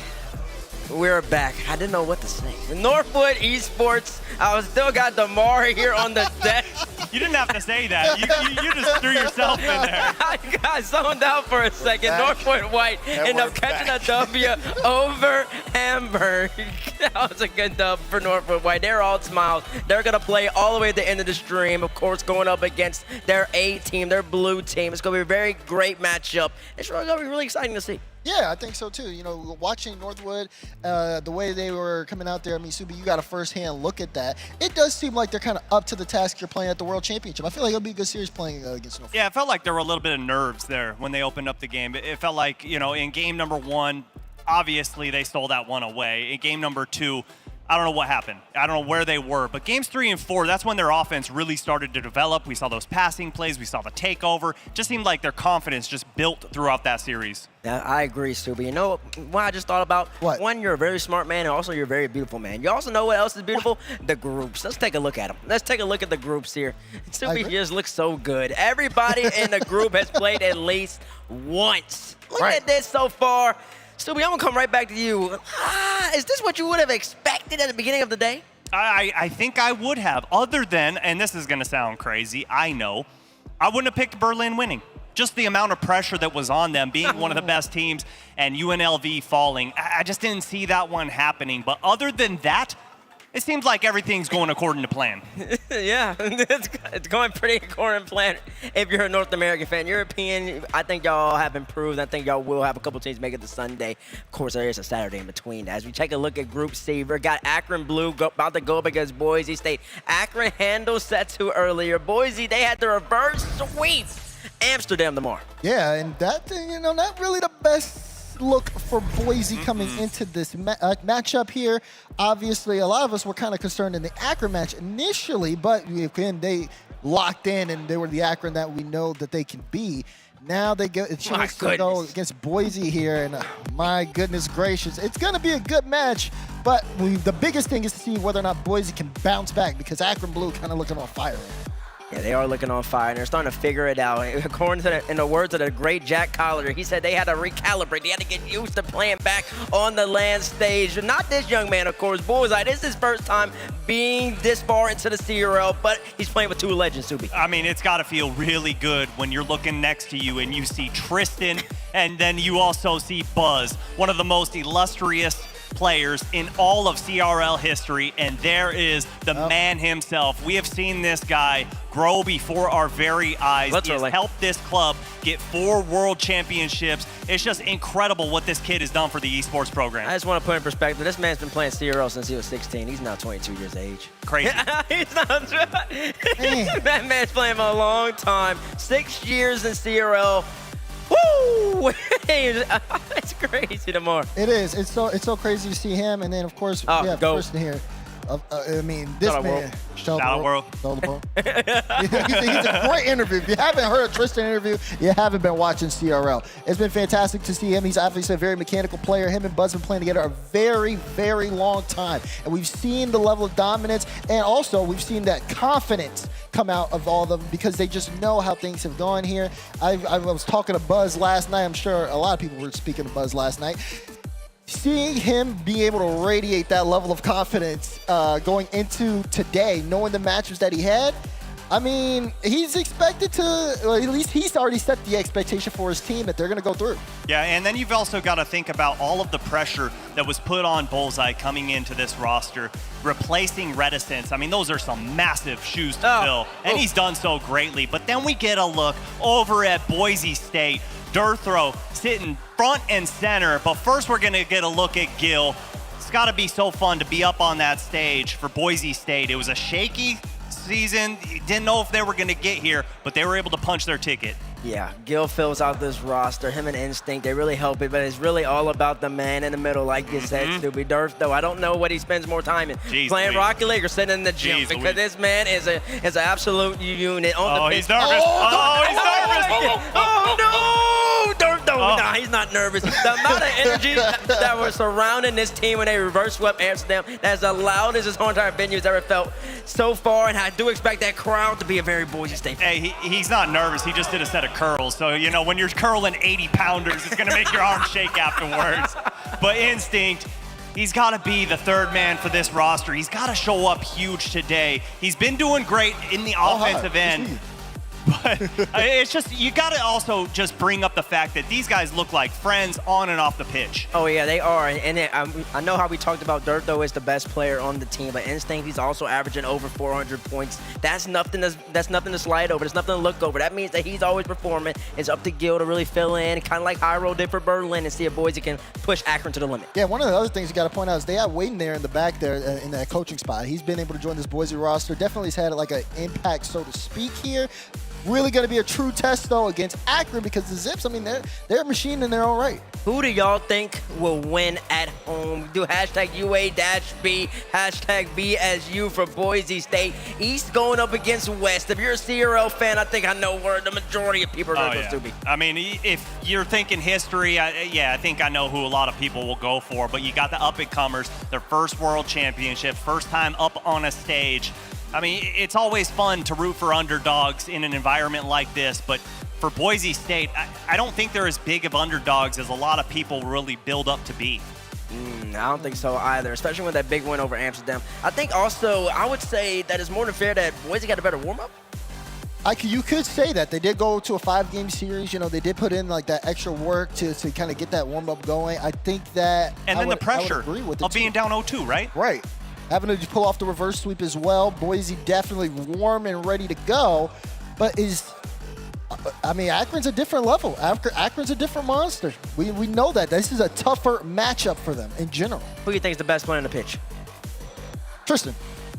Really? I would agree, but with CRL on the line, I got to say Buzz. With all the experience that he has, I mean, it's just... That's interesting. That's interesting. Carries through, baby. All that experience, all that confidence. He says, this is my stage. I own this place. Hey, listen, that's why you're so beautiful, because sometimes even beautiful people can be a little delusional. Time to get the predictions. Stoopy, who do you think is winning this matchup? Well, you know, I know Boise State really wants me to go for him because Durtho always calls me out when I don't. But every time I do, they lose. So I can't. I have to go with Akron here. I got to pick them to win this one. I think it's going to be a 4-game series. See me, I'm not worried about how nobody feels. Give me Akron at 4. It's gonna be a 4-game series. Boise, you know, you've done well to get to this point, but I'm feeling the Zips, and I haven't been wrong on the 4 games yet, so I'm rolling with the same 4 games. Oh my God, you're still rolling on this high for being right last series. I think I'm gonna roll with Akron as well over Boise, but give me them in 5. This Boise State team, they're pretty solid, but Akron, I just call Tristan and Michael Jordan a 0 for a reason. Let's see what y'all thought back at home. Finally, a close one, 52-48. Chat's a little split. The desk, we're all on the same side, though, but it's not like Subi, your heart was with Boise. I'm wavering. My heart's one way, my brain's the other, for sure. Heart's one way, brain the other. I'm not going to tell you which one, though. Okay, well, you said out loud that you're going to go to Akron, so we're going to go to Akron. The whole entire desk has Akron winning, which remains to be seen who's going to end up catching a W. The first of 4 matches here to decide who's going to automatically skip Saturday and go straight to Sunday. Akron Blue, multi-time national champions, Boise State. They pulled the upset earlier. Let's get into the match. It's the East versus the West in our North American standoff, and Boise are fresh off of a reverse sweep over Amsterdam. Akron, though, they just got back from a pummeling against Setu. The winner of this match goes to playoffs. This is where we separate the best from the rest, and Akron Zips, with all of that royalty behind them, have a very tough opponent in Boise State, a team that has been pushing for years to get to this point. They're not going to let this one slip away. And Durtho, that new third to Boise, who I think has elevated them so much more. Last year in this top 12 position, now Boise competing with some of the best, just recently finishing top 8. But Akron Blue, it's a tough challenge. They had mad respect for Akron, and Bullseye proves why. We've talked about Akron multiple times needing a game to calibrate against their other opposition, but here in game 1 in the first 20 seconds, Akron Blue strike first. When I talked to the coaches over at Boise, they said Akron Blue were the best team here. And the results are showing why Boise fear this. But Boise have a response, and Durtho has it. Now listen, when the desk talked about who they thought the best player on the field was, nobody said Durtho. And the desk, you better be watching, because Durtho's here to play, and a fantastic equalizer for Boise State. 1-1.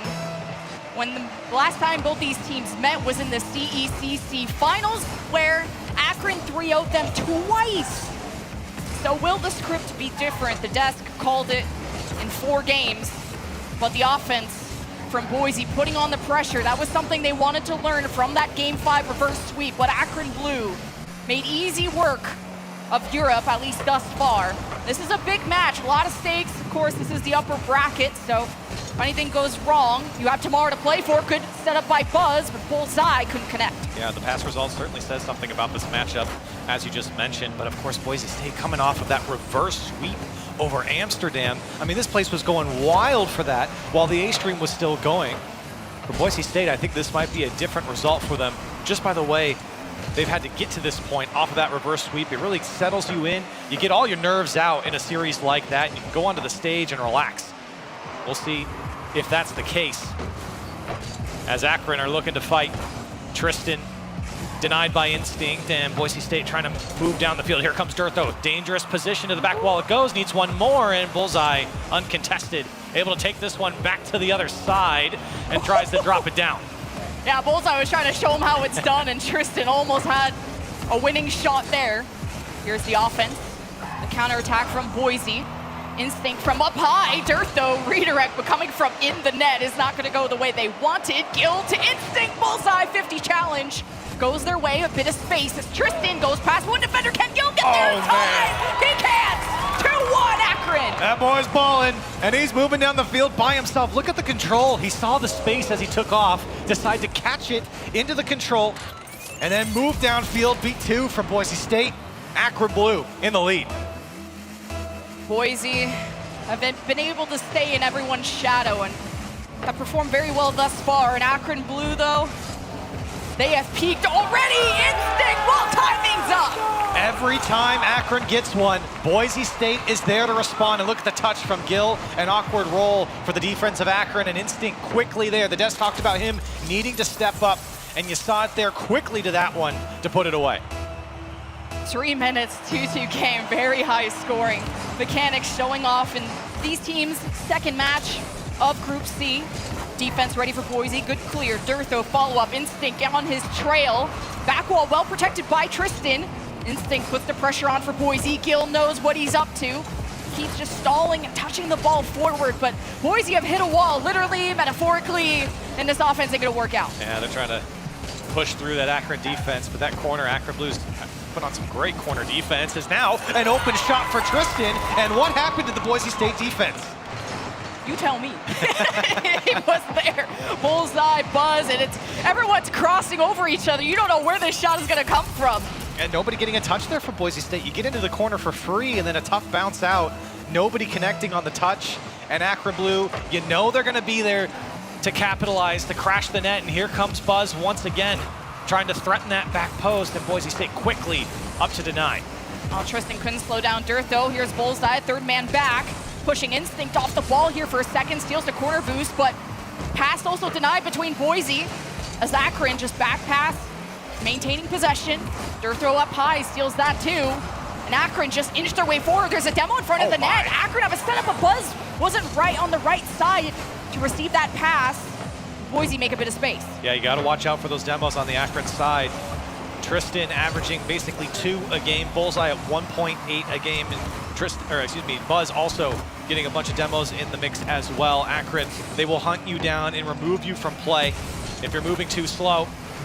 And right now you can see that opening up space for Akron. Here's some great ball movement from Akron as they try to threaten the net. Bullseye and another air dribble. Boise State, though, there to reject.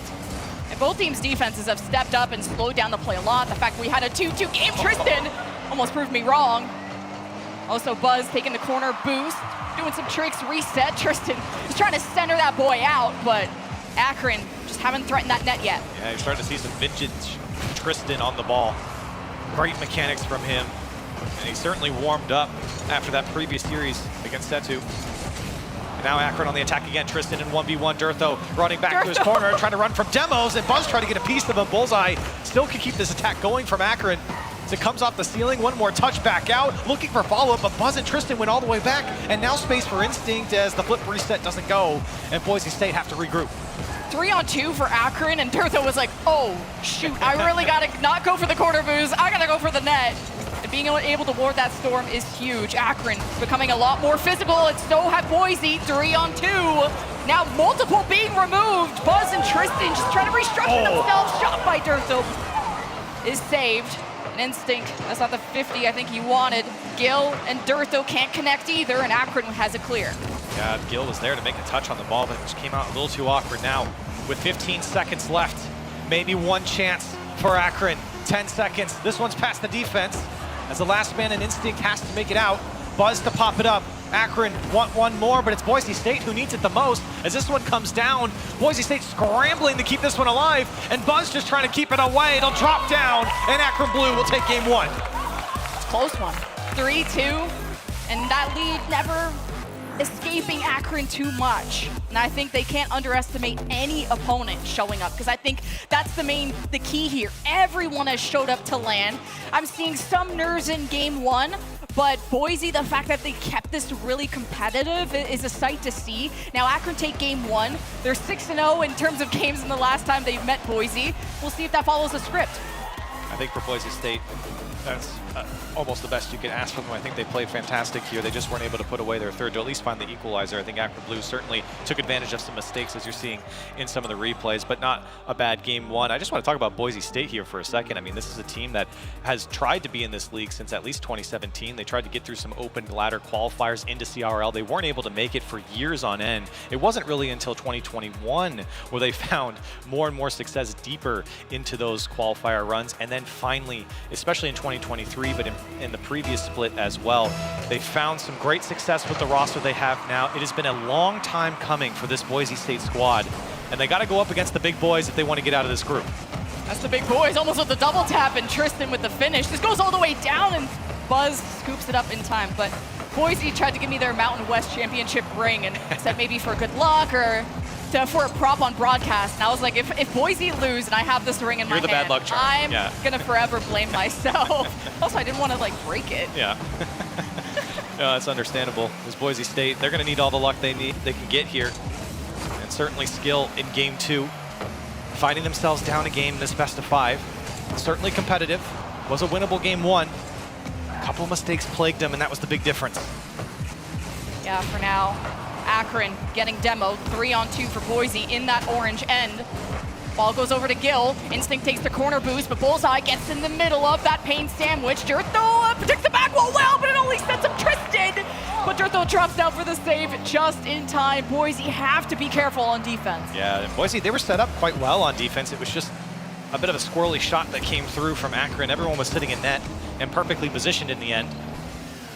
Now they got to find their offense. You saw Durtho, a big explosion early on in game one on his solo play, but it was Akron Blue who have just had all the pressure here. It really felt like the end of game two. You started to see Akron clamp down. Boise State have got to break out and get some possession in the final third. Yeah, Durtho misses that touch. Boise can't transition downfield, and once Boise get on the right tempo, now they all have boost, they can move forward. Instinct misses that against Buzz. Durtho is just overwhelmed by defenders, and Gil's that third man back that you can always rely on. Off the ceiling though, Boise keep this ball in the blue end. Akron, the challenge game is just so speedy from them. That's a great demo, and an open net. Bullseye's not gonna get back in time, and it's Instinct to tap it home. I can hear the cheers from the crowd. It's actually great how there's not as much trash talk as I thought there would be at LAN. And there's a lot of people, you know, behind the boys of Boise, a lot of people behind Akron cheering them on. I hear USA every time I walk by. But that was when they were facing Europe, so that's a different story. Well, listen, we haven't done any player interviews today, so you might get the trash talk later on. You never know, as it has been tense here in these groups so far. Boise State finding themselves up a goal in the first 2 minutes here of game two. Finding that offense is so crucial to back up that Akron squad, push them back on defense. That's good midfield presence by Buzz to always keep the play going. Every time Boise try to clear, toss 90, that's beautiful. And Buzz, you can see him really lining that one up. Bullseye getting a crazy flip reset, got everyone looking at him. Tristan was under the ball. The defense was a little slow, and when it came out to Buzz, you know he's gonna slot it. It's a tie game. Ooh. Boise are alive and well after it feels like they got trapped, and Akron was running that offense. Finally, it pays off. Midfield again by Buzz. He owns it. That's his real estate. And in this economy, that's pretty important because Akron can keep on that pressure. Instinct breaks through, connects to Durtho. To the corner, though. Akron can't slow down the ball. They already have to make a quick save. Boise keeping the play going. Gill to the right side. Instinct a bit late to the pitch. And Boise won't get much this round. And they're really paying attention to Boise State and how they keep possession. It's a great challenge from Durtho. Gill has an opportunity to keep the ball. Put something dangerous on the attack. He chooses the back wall, and it's dangerous enough, but the defense is there. And you can see Instinct and Durtho very willing to play back. And now Akron looking for that possession in the corner. Here's Buzz trying to play it across, and Durtho again, great challenge. Instinct goes. This is dangerous now. It comes out, and Gill has to save the day. Boise State, get out. It feels like they're draining Boise State's resources. They're so low on boost. Buzz off the back wall. Instinct there just at the last second. And if Akron Blue aren't setting up passes, they're setting up to take your boost. And Boise, without that, are just struggling to rotate back for that. Now they're getting demo. Tristan's going for more. Bumps Gill around. Instinct's in the net, though. And Boise are just barely holding on. Buzz! Oh, bullseye to Buzz with love. And it's another whiff here from Boise State, something that plagued them in game 1 when Akron started to build their lead. And again, not connecting on that one. Gill and Durtho running into each other in the end and just not lining up the touch. Akron is there to take care of it. A 2-1 scoreline in game 2.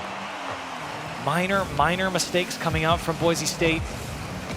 That's been the difference so far in this series. It's a harder game of Rocket League to play when you're low on boost. You got to figure out how to get that. You got to dodge demos.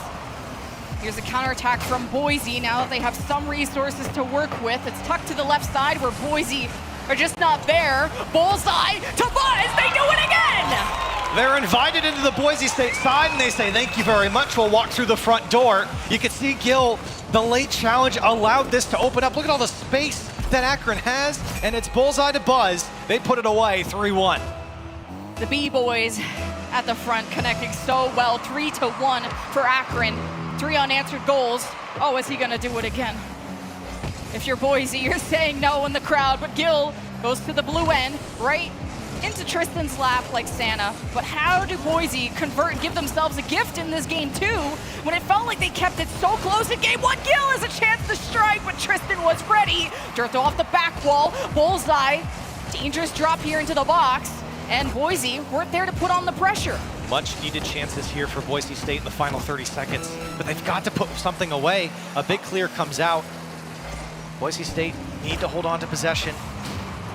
They need to find some attack that can break through. Durtho, can he be the hero? Off the ceiling, and he's not going to get back to it. Relying on his team now to get through, and that's a great touch from Tristan to waste time. It's just a snowball that has turned into an avalanche where you take all of Boise's boost, you get their structure, their rotations off sync, you get into their heads, and that's something that can definitely affect you at land. Couple of seconds left. Akron with ball control and control of this game too as they go to match point. Well, listen, I mean, you said at the beginning, you talked to the coach, they said, who's the best team here on Boise State's side? Well, it's Akron. Right now, Akron are playing like it. I'm not going to lie to you. 2-0 here in this series, and they've had full control. Maybe the score lines aren't blowout score lines, but boy, they have really pushed back Boise State. They forced some tough defensive mistakes out of them, and they're sitting pretty right now in this series. You see on the stats that Boise are trying to match that physicality. Akron are demoing them, take their corner boost. Boise constantly have to fall back. They can't play off of rebounds. They can't play pressure. And that was something that their coach, Wayton, made a huge difference for this team this season when he joined, quit his education to just make all this content, to make Boise the team that they are this season. And you see the difference, but the pressure was something they wanted to improve on in that match 1, and now it's lacking here in game 2. And this is the thing for Boise State. It's not, again, they're not getting crushed here. They're just getting beaten in every single one of these games. Akron's been more consistent, but realistically, if Boise State could just get that offense going, if they can push back Akron and not allow their line to be pushed up so far offensively, Boise State would be sitting a lot better. See, they're going to teach you how to demo because that's all they did. It feels like this series, demo 1 and 2. But Boise have done that too. And even when they're in a 2-on-3 situation, Boise can hold them off. What is the fun fact there? When they say 2% milk, what is the other 98%? I didn't know I was getting quizzed. It was today. rhetorical. No, it was rhetorical. I was reading it. I don't know what that means. And it's a good question. One that is above our pay grade. We're not qualified to answer. What we can answer is a game 3 for you. Akron Blue and Boise State. Boise State trying to stay alive in this series. And it's a quick kickoff for Akron. Bullseye, Buzz, passing so well, but Boise quick. to strike back as Durtho almost crossed in front of the net. And they're trying to do that over and over, but they ain't got that second man forward. They ain't got no friends. And they need to break down that Akron defense. And you need your boys to back you up. Gill, tough save. Akron are very willing to jump after balls in the box to the Boise State side. Here comes Instinct, not able to catch up to it. He ran out of boost. Boise State trying to find a foothold in the midfield. And Akron Blue finding the gaps on the clears. Well, Tristan to Buzz. Can't get the pinch off the wall. It's good defense from Boise. They have good reads here and there. But it's just about stopping the mistakes, and you almost set up Buzz for a home run. He's gonna demo you and go for round 2.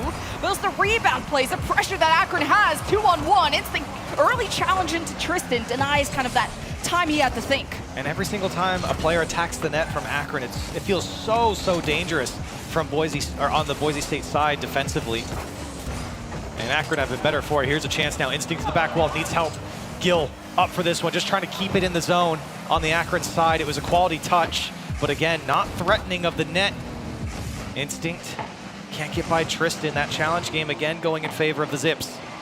Akron just have really good presence in the box too, so whenever Boise try to take advantage of maybe that free back wall, Akron just have so many members to deny that pass into the box. So Boise got to be more creative than that. They got to catch Akron off guard, force these mistakes, but Akron just seemed like a team that can't. Okay, we'll bust it. Maybe it was a fake, because Tristan almost broke through, but Instinct has made miracle saves in the net, but not this time.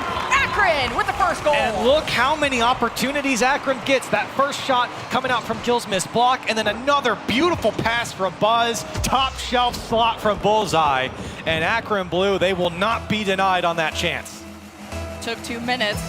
All it takes is a 1-goal lead to win the game and go to playoffs. Get the day off tomorrow too. Tristan being a bully. Instinct has to go forward. This goes all the way downfield, and Boise get a free response. They'll take it, and they need it. They have to find the responses as soon as possible. They finally get a challenge to go deep in their favor. And again, we talked about this just a moment ago. Akron are very willing to push up their line, and you can see there one missed challenge opens up 3/4 of the field for Boise State to put it away. Akron Blue, that presence in the midfield is what keeps the offense kicking.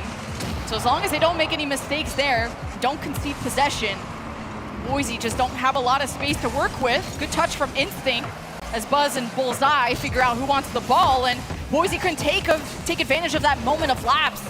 As Boise, Instinct, just a few challenges that could develop into something, but nothing yet for Boise as they return to the defense. 50 after 50, Akron get real close. Buzz couldn't get the second touch he wanted as Boise hold on. Yeah, 50 after 50 is what you said, but it really felt like 100-0 as Akron was able to barrel through 2 challenges to get down the sideline. And they've been able to keep this pressure going. Another quality challenge. This one dangerous in the box. To the backboard it goes. Looking for one more as everyone was still in rotation from Akron. They're just moving so quickly, trying to get back to this ball. Boise State looking to stay afloat. The Akron offense has been so potent. As Gill gets a chance to clear it away, but it wasn't strong enough. Durtho comes out of frame. Another shot, this one across. Boise State need to find this one out. A lot of weak clears, Gill's there, but no possession means Akron back in the driver's seat. And Boise with barely any boost. As soon as they have a moment to breathe on the defense, they have no time, or they can't really quickly go downfield. As Akron have been good at stealing, demoing, as you can see by Buzz. One of them will even teach you how to do it. Tristan, Bullseye meet Gill in the midfield. Bullseye removes Instinct. That defense of Boise exposed for the moment as Akron seemed chilled on theirs. Great touch there from Tristan, just to keep that one away from Boise State. He knew it was tough for his teammate, but he knew he was going to advance downfield. Tristan, full boost, dangerous from this position, wants to take on the whole team. Gill, great stop. I just think Instinct is also just a miracle player on this defense. I'd love to see the amount of saves that guy got. But Boise, how do you counterattack? How can you bring the speed? Maybe punish, maybe a late rotation from Akron. It feels like Akron has so much time to think, to read, to react. But still a 1-1 game. It's anyone's game as Akron are on match point. So the weight is on the shoulders of Boise and how they handle this next offense. And you can really feel Boise State settling in defensively, though. They've really slowed down Akron. Now a good beat here from Gill. Once the shot will go just wide, but still a chance for Boise State. This one comes across. Tristan there to turn it away. Boise State have got to get up. There's Durtho looking for more to keep it going here. 30 seconds left as Akron looking for a way out. 2 challenge there from Boise State. Here comes Durtho, back wall, double tap looming, doesn't find the connection. Gill, the shot is weak, and Akron Blue are able to get out. And Tristan was mid pre-jump too and able to save that. Somehow Boise mechanically just needed to clutch up at that second. 8 seconds remaining though, as Durtho sparks up an offense for Boise at this last second. Gill will keep it going in the back wall, goes up against Bullseye, gets the second touch. Durtho denied by the defense of Akron, as the play can still keep going. Durtho back, but at the goal line we go to OT. That one might have been going in there from Akron off their own touch, but overtime we go in game 3. Akron looking to keep it going. It's a big miss from Gill, and Akron Blue in 5 seconds head to the playoff bracket. Akron, they pull the trigger and it's a bullseye. And they set their sights on playoffs with a 3-0 sweep over Boise, took an OT, and you know what, it never got too out of hand. But I think Akron always predicted this. I think Boise had mad respect for Akron after how CECC went. And I'm sorry, Doc. He's taping me. It's okay. You can keep your ring, but they'll play tomorrow. Sorry, he came over. You guys can't see that. Boise State not out of it here, and listen, clearly Boise State sees Akron at a very high pedestal, as they should, and they found out why here in this series. Just overwhelming pressure from the Zips, and listen, I can't tell you how this fairy tale of buzz on Akron will end, but I can tell you that this chapter is starting off on a high note. To the playoff bracket they go, and they're looking strong. Yeah, Akron, the second place team from the East versus Boise, top 8 from the West. It's following the script a little bit, but Boise will be in the lower bracket to face the loser of Setu and Amsterdam. That goes down tomorrow, but I'd love to hear the thoughts from the desk. Bates, what's up? No reverse sweeps this time. Akron, they punched their ticket and are the first to make it to Championship Sunday. There's no other way to put it. Come on, man. It's too easy. Clock in, clock out. That's all it takes. You just go, they've been here. They're doing work. They've been in this stage. They know what it takes. Don't let a team come back. Don't play around too much. Just finish them off. Yeah, I know. They finished them off all right. Wait, if Tristan had LeBron interview him right now tomorrow, what would LeBron be saying? So, Tristan, how do you feel about that matchup? Obviously, you know, you guys came in, you performed, you did your work, came in for a 3-0 sweep, but I really want to know how it felt for you. Shout out, World. Yep, that's Tristan's response. Shout out, LeBron. And LeBron say, thank you. But in all seriousness, Akron, they were the better team. They looked like the better team in every aspect of the game. Boise, I understand they forced that game 3 overtime. They played aggressive, but Akron just too much poise, too much power all the time, and ultimately ended up with them getting a W. Yeah, you know, it was really interesting to see, too, because Boise, it felt like they wanted to get some of those breakouts, but Akron just did such a good job of holding on to the pressure and really making Boise earn their space. And if they couldn't earn it, Akron going to put the ball in the back of the net. So now Akron, they get to chill. We won't see them until Sunday. That being said, Boise, they got to wait, and they got a little bit of work to do. Yeah, for Akron, it just felt effortless. And Yeah. it never felt like too stretched out, too bunched up. It just like always the right place, always the right time, always the right challenge. It was just good shots. I mean, and then they capitalized on opportunities where we saw Boise State. I mean, we were sitting here on the desk like, you got to hit that. Right. Anytime a small little window that Akron gives you, you got to be able to nail those. And unfortunately for Boise State, weren't able to do it here, but Akron, oh my gosh.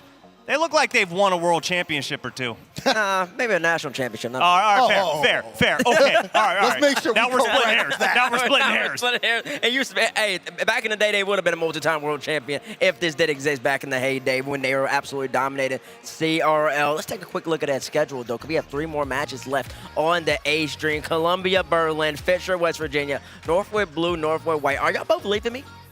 What? I am. He's staying. Okay, Subi's staying. So which matchup are you most excited for here tomorrow? I want to, honestly, I feel like the next one, Columbia, Berlin. I think that one's going to be a super interesting one because, again, Berlin is EU's last hope here, at least in terms of, like, making it out today. If Berlin get a win, like, they've already shocked people enough as it is. I feel like that one compared to the other ones. DeMar, can you count to 8? Bruh, Do you know how to count to 8? That's the Northwood Invitational. Yeah. And also, I think I'm casting that one anyway, so I didn't want to have like any clear bias. All right, that's fair. That's fair because that's my number one right there. Oh my gosh, I was hoping that would happen, and it looks like it is. It's going to be so exciting to see that one. Well, it looks like we have nothing but high-octane, high-action-packed gameplay in store for the rest of the day.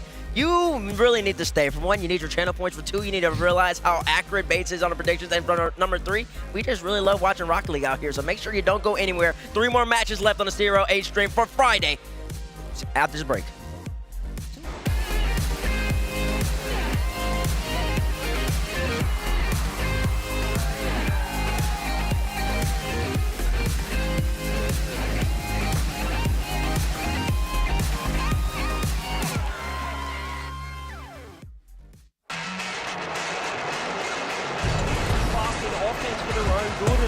It's leading to opportunities like this. Ahmad off the ceiling.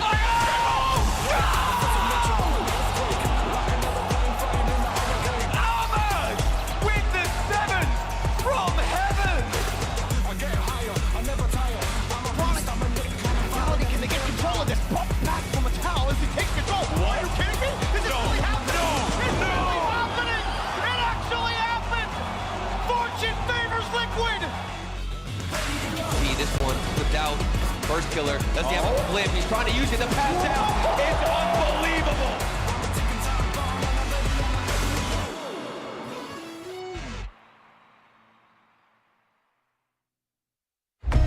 Game 5. Double match point on the line. Fury and Moist 5 minutes away from discovering who will have all of that on their side.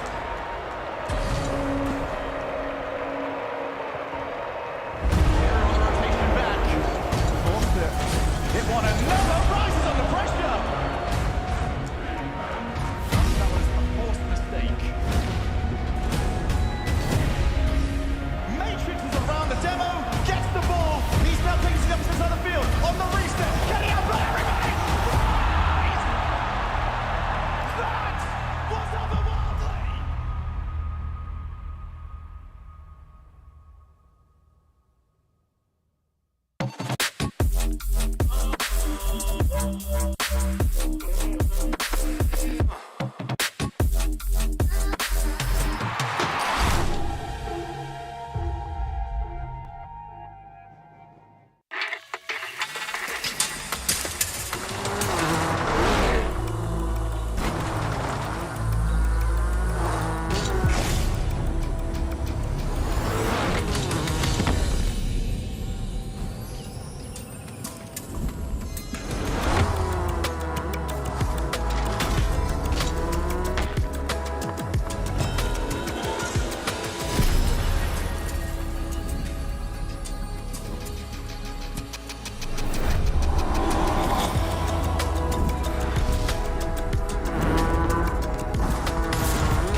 Hand out she holds, it's feeling like we've been here before. We're both so broke, that's something that'll keep us afloat. Don't walk too slow, we can't keep falling deeper again.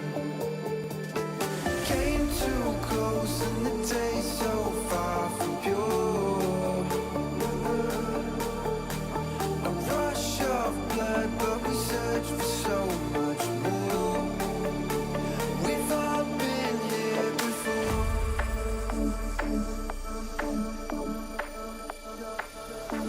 We've all been here before.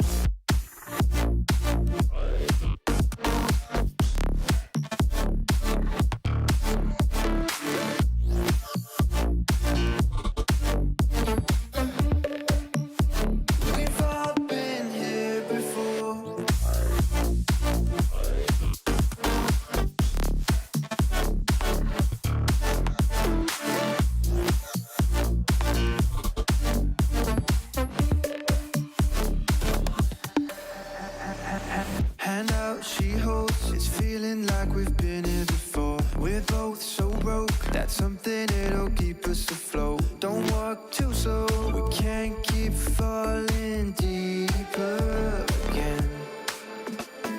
Came too close and the taste so far from pure. A rush of blood, but we search for so much more. We've all been here before.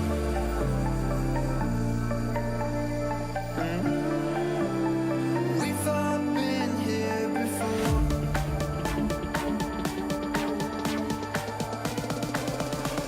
We've all been here before.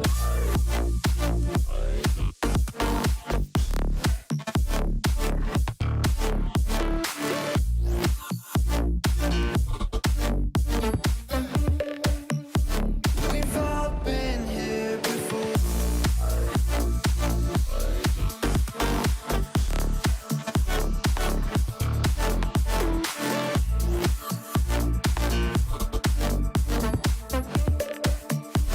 We've all been here before.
Well, 3 more matches left. Akron Blue, the Zips, Buzz in his final season of CRL ever. Of course, it only makes sense for a man that legendary to be the first team, the first person to punch his ticket to Championship Sunday. We're back, the same exact desk. I'm a T-Base, that's a Dazzler, and that's a beautiful man called Stubby on the end. Fellas, it's been nothing but action-packed gameplay, and we got a couple more matches left. We got a few more. We got 3 more for the day. It has been so fun to start out. I mean, we started the day with going to Game 5 all the way to an overtime, and then we finish it off.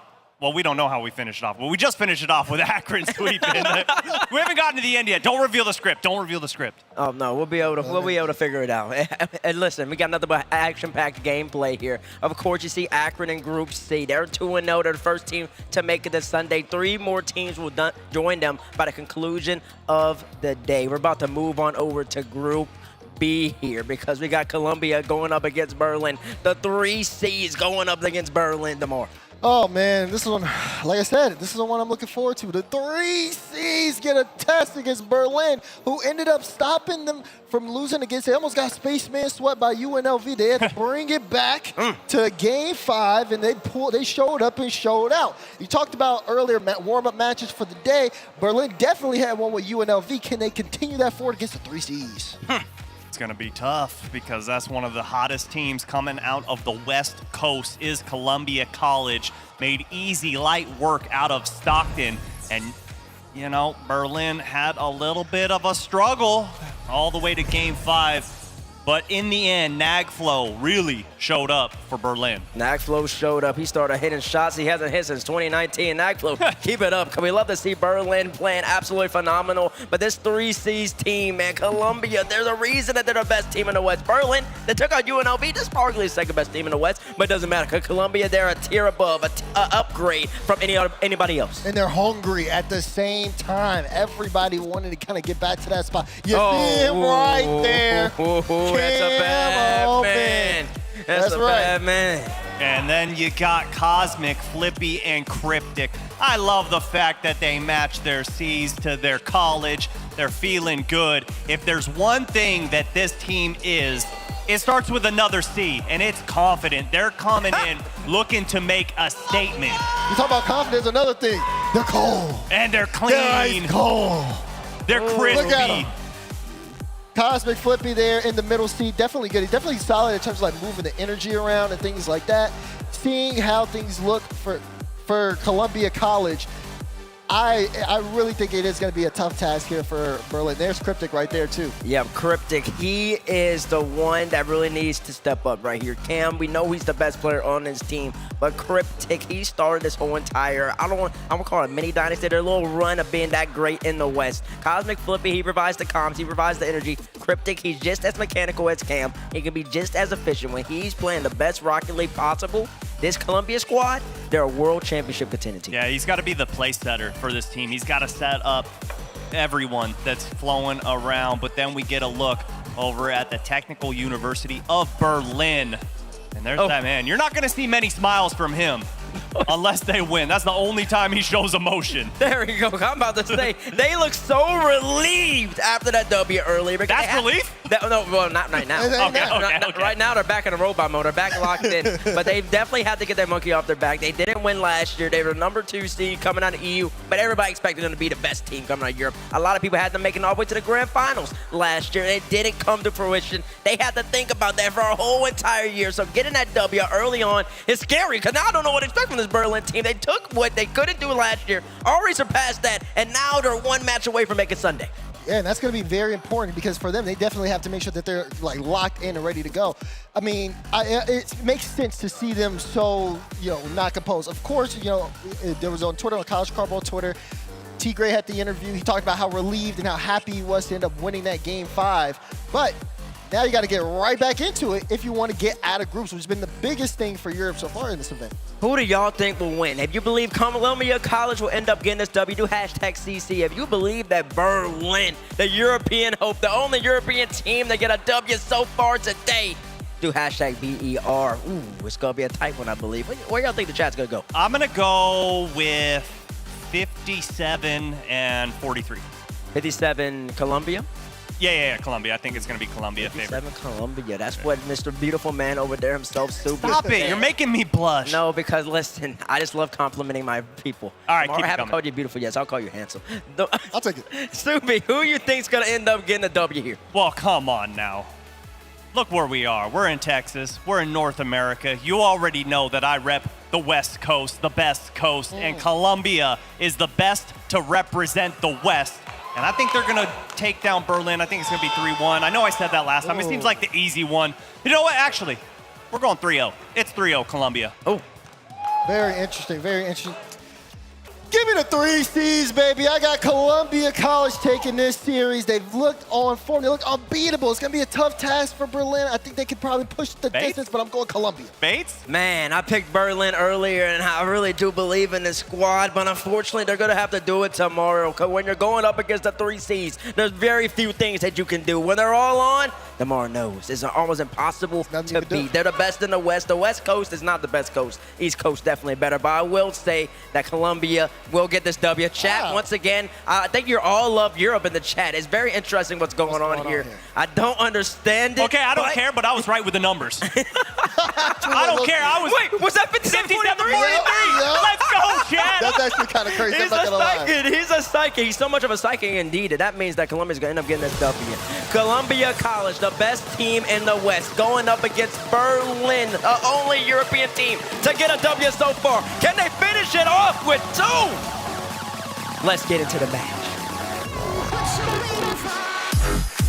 Columbia College versus Berlin. Ty Lacto. Berlin got quite the behemoth ahead of them. Absolutely, there's a lot of sort of mirror imagery compared to last year for Columbia, who were probably confused last year to be playing Kiel, the other European team that has ever beat a North American university. They swept them 12 months ago, but they might have a tougher time with this Berlin squad, who have already got a lead off the first kickoff. And look at Nagflow. They talked about him waking up in the back half of the last series and looking to make a nice little move to get the first goal for Berlin. Nagflow, you know, in that series where it was basically like Wellis versus Nagflow for a little while. But Nagflow, he just didn't come online until late. That's a great way to start. On a highlight Tigri as well. I think he put in an absolutely sensational performance earlier, but we have sort of come to expect that from him, and rightly raised on the panel. I think it is also the first time I've seen Nagflow smile in a very long time. He won't be smiling now. It's already 1-1. Now, how about this shot from Cam? Cosmic Flippy. That was good controlling touch. You see it freeze the defender in the corner. Just allows him to stay with it. He gets a great pop pass back to Cam, who places it nicely to the top. Quick response necessary for Columbia. Be happy with that after a bit of a hiccup on the first kickoff there. Win this one strongly as Cosmic leaves it for Cam to follow up with a rifle of a shot, parried and swatted away by Tigri as the ball goes back into the midfield, and Cosmic Flippy's up to the ceiling. No one's up with him until Hyro gets the challenge at the top of the box, and a dangerous 50 for Berlin just off the mark. Cryptic wasn't going to get there in time. Now, Hyro's my player to watch right now. He has to stay in this rotation. He can't get too jump happy there like he did there with the double commit. I think that might be a pain point that Columbia can push at. So Hyro, his task, not lose. Here comes Nagflow, hard flick off the bar, no chance over follow-up. Absolutely right. You raise Hyro, though, Jorby. He's the most demoed player in Europe this spring season. And well, Columbia, last World Championship, there was only one team that put up more demos per game than them, and it was, of course, the eventual champions, Northwood Blue. Expect the physical play to be a big factor as this series moves slowly towards the business end and the emotions only get higher. So far, dead game clears both ways as both teams try to get set up. No distinct advantage. Berlin's best looks, though, have definitely had Nagflow's first man. He's done a great job blowing through that first defender. Follow-ups are still coming here for Berlin. Columbia hanging on to this ball, though, hanging on defense. Cam next up on the back wall. No pressure. He's actually through 2. How about this rotation from Berlin? They're able to keep and sustain the pressure, steal some boost. Another shot, but Columbia met him at the point.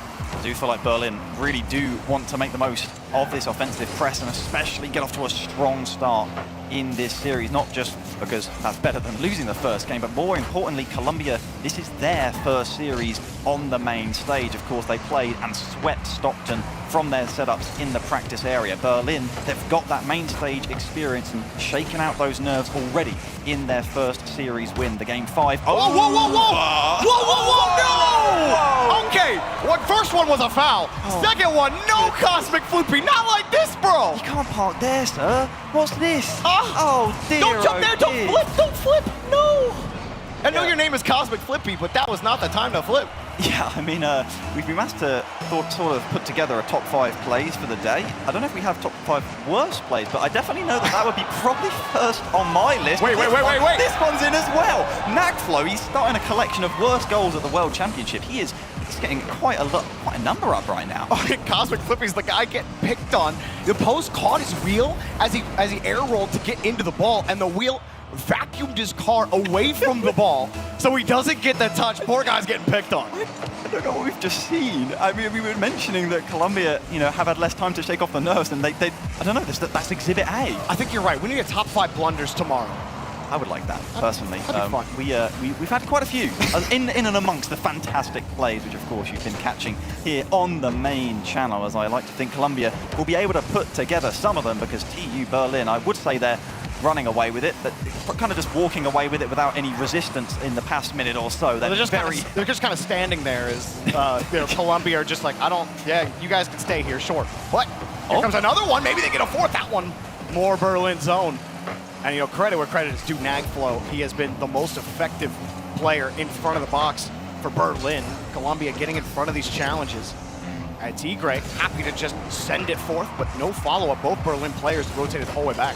It's almost typical of this Colombia side, who even starting last year had a lot of questions raised about them on the LAN stage, and it's such a contrast when you realize they're unbeaten on Champions Field in this spring split. You'd think they'd know about the clutchness, but something about these Game 1 mistakes definitely sort of shows a bit of a wrinkle, maybe a problem under the surface. Berlin will be looking to try and bring that to fruition and certainly show it for the world to see. They still got the 2-goal lead in mint condition heading for this final minute, and they're just asking, can we have a double touch? How about a single wide roll? Unable to sink it, and Cosmic's able to get back in time to make the block on Tigre, and a chance for Colombia. They take the shot, bottom right, but Nagflo in prime position. Yeah, Cosmic Flippy needed some height on that shot.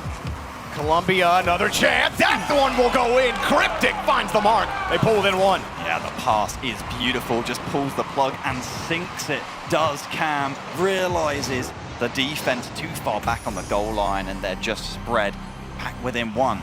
Colombia, this is the chance. After a bit of a shaky mid-game, TU Berlin are going to be the ones with the nerves having to defend this all-important 1-goal advantage. Pass back to Cam, third man as well, off the ceiling. Cam's got the read. Here comes Cam. Oh, he lets it drop, and another one in front of the box. No one's around. Where's the shot? It's not coming. High roll.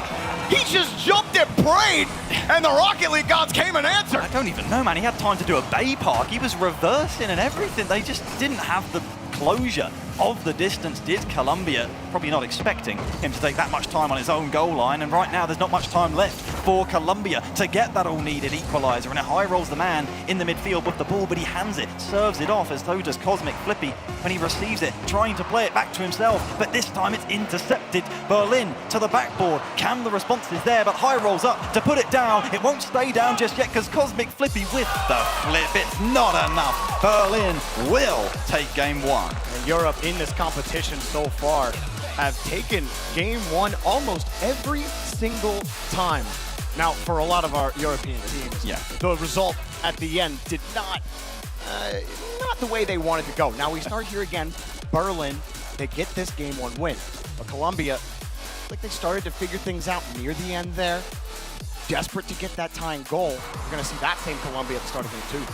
That is the question. How much of that first game was on merit to Berlin? Nagflo couldn't keep a straight face. I don't think he was expecting what was going on, but it's a great showing from him regardless, dropping 600 points and a hat-trick in that game, which is huge for confidence. And again, I'm always talking about contrast this season, really. Maybe I'm just hoping things are different for Europe, but it is for Nagflo and Berlin. Nagflo was shooting 9% at the last World Championships. It was far from his best performance. I think we probably don't want to talk about it anymore. He wouldn't like that because he's putting up a fantastic showing here in this series. The whole Berlin squad, you see them now just a little bit more comfortable after Game 1. And I bring up again, Jorby, this is Colombia's first series this year on the big stage. And high roll in that first game.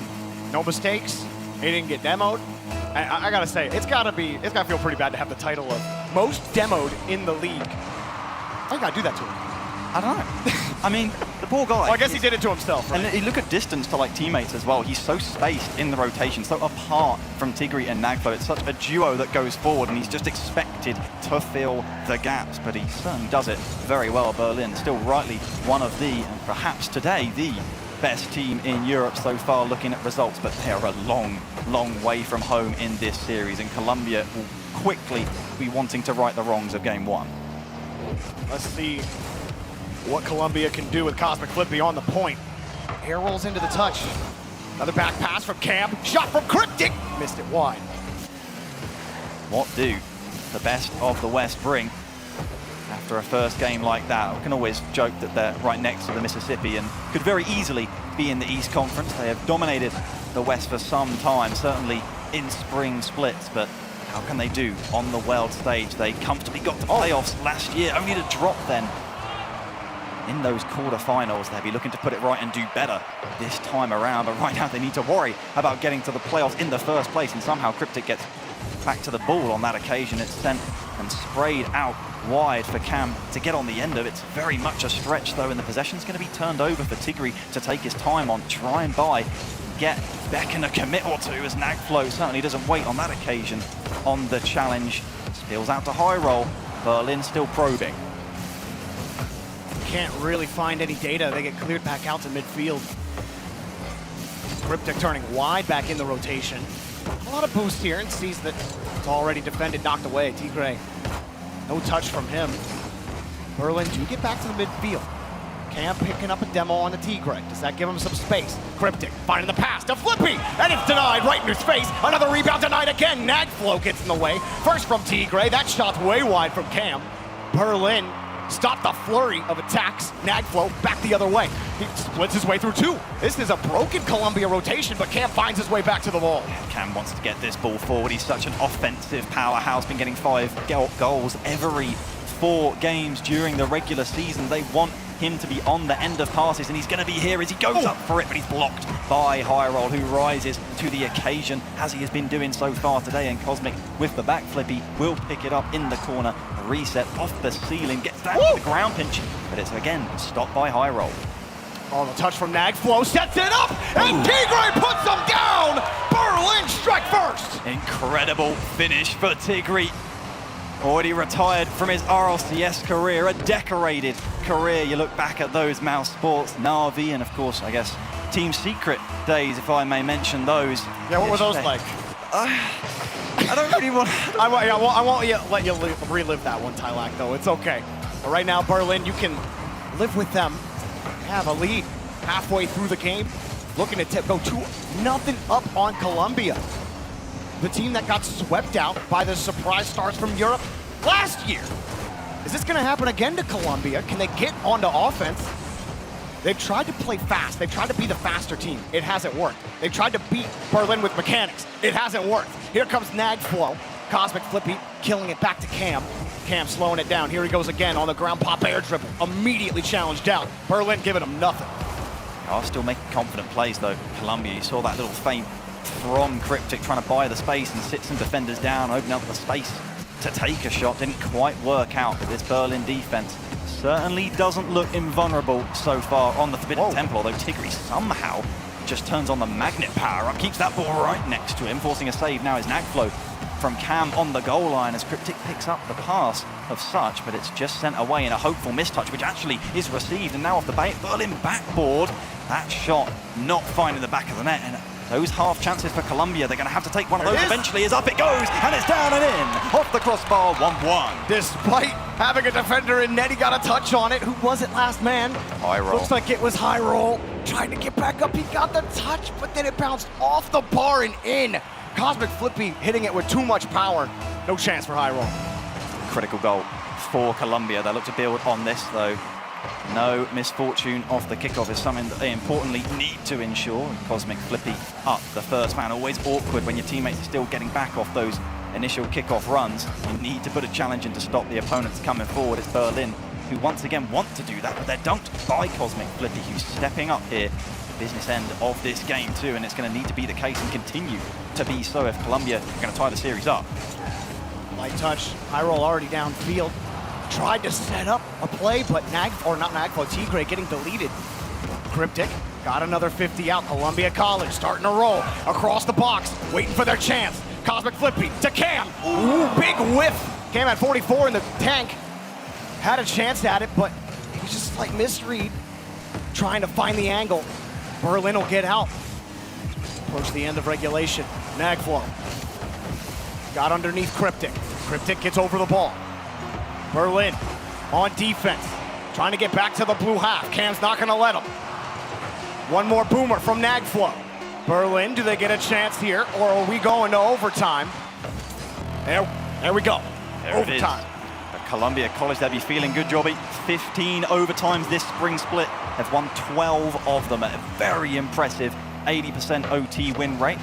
I say that not to curse them, as seriously, they do look like the better team in the latter half of that first game. TU Berlin needing to get out, really get some lasting pressure. Most of them have been one-punch attacks. They're looking for the sucker punch to take the momentum out of this Columbia comeback as they come forward. In fact, again, it's Nagflow bunny hopping to let Tigre go by. That's an interesting giveaway method, but it worked pretty well. What are the comms like in that situation? Is it just move, move? Wait a minute.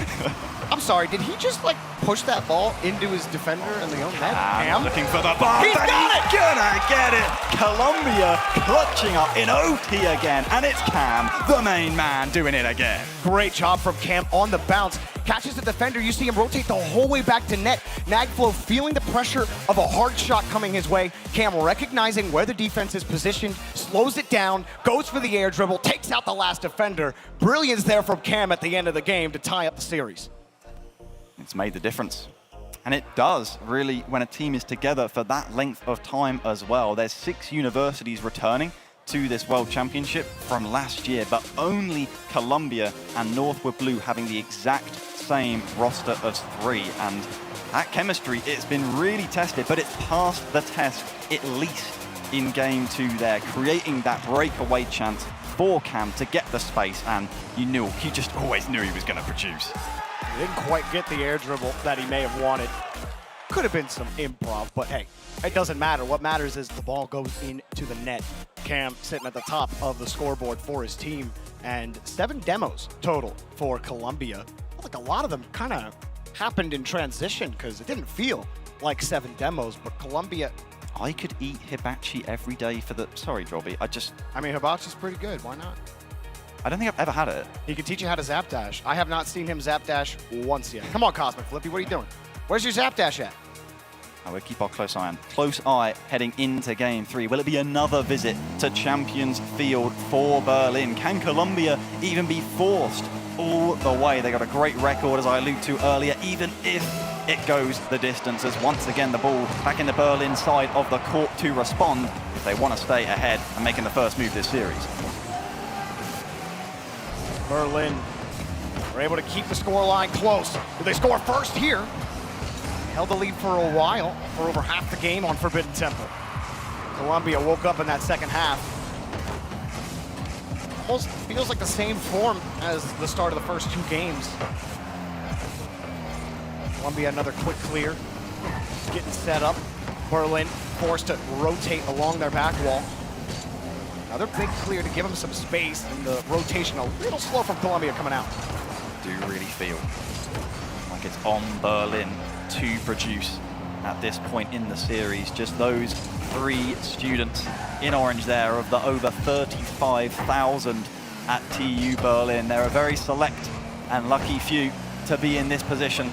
With the skill they have, they're going to have to show why. High roll is there with the recovery.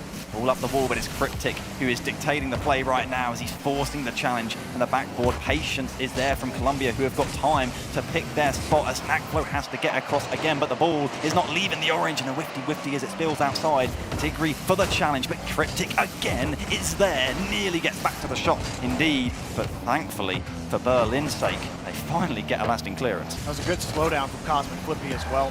Caught the first attacker out, allowed Cam to get a clean touch. Now Columbia are set on defense. Berlin, last couple of touches going their way. Midfield's theirs. Pass in front is theirs. Back over to the corner. Where's third man? There he is. Gets to the challenge. One more for high roll. Got the catch, trying to catch Cam out.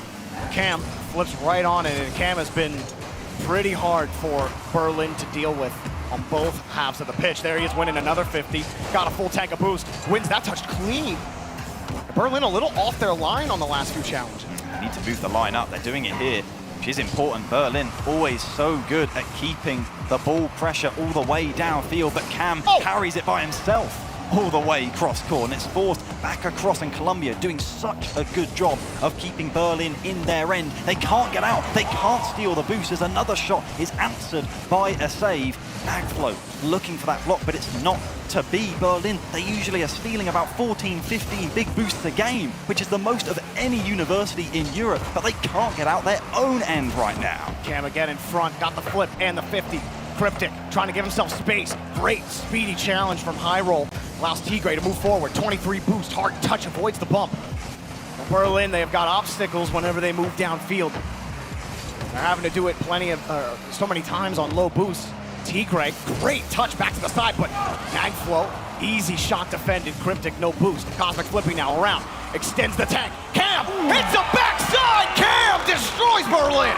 Calm, cold slot into the far post as Cosmic getting around the ball. Tigre can't quite reach it off the backboard, and Cam, he just picks his spot, and he is that guy right now for Columbia College, who have come back from a game down in the series to lead now in game 3, 2 on the clock. Berlin, where is the response? The clearance is answered so swiftly.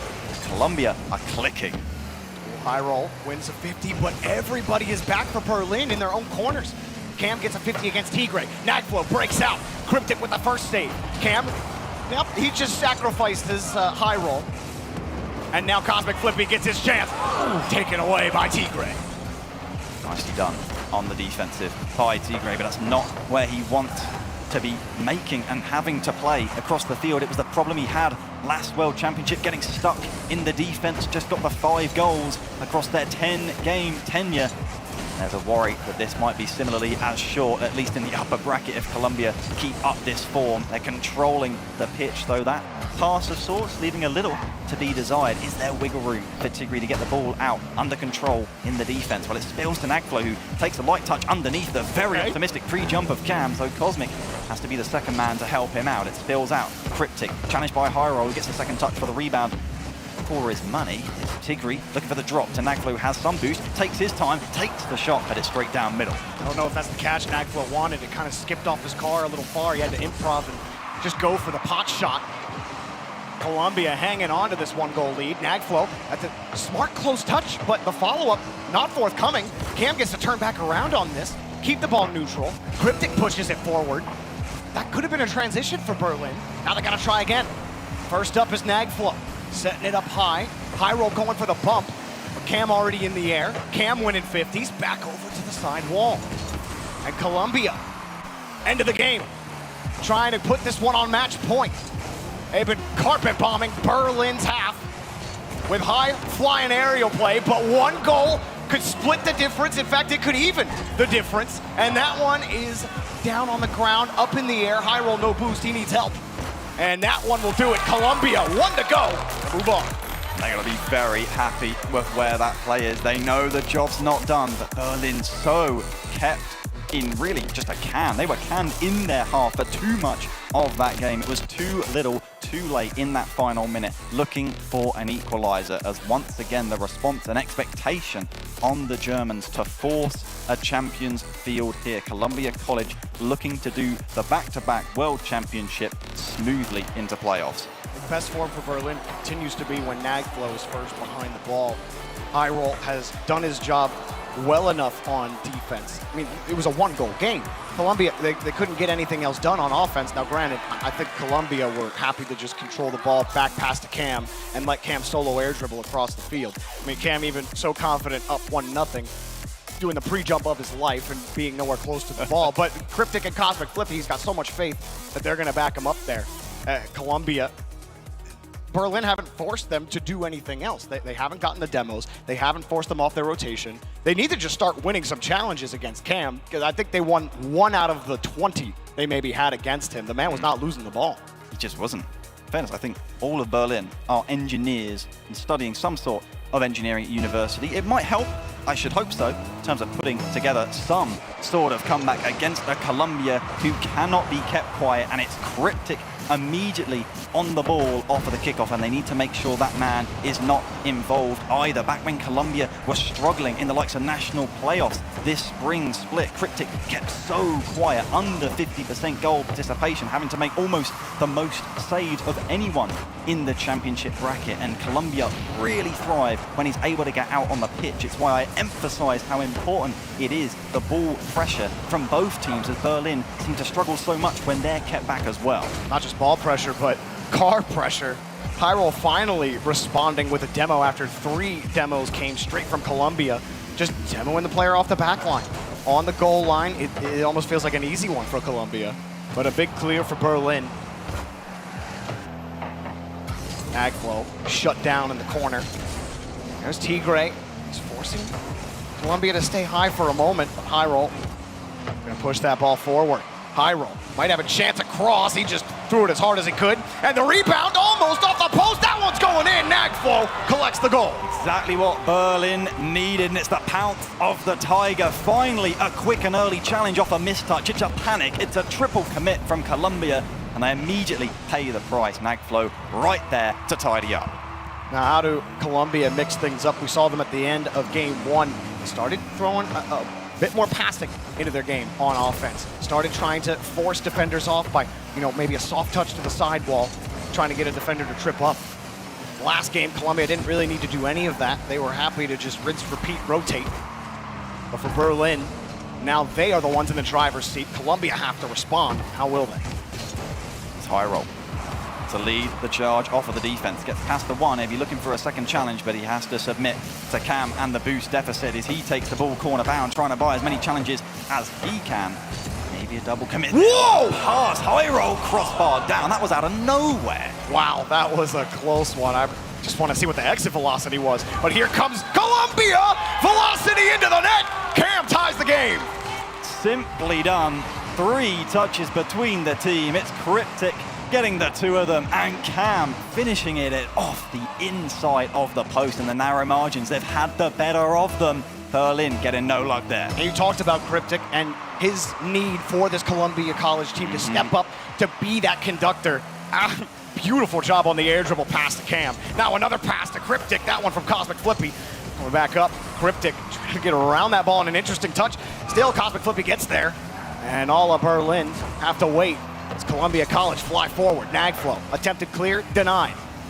Cam gets deleted, but wins the ball. Cryptic almost found his way through. A double commit was needed because the first guy missed. It's rough. Berlin really being marshaled around their own defensive zone, although a whiff from Cam could be the chance they need. Cosmic is right there to cover off and then become a temporary astronaut as he goes up to the ceiling for no apparent reason, but it doesn't matter because Berlin still don't really have the supplies to easily get the ball past the on-rushing challenges of Columbia College. You wouldn't think the game is tied, and yet it might not be for long if a chance like that didn't just about get saved by Nagflow on the goal line. Columbia, there's any team to score next, they are absolutely in the driver's seat. Cryptic is just playing around the defense. He'll turn and force another challenge. Cam, seems like Tigre doesn't want to let the ball alone, but he is forced to give it up eventually. As High Roll himself takes over, leads him for Nagflow. Round it goes, but again, it seems like they're asking for a mistouch from the Columbia defense, not really forcing it. Another clear out. Thought that might have been a good pressure situation, but instead Cam slips his way out. And now Columbia get to set themselves back up on offense. Berlin get to a challenge. They got to get around Cam though. With no boost, Tigre, that's going to be a hard task, and you see why. He gets bumped off the play. Cam steals the boost. Now here he goes again. Used everything, but got nothing. And with how lethal Cam has been just breaking open the offense for Columbia, hoping he can get a little bit more on the next one if you're a Columbia fan. Clears it out to the side. The longer it goes, the riskier this game becomes. The more risk that Columbia do not end this one in 4. Nagflow getting bumped. Cam coming in to help out as Berlin look for a way. We saw them heat up in the final minute. They try to do again here with a cheeky ground pinch from Nagflow. Wouldn't have been his first of the day. Be looking for another chance as Tigre with an important beat there on the offensive zone. Nagflow again to the corner, but it is absolutely boomed away, and a chance here at the other end. It's maybe over the mark. The read, it's there. The net It was. Where was he going? That wasn't that high. Oh man, he really boosted so high up on that play. Maybe he thought there was a defender coming across. Maybe he just misread it. We'll never know. It doesn't matter. The point is, the ball didn't go in the net. Berlin still have a chance to force game 5. This one coming across, Cryptic, no boost. Drills into the 50, but he loses it. Another chance here with 20 left. They don't want to go to overtime if ideal. They know Colombia's record degree might be able to sneak a late winner, but Cosmic Flippy is again there. Such a defensive rock he has been this series. Nagflo trying to do that for Berlin, but he's caught backwards. Tigri needed, trying to wriggle out through the corner, prevent any live loose balls from spraying off into the center of the pitch. Will it be golden goal territory as the ball comes back off the side left wall? Cosmic Flippy now spilling to high roll. Cam on the backboard. Will he be keeping it alive? Certainly wants it away from the net as the ball will touch down. And it will once again be Colombia's home territory. It's overtime. We got smoked there for a second, but the result comes through. Now Cosmic Flippy got the 50, but it's taken away to the corner. Tigre trying to protect his back end. He gets through 1. Cannot get through 2 though. Cryptic, he's become difficult for Berlin to deal with. Cosmic Flippy setting up Cam! Cam scores! Colombia move on to tomorrow! Colombia not just through to tomorrow, but Sunday immediately as well. They don't have to worry about that. They're through to top 8 into the playoffs, and once again, every single European university is in the lower bracket. Oof. But for Colombia, it's great they get a chance to defend themselves. No Cinderella story plays against them this time. They are no longer the Gaston of this story. Instead, Colombia, they get to move on. They get to prove themselves on Championship Sunday. Berlin, it gets a little more difficult. I feel like this is the closest we've seen these European teams get Tylacto. Every game really close for Berlin. 1-goal games across the board. A couple of overtimes on top of it. But they lack the teeth. They lack the chompers on offense. So let's hear some other chompers tell us how he felt about that match. Let's go back to teammates in the desk. The 3 Cs, they were flying around, they were looking menacing in the Berlin. They tried to set up the back line, they tried to hold them off, but when the 3 Cs are flying around like that, buzzing around like that, there's almost nothing you can do, Subi. You know, it's so hard to stop. Once that whirlpool starts on offense for Columbia College, you're gonna get caught in that riptide. But it's so fun watching this team develop throughout the season. You could tell, when that series started, you could tell the nerves were definitely on display for Columbia College. There were some missed flips, there were some missed hits, especially from Cosmic Flippy, but he cleaned things up, and eventually it was just too much for Berlin to develop. Yeah. I definitely agree with that one. I think this was an interesting series. I had high hopes for Berlin coming into this, but at the end of the day, Columbia College is Columbia College, and nobody's taking them down. Oh. Nobody's taking them down. I love that confidence. Hopefully they feel that same exact way, Hurt. I was just going to say, welcome to the desk. We have to replace Damar with somebody who's much better. And we do love Hurt. I'm playing. I love Damar as well. But Columbia, Subi, just watching the matchup, they just felt like they appeared like they just got more and more acclimated, more and more comfortable to how to go and play this Berlin team. And there wasn't a few teams throughout the whole entire day, this CC team, that actually decided to slow down the pace of play when they had space. Yeah, it's so important to do that, not only to just kind of throw your opponents off course, but also to just slow things down for yourself and just say, hey, I'm a really good player. I've got some 1 skills. Let me put them on display for you. But this Columbia College team just seems to have almost what is like a hive mind on the field. All 3 players know what each other are doing. The trust is on display. And right now, this is looking like the team to beat. Yeah, they're looking like the team to beat. They are the 2nd team. They joined Akron in the championship bracket. UNLV and Stockton play tomorrow in an elimination match, and Berlin awaits the winner of that. That is Group B.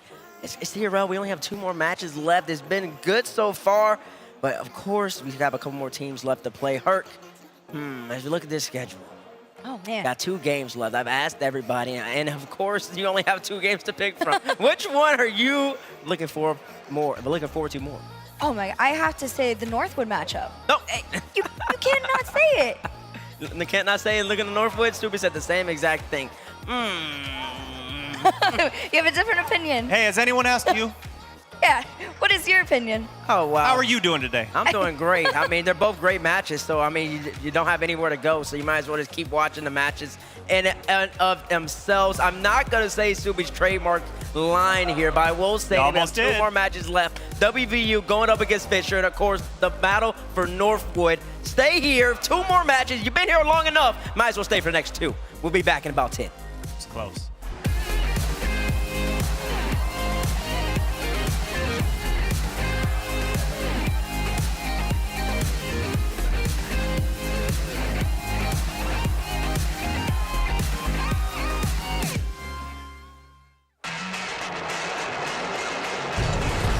Offense for their own good, and it's leading to opportunities like this. Ahmad off the ceiling. Ahmad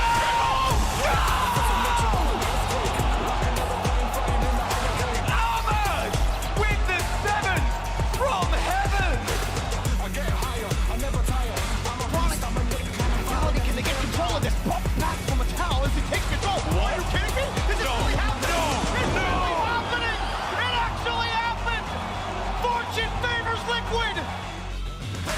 See this one flipped out. First killer. Does he have a flip? He's trying to use it. The pass down. It's unbelievable.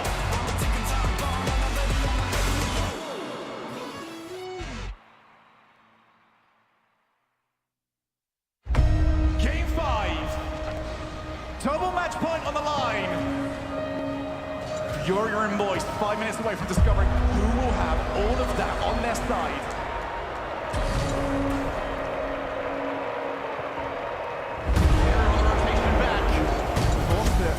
It won another rises under pressure.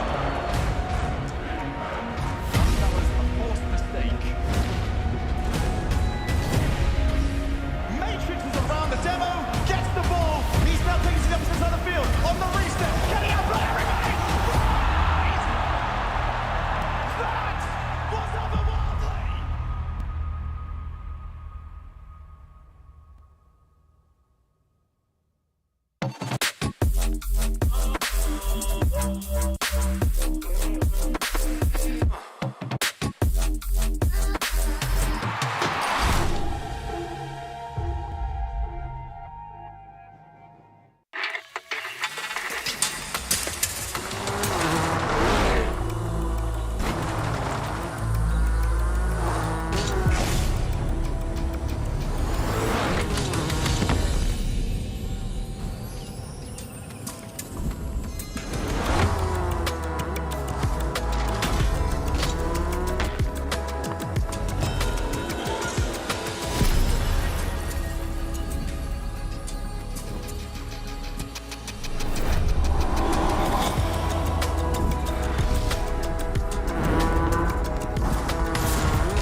6 matches have come and gone so far today on the H stream. We just saw the 3 Cs go up against Berlin and ultimately come out victorious. Cryptic, Cam, Cosmic, Flippy, nothing short of phenomenal in the previous series. In Berlin, they've been playing pretty good as well. They have to play tomorrow, aka Saturday, while Columbia College, they move on and play on Sunday. Joined by her, joined by Cheese. Michael! Hi! How you been doing today? I've been great. I've been hanging out, waiting to get back on the desk so I can talk to you both. So I'm ready. Oh, you're ready, eh? How you feel about the day so far? I've been enjoying it. It's been a wild ride here at CRL in the World Championship. It's been a long time coming. I wanted to see what Europe could do. I've seen it, and unfortunately for Tylacto, it has not gone well. Well, listen, that's why he still has a whole another day left. Nobody's been eliminated just yet. Let's take a quick look at them groups. See what's been popping so far. Akron and Columbia, the only 2 teams that have punched their ticket to Sunday. 2 more will join them by the conclusion of the day. As you can clearly see, EU only has 1 W. That's Berlin's. But there's always tomorrow. They've had a couple great series. Amsterdam got reverse swept by Boise. That series could have been completely different, and everything else in between. So I can't say that I'm necessarily surprised by the results so far, but I think tomorrow will be very telling of how much Europe has improved and how much North America has to continue to work in order to stay on top, because clearly that's not the case in the RLCS. As I'll take a quick look at Group D. Dr. Boomin versus Nijmegen tomorrow. Fisher versus WVU. Achieves, man. Looking at that squad from Fisher, arguably the best, most talented roster in all of CRL, but it just hasn't panned out for them yet. Yeah, they're looking for this is the opportunity for Fisher if they want to say, no, we're actually the best and we should have been. And West Virginia, they actually played Fisher pretty well during the season, I will say. The one time they played back in February. It was a 5-game series, so it was kind of close. But that being said, West Virginia, you had better not come out playing Fisher like you looked versus Dr. Boomin. I know you won, But to act like they played well is completely wrong. No. They missed a lot of balls. It was ugly at the start of the day, so. I mean, they were the first game. They're going up against the #1 European seed. They had to get the jitters out, but this team right here, they're just bubble players galore. They have everybody. Kensei, of course, a ones main in and of himself, also a twos main. Always great, sits around 2,300 in ranks. He can do every single thing, has success in RLC, as every single person on this Fisher team has. And it's going to be really telling to see how much they can do in this series. Sosa in the middle hurt. Been around the bubble scene for a while. Also, of course, still a pro to this day. He leads the squad. Oh man, I've been waiting to see Fisher at the World Championship since I joined CRL. It's been nothing but hype around this squad, seeing them take down so many teams, but also really just raise the bar of the skill cap where people needed to meet them to be able to improve, kind of shake things up a bit. And my hot take that I'll sneak on in, I want to see them play Colombia. He wants to see him play Colombia. I think Money would also want to play Colombia in and of himself. Sup, on Team Sup, they are playing in the RLCS Spring Invitational in about a good 2.5 weeks from now. He's got nothing but skill and poise Chiefs. Yeah, Money, one heck of a performance in their B-Stream matchup. 9 assists to Sosa's 9 goals. It was an absolute beatdown over there. They put up the offense. They came here ready to go. So I'm looking forward to see what they can do here against West Virginia, who's hopefully settled down a little bit. They need to settle down, and they also need to hope that Angel still has sprint in his wings and he's still ascending even higher into heaven, because that man right there was on a completely different level, completely different tier in gameplay earlier. It remains to be seen. It's been about 6 hours since we saw him play, so it's going to be seen if they can still maintain that form, especially him, West Virginia. Their only 3 losses throughout the whole entire CRL League play was to the Northwoods and this Fisher team that is across from them. They did ultimately end up dropping to Akron in the playoffs, but they're only losing to CRL World Championship teams. They don't lose to anybody else. They pushed Fisher to 5. Can he do it again? Deck here, one of the mechanical wizards for this roster. He's been added. He does a whole bunch for them, whether it be demos, setup plays, and making sure that everybody is nice and comfortable. We move over to the man in the middle, though. Her 2 angelic goals at the end when it looked like Dr. Boom was going to keep on moving. Angel came, he soared, he rose, and he finished. Listen, if there is a time to pop off and absolutely shine, it's today. And well, Angel's been doing that. He's been a shining angel, as you can see, and I just can't wait to see this team continue to come on together. But we got another player on the rest of this one, Chiefs. Yes, of course we do. And finally rounding out the roster, Rots, he's really kind of been that guy who facilitates, I would like to say. Yep. Deca and Rots both kind of open the doors, and they kind of play the similar roles and let Angel go do his thing and see what happens. And it worked out pretty well earlier. The one thing I'm concerned about looking at West Virginia, compared to how they played earlier in the day, they did get a lot of good offensive pressure, but it cost them a lot of boost to do it. Yeah. I'm not sure if they're going to be able to keep up all that offensive pressure in the same manner that they were against Dr. Boomin. Felt a little bit passive sometimes in that series. I think Fisher may come out a little bit more aggressive, so hopefully a little bit more conservative, a little more structure in that offense, and not just trying to press for the sake of pressing if they want to take down a team like Fisher here. Yeah, and I'll say, hey, listen, they can't just hop on Angel's coattails. There's got to be a whole entire team, this whole entire series. Because any one of them, doesn't matter if Angel's playing bad, Rods, Deck, any one of those 3, they're not up to par, they're not playing the best Rocket League, is not going to be enough to take out this Fisher squad, because they can afford to have somebody play an off-series, because the other 2 can pick up the slack. That's something that most CRL teams don't have, but that doesn't mean they're not beatable. It just means that everybody in West Virginia, they need to all be on it, need to be all together, be a better team in order to get this W over Fisher. Woo! Oh, man, the Chiefs. Stressful. Looking at this matchup, you're WVU's coach. Okay. How do you approach tackling this Fisher squad? Oh, well, if I'm WVU, I probably want to try and counterattack down the center as much as possible, mostly because I feel like you're likely going to get pressed on your back foot a lot here. Because I do expect Fisher to hold more pressure than Dr. Boomin did. I think you're going to be pushed, so I want to see a counterattack down the middle. You should be aiming towards that backboard. I want to try and make Fisher make the most awkward clears possible. That way you may be able to sweep through and look for kind of some sort of setup off of a more difficult touch. Oh, look at that. I've been reading these fun facts all day. Fun facts, my game will do the talking. Oh, gosh. I mean, I wouldn't expect anything else from him to put this onto his sheet. Of course he does. Of course he does. It's right up his MO. Oh, my God. He hasn't changed. And for those who don't know, Sosa's been playing this game since He was about 12, 13, I don't even know, so it's now 18, 19.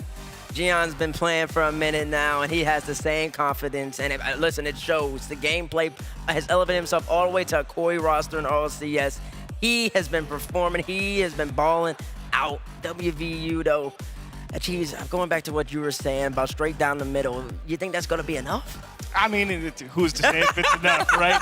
I still think Fisher's a very quality team. I mean, that's really the core of, I think, a lot of success in Rocket League is a sound defense. Because at that point, if you're just not letting, it requires exceptional offense to be, sound defense, right? So generally, if you're sound defensively, there's usually not enough talent on a lot of teams to actually break that down. So is it enough? I mean, maybe. I'd like to think so, but I think that's where you start because you have to put them in awkward situations because they're that capable over on that Fisher roster. Dex says they've used the dominance consistently since he began playing RLCS. Yeah, he did used to use the dominance, but now he switches it up. I'm pretty sure he was in the Fennec last series. No, that was somebody in the dominance. No, that was him in the dominance? Yeah, that was him in the dominance. He was there. Oh, that's long card meta. He was on Fennec? No, I know he was on Fennec. Yeah, he was. Somebody was on dominance. Well, I know somebody was on dominance. It wasn't Dex. Dex capping in his fun facts. Fun facts don't cap. Listen, I'm the call. I got all the facts right here. They're all in my brain. I knew he was on that Fennec. I knew he was on Fennec. I know. For those at home and wondering why we're still talking, listen, I gotta go through the technicalities. You gotta make sure that there's no pauses in the middle of the series. Would you rather see a pause in the middle of a game, or would you rather just listen to us talk right now so there's no pauses? I think you want to listen right now. Yo, put your hands up. You're on the camera. Put your hands up. Put your hands up, please. Put your hands up. Come on now. Nothing if not a facilitator. Is that McLando down there? Is that what I see? Come on, McLando. I see you, baby. You know I see you. You know I see you. Point at the camera. That's that good camera work right there. Rooting for Sosa and them boys. I already know that much. It's gonna be. We love to see the families, the friends, and everybody come out support these players, and it just really is what Collegiate it's all about. Hurt. If you had to get, do you think that Angel can duplicate that performance from earlier? Oh, you can say in short, yes. Oh, but okay. I the like rest of the sentence goes. Not against Fisher. No, that's not what the Mountaineers want to hear. It is a tough mountain to climb, but if anybody can do it, WVU can. I think they can. They're capable. Yeah. It's we all know it's the uphill battle, right? A lot of people would favor Fisher against pretty much every other team in the league, or at least say it would be a good fight. And so I think everyone knows West Virginia's kind of the underdog here. So I think they are capable of it. But you're right, T-Bates, you mentioned it earlier. It does take the full team effort to get the job done. It is going to take the full team effort, but both of these teams are playing with house money. I do believe that both of these teams are the clear best two teams in that group. Even the Dr. Boomin are lurking along the shadows. They could do some damage, maybe push West Virginia to another game 5, but if West Virginia is playing their game, I do think that they're a little bit better. If West Virginia does end up losing this, or Fisher, they're going to take this experience, they're going to use that tomorrow, and it might be in that benefit. That's something that hasn't been talked about so far the weekend. Would you rather make it all the way to Sunday and be comfortable, or would you rather keep playing each day? I think if you're a really, really good team, you want to just go straight to Sunday and not think about it. If you're at the top, you're just like, let's just skip everything else. And if you're kind of that middle of the pack team, you're like, you know what, I'm okay. I want to settle in. I want to get a lot of experience on this stage so that when I make that lower bracket run, I've been here a bunch of times, I know what I'm doing. I hear you on that. It's kind of like when you study for the ACT or some along those type of lines. That last day of studying ain't gonna help. It's about the preparation the weeks prior to that. That's a life lesson from Bates. Who do you think is going to win? If you believe that Fisher College is gonna take the W, do #FC. If you believe that West Virginia University is gonna come out victorious here, put that #WVU in the chat. Chat, you've been kind of right sometimes, but mostly you've been wrong. So I'm really interested to see where you end up going here as we take a quick look at the coaches and everybody else in between. Two teams right here. One of the best offensive teams in the game, and Fisher being matched by West Virginia. But then Fisher doesn't allow the goals at the same rate that West Virginia does. West Virginia, 4th in the league at goals allowed per game. They're going to have to clutch up. They're going to have to play great defense. It remains to be seen if they do it, but we're going to find out. 3 analysts, 3 predictions to be made. Achieves, Mr. Analytical. I'm coming straight to you. I got to pick Fisher off the rip, I think. It wouldn't do them justice, especially considering how well they played on the B stream, so you have to know that they came locked in, they're ready to play, so I got Fisher. Oh man. I don't want all the W fans to hate me. I've just not been hate. It's dogging okay. on them. All right. Fisher, I've been cheering you on all season. I'll keep cheering you on LAN. Let's keep it going. Got 2 Fishers so far. Listen, everybody in the world is expecting Bates to roll with Fisher as well. But I'm not, because I want to see West Virginia. They had the magic earlier. I heard the crowd get hyped up for them as well. I'm rolling with West Virginia. Angel didn't perform that well just to lose to Fisher right here. It's going at least to 5, and I do believe that Fisher might end up down. Now, I just got a little bit of hopium. It might be a hope pick. It might not make any sense, but sometimes that's what you need in the game of Rocket League. And CRL is all about the content, baby. You never know what's going to happen. Fisher College, one of the greatest recruited rosters in CRL history. Nothing but pros. West Virginia, they pulled up a miracle against Europe earlier. Can they do it again? Will they do it again? Get me on the call tomorrow. I got you, Bates. Angel's been soaring high this event, but can he fly higher than the Fisher Falcons? We're gonna find out who gets a break and who has to play tomorrow, Stacks. West Virginia fighting for survival earlier in a tight matchup with Boomin Academy. Fisher College able to kind of cruise over Nijmegen. They got 9 goals out of Sosa earlier today. He has been white hot. Can he keep it going now against a familiar foe in West Virginia? Biggest difference, though, is going to be Fisher's first time playing on this stage, Stacks. How will they be able to really get acclimated? As West Virginia, we've already seen them go the distance here. They're comfortable and ready to go. West Virginia will be trying to do what they could not the previous 2 meetings, beat Fisher College as that goes off the post, comes right back out to Money's lap, and he'll slam it home. It's already off to that hot start. I mean, look at that big challenge win there by Kinsey. Rod's in a tough spot. Ball bounces off the post, favorable for Fisher, and it's an easy tap in for Money. Fisher now setting the tone of the series. It took only 30 seconds for Fisher to get on the board. They're looking for more. High off the backboard, forces Angel up there. It was a late reaction out of West Virginia, and they somehow come away unscathed. I'm not gonna lie, West Virginia making that save definitely helps keep them locked in. They had missed that one, and they looked sloppy. Fisher get all the confidence moving forward, and this game could have escalated out of control. It was said numerous times in their series earlier today, West Virginia kind of got away with one. They will not get away with nearly as many as they did just a moment ago. Sosa at midfield, dancing around, but it's Deck to boom it downfield. Angel's there. This will fall back to Deck. His shot, sent away by Money just barely, and Sosa pops it away. Good on Angel for being able to keep this in play. You want to see West Virginia start the pace and really get that pressure. That's going to pitch right in. Angel picks up 1. West Virginia equalized. Angel was the leading scorer, had 4 out of their 7 goals. Now he's added a 5th on the day here. What a way to get the game level here at 1-1 here in game 1. Now we see West Virginia get some strikes. Fisher's defense not necessarily set, but you got to think that kind of pinch, a little bit of an anomaly. We'll see if West Virginia can really out-pressure Fisher down the pace, but right now they're in a good spot. Angel around the boards. It comes back out to the lone senior on the field, Rots. Now Deck trying to dump one back in. And it's Sosa to just power it away where Kinsey is waiting. Shot's going to be high.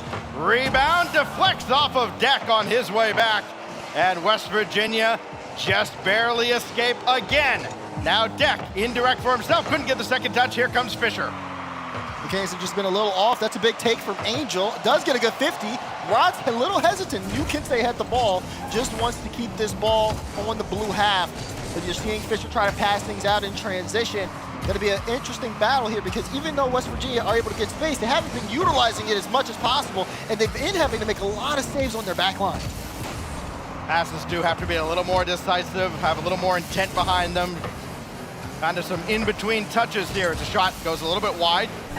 Boomed out by Sosa. Now Rots across where Money's waiting. Off the corner, left it for Sosa. Tried to freeze the defense, but the defense hangs just long enough. Past the halfway mark here in game 1. Trouble now again for West Virginia, but the Mountaineers escape. That demo certainly helps. Angel, nothing in the tank. And Kinsey will get it back out. Rebound from Rots is in! Right down Broadway! This starts off with Angel just keeping the ball close to himself. Money thought he had the early flick, waited to use that, and then just a little bit of miscommunication because someone goes for the boost right at the same time as the challenge is coming in for the flick. Worked out big there for West Virginia. They played their game, and it paid off. So it's the Mountaineers who have a lead now just past the halfway mark of game 1. Fortuitous bounce maybe for Fisher now. Can they take advantage? Angel in the way as he's going to be on both sides of the field. Now Deck trying to play the possession game. It falls back behind him to Angel, whose shot is saved by Kinsey. It was a good shot, too. Angel starting to stay on that same pace as we saw earlier, and that could be a big factor in how West Virginia do in this series. If Angel can get things going, get more confident, then the pressure is going to be on West Virginia. Oh, that was almost going to be incredible from Deck if it went in. Just barely off target. I think Bates would have jumped over the desk had that gone in. Yeah, we were looking. Here's the money, blocked by Deck. Follow up from Kinsey, stuffed by him too. Deck putting in the extra work. Decoy play. Angel's shot off the crossbar. They've got Fisher guessing over and over again and guessing wrong more often than not. One thing though is for certain, they have not been able to convert, and which means that all Fisher do need is one strong attack forward. They have made Fisher look very uncomfortable on the defensive end, but if they can't capitalize and get these shots in the back of the net, what is it all for? Great effort there by Deck to get the ball downfield with Angel not holding any boost at all. Desperation play pans out for West Virginia. Now they're on offense because of it. Angel diving in. Here's Rotz, got a lot to pick from. Went wide and could not follow the play up. That's gonna fall to Deck, and Kinsey with an easy clear. Oh, Angel's up again for this, then Money just got around him. But West Virginia continuing to make Fisher work. Have they been caught out though? Numbers advantage. Money gets around and Rotz is there to bail out Angel. Another opportunity. Sosa's wide and nobody there to follow. That was a good chance there for Sosa too. A lot of speed trying to get to the ball as quickly as possible, but again, it just wasn't enough. Now Angel trying to clear this out into space, needs to get it past Sosa, plays it low. Deck is gonna have a piece of this off the back wall. Money, great touch out because Rotz had that ball downfield. Here's the attack from Fisher. Can they make something happen? High ball, open net, and Kinsey's got it! Fisher equalized with 4 seconds to go! They sent the house, they went for the knockout blow, and they got caught on the counter punch. 4 seconds remain before we go to overtime in game 1.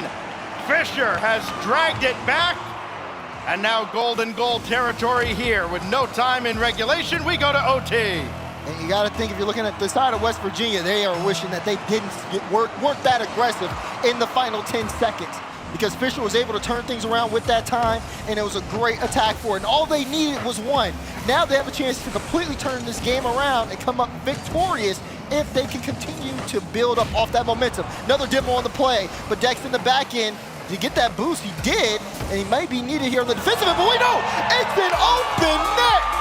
Wide open for us!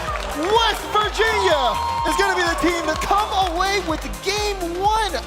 I can't believe it's open like that, Stats. Fight Mountaineers, and they are fighting. Taking that one in OT, the lone senior, Rotz getting just his 4th goal of the day. He had 2 out of the 3 for West Virginia. And how about that, the poise, after giving up that goal with only 4 seconds left in regulation, it would have been crippling had Fisher got a kickoff goal or anything very early on in overtime. West Virginia drags the momentum back to their side. And after all that, Fisher just gets a, well, we almost did it. Yeah, it almost isn't good enough. That's what I was saying about West Virginia towards the end of the game, because they were almost scoring on a lot of their chances, but they kept coming up empty, and you saw what happened there in that goal. Fisher get a strong counterattack forward, and they able to come up victorious. It seems like they got a little bit too antsy, but everyone is talking about the talent on Fisher, but you gotta look at those numbers there on the side of West Virginia. So much offensive presence, so many shots, so many demos. They are definitely here to play. Yeah, this is a team that they're very familiar with as well. Played them twice over league play in the fall and the spring. Went to 5 games one time, went to 4 games the other. It's not like Fisher has dominated this matchup, even though they have both league play wins. This is just another best of 5, and as the age-old adage goes in sports, it's real tough to beat a good team 3 times. That's true. West Virginia need to beat a good team 2 more times, and they will be able to buy themselves at least another break, and they can sit and watch everybody fight for their lives in this tournament. Fisher, though, kind of the favorites coming in. Can they show us that? It's a good double. No way. Wow. Deck from out of nowhere. Almost like he teleported in to keep that out. And Fisher are denied yet again. And close enough is not good enough. As Money's going to rotate back towards the net and wait for this incoming attack. It's Deck taking his time and Kinsey affording him none. These have been some really good goal line saves here on the side of West Virginia, but I don't think that's a trend you want to keep going here, because at some point one of those is going to end up in the back of the net, but they're holding on for now. Can they transition into offense? There was an interesting touch out. Angel so aggressive, even had the read on Sosa getting initial contact there. West Virginia, when it comes down to holding on to that offensive pressure, they look super sound. But stopping the offense from Fisher has been very tough for them. The ball mostly goes to their back wall before they're able to turn it around. Sosa made a mess of that one, trying to get the flip reset to get a shot on. As Deck gave this away, it falls back to Rotz. Now it comes down to Angel. Worst case scenario for Fisher, but Kinsey is all over it. And he's had to be very proactive defensively. It's paid off so far for the Fisher Falcons. Light touch, and yeah, Rotz trying to take that off, but look at the boost totals. So low. Angel just picked up a 100 pad, but all the way in the back here, so it's definitely going to be room for Fisher to try to work around them, and they are doing that, but not really finding each other. That just kind of fell flat, and now we get to see West Virginia move the ball upfield. It feels like Fisher should have a few more goals than they have so far in this series. Only the 2 from game 1, denied very early on, first 15 seconds of game 2. Sosa leading the charge again, trying to get around Deck. He has done so, but got nudged on the way, so now Rotz will take this freely. I like the idea, though, from Rotz, right? Get that initial touch. Instead of booming it downfield, opts to control it, wants to force play the 50 out. They're looking a lot better, too, than they did look up against Berlin earlier today, as a shot goes. You gotta have those. Open. I said they look better. Maybe I need to take that back, because I don't know what that was.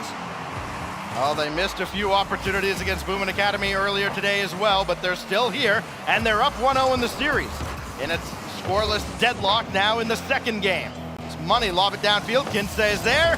No shot on, but there's Money to follow it up. And it's Fisher in front. Clear sent way downfield there for Money. Kinsey was trying to look for the bump there initially, sets up a lane, and then Money is able to put it in. And yeah, nice note there. I got that match wrong. It's all good. Halfway mark. Money had been the table setter in the previous series with Nijmegen. Not so much now. He's got 2 out of the 3 now for the Falcons. This goes hard to the back wall. Out towards Angel and Rotz, dumped back in. And Money has that one away past Rotz, and Deck has to deal with it all by his lonesome, trying to buy time. And that's a great touch out. Can't follow it up, though, thanks to Sosa's effort. Infield pass cut away. Now Sosa was looking for a demo, forcing Angel up. It was a light touch. Deck able to get this clear downfield. And here's Angel on top of the ball. West Virginia did have an early look. Can they create more opportunities here? They have the ball straight out in front, but you can almost expect Fisher to try to lock things down defensively as the clock continues to go down. As well-rounded the talent is here on this Fisher squad, they've got here mostly on the back of that man there, Sosa. Averaging just under 1.5 goals per game through the season. He had the 9 goals earlier today. He's been relatively quiet otherwise. Fisher still holding this 1-0 lead, but for how much longer? We saw that lead evaporate in game 1 from West Virginia. A second goal here provides a lot of insurance for the Falcons. Definitely, especially when you consider how this goal goes in. Deck trying to recover, sees the ball going towards net, and tries to jump at it, but doesn't take the best angle. Bounced off the car with the own goal. Fisher up by 2 now. 1 minute and 8 to go. I don't see them letting this lead drop, Stacks.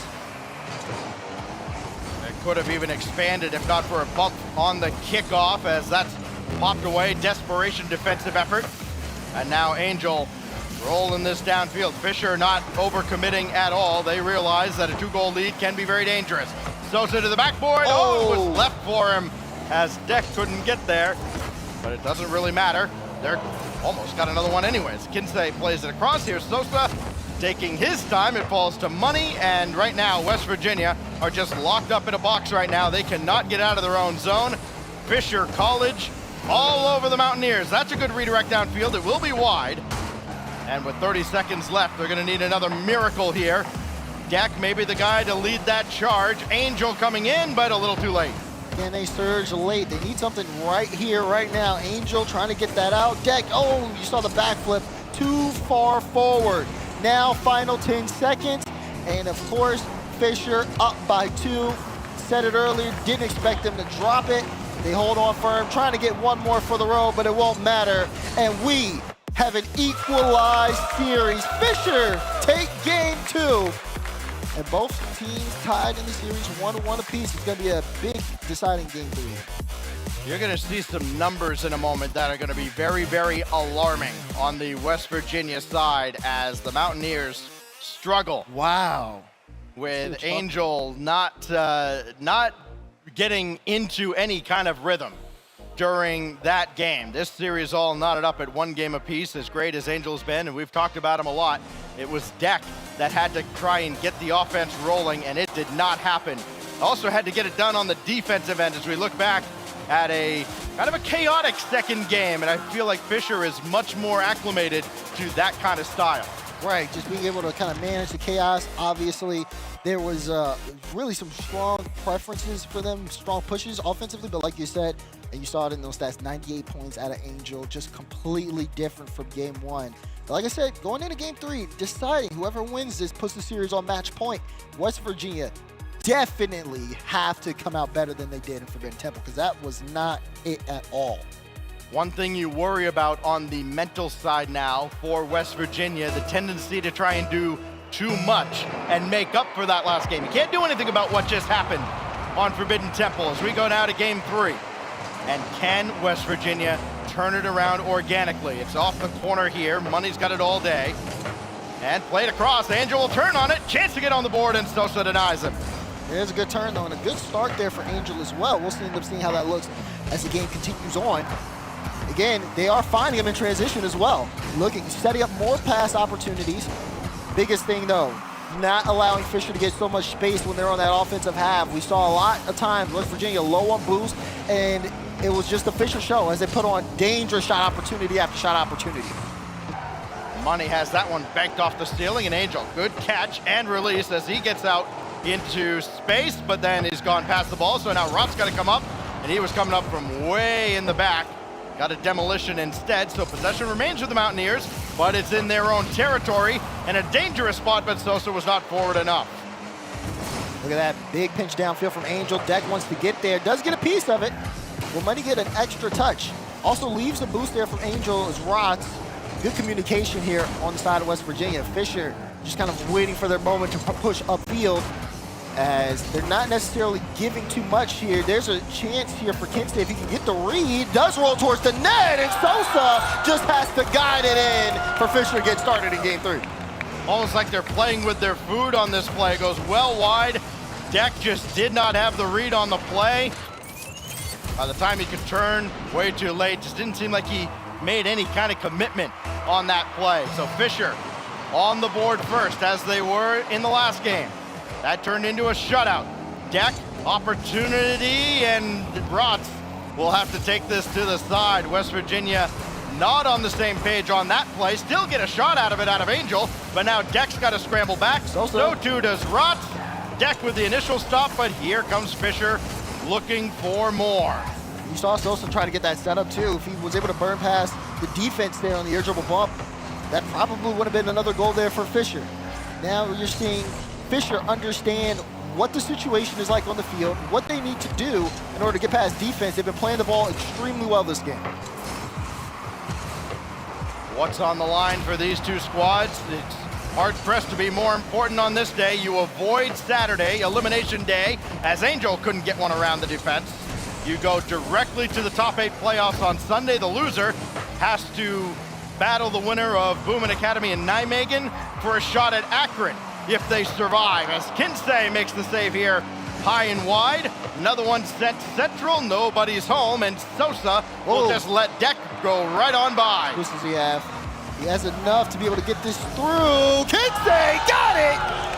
There it is, Fisher. They find life here, and it's off the lead from Sosa. Love to carry upfield forward. Rod's in a tough spot, and Kinsey plays the miss perfectly. There's just a difference in the level between Fisher's roster and West Virginia's, and you saw it on display there. It was almost like they were bullying them on the defensive end. Sosa, big win in the offensive zone, but is cleared out. West Virginia's got a lot to contend with, and they're down 2 goals, maybe 1 now. It's wide open, but nobody's going to get around on this. Feels like West Virginia, maybe after giving up that goal late in game 1, a little hesitant to press forward. After all that, it's 3-0. And Sosa knew exactly what he was doing here. Got up first, light touch upfield. That's all he needed. Rots tried his best, but just not quick enough. Fisher, 3-goal lead off of Sosa. 2 big plays from him to get the... If you could take a timeout in a best of 5, they would take one. But you cannot. As Angel try and roll one out, West Virginia's got to try and figure this out now with a little less than 2 minutes left in this game, and then the break in between games 3 and 4. Drop down in front. Sosa slams another home. Make it 12 on the day for Big Sosa. It's the Sosa show right now. That's what we're looking at. Hope you guys are strapped in because he's got another one. This time it's off of money. Great pass straight down. Great reinforcing it into the top left corner. It's starting to become clinical here for the Fisher Falcons. 4-0 as they're running away with the game 3. Fisher had to absolutely love this bracket when they saw it. There's no Northwood and no Akron to stand in their way, and they could avoid Akron for a little more by going through in the upper half of this group. They're well on their way to doing that right now. Up 4-0 now in game 3, about to be on match point here on our first day of the 2023 World Championship. And even West Virginia are getting opportunities. The shots just aren't falling. Now for them, you got to really just look at that clock, understand how much time you got left between next game. You know, you said something about timeouts earlier. This could probably act this way. They'll have a lot of time to talk things over. Because I said it earlier, Fisher not dropping a 2-goal lead. They're definitely not dropping a 4-goal lead, Stacks. And West Virginia have to think about the next game because they are going to be in a match point situation. First things first, in this one, stop the bleeding. And maybe you just need to see the ball go into the net like a struggling foul shooter in basketball. Just see it go in, get a layup, get something so you get your confidence back. As Angel's going to run out of boost here. This has been kind of a problem for West Virginia as well. They start trying to press forward. That's going to go off of deck and in. Gives Sosa another as the hits keep on coming for Fisher. Yeah, Dak trying to half flip back. Only had 4 boosts, was trying to get there in time. Sosa right off of Dek's car. Into the net, 5-0 here, and the struggles for West Virginia continue on. But Fisher, I mean, they look great. You talk about the beginning of this series, and we were kind of wondering what was going on. Anybody who had any questions about how Fisher were going to perform, I think a lot of those are answered at this point. The Fisher College run of success over West Virginia feels imminent at this point. 5-0 in game 3. They're about to take a 2-1 series lead, 5 minutes away from advancing directly to Championship Sunday. And doing it in dominance, Facts. Well performed here, and even though things on the side of West Virginia, you talk about like the struggles there, one of the things is for sure, Fisher have been consistent, they've been effective upfield in front, and now they're 1 game away from booking themselves a spot in Championship Sunday. The problem right now for West Virginia, other than the fact that, yes, they're against Fisher College, they can't get all 3 of their guys going at the same time. It was Angel last game. He was at least more involved in the offense and defense on this side, but you're not going to see Rots near the ball a whole heck of a lot here as Money dropping one down to Sosa. The hits just kept on rolling for Fisher College at more alarming numbers on the right side of your screen. Those will have to change, or West Virginia will have to come back tomorrow and wait to see who wins between Nijmegen and Boomin Academy for one of those final 8 spots in Championship Sunday. Win or lose, the replay review of that for West Virginia for this series is going to be very interesting because any team that's got them in this tournament are going to keep an eye on this tape. Can they bring themselves back, though? Backs against the wall, We've seen teams come back from situations like this today, Stacks. Will West Virginia add their name to that tally? Two teams have already punched their ticket. One here as Rotz denies Kinsey's effort. Of course, we have the Northwood Classic coming up right after this. Both Northwood squads fighting for a spot in that top 8 bracket. Actually seen Northwood White get the upper hand on Blue a couple of times, so it's actually probably a little more interesting than it might seem at a glance. Still got business to take care of here on Utopia, with West Virginia fighting for survival in the upper bracket. Seems like now things are starting to slow down. Look at this, ball has been bouncing in the midfield for so long that, okay, let's just get a back pass in. West Virginia waiting for their moment to make some challenges. Maybe just trying not to overextend and make sure everybody's in the play.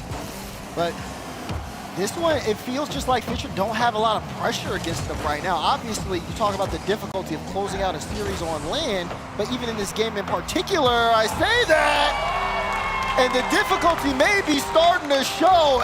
Angel with the first goal.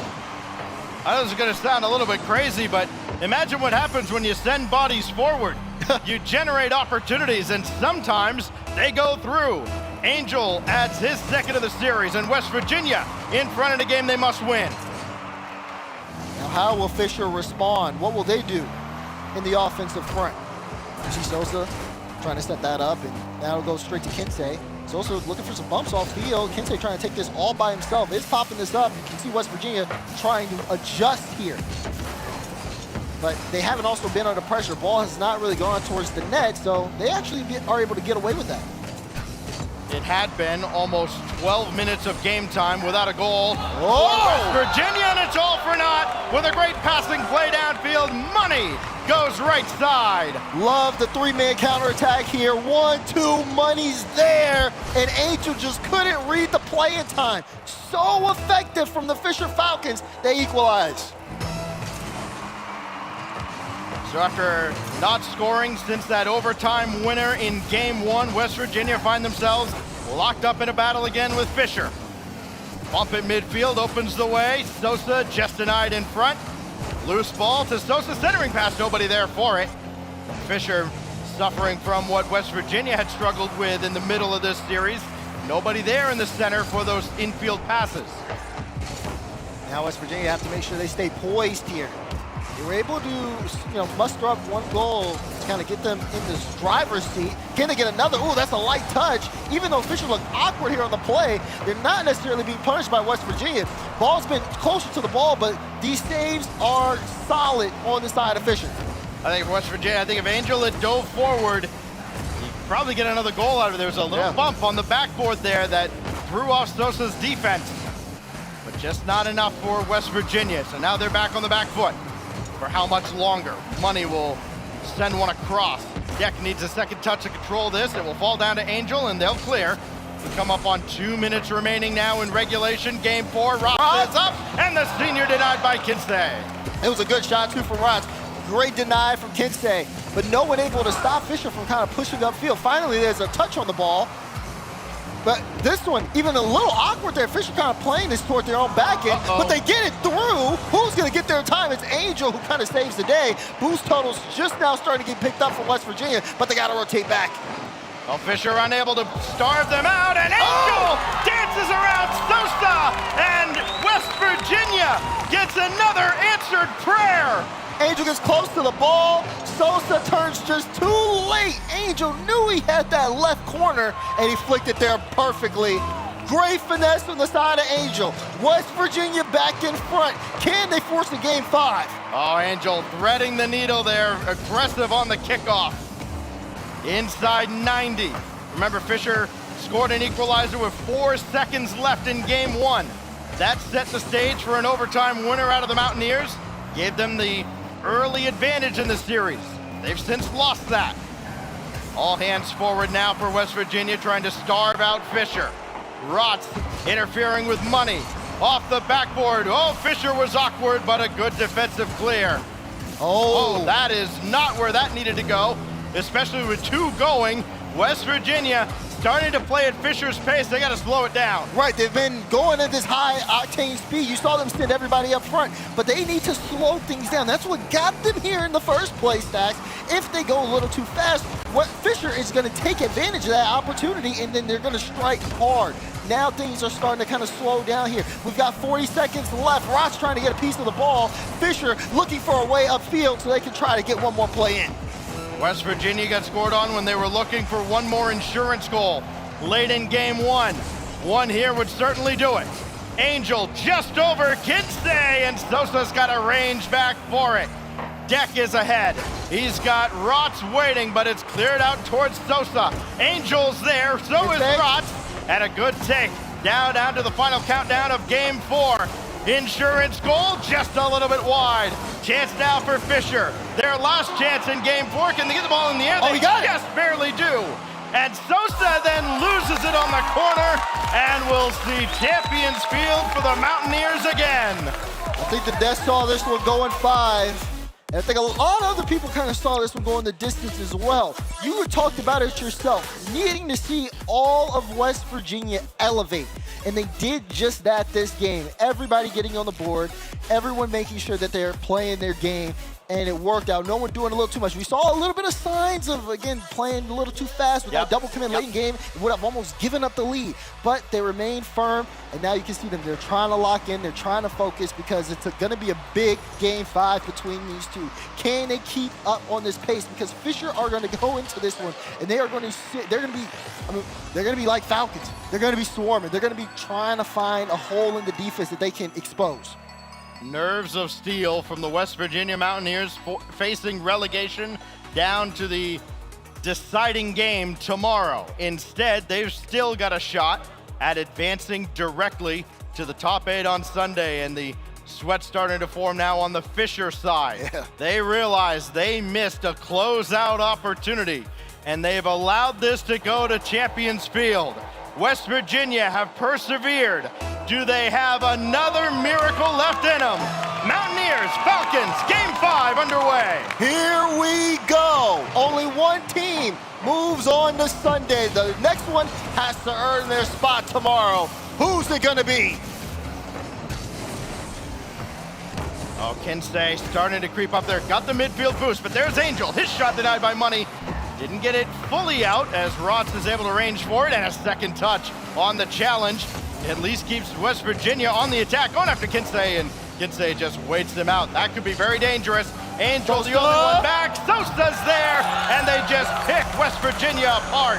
West Virginia, again, trying to start off with aggressive offense. Angel wants to keep the ball in play. His last back. The clear for Money gets past him. Sosa has an open net. When it's a game 5 situation, a player like Sosa is not going to miss that free shot. So now West Virginia has to play from behind. They're going to need a lot out of that guy, Angel.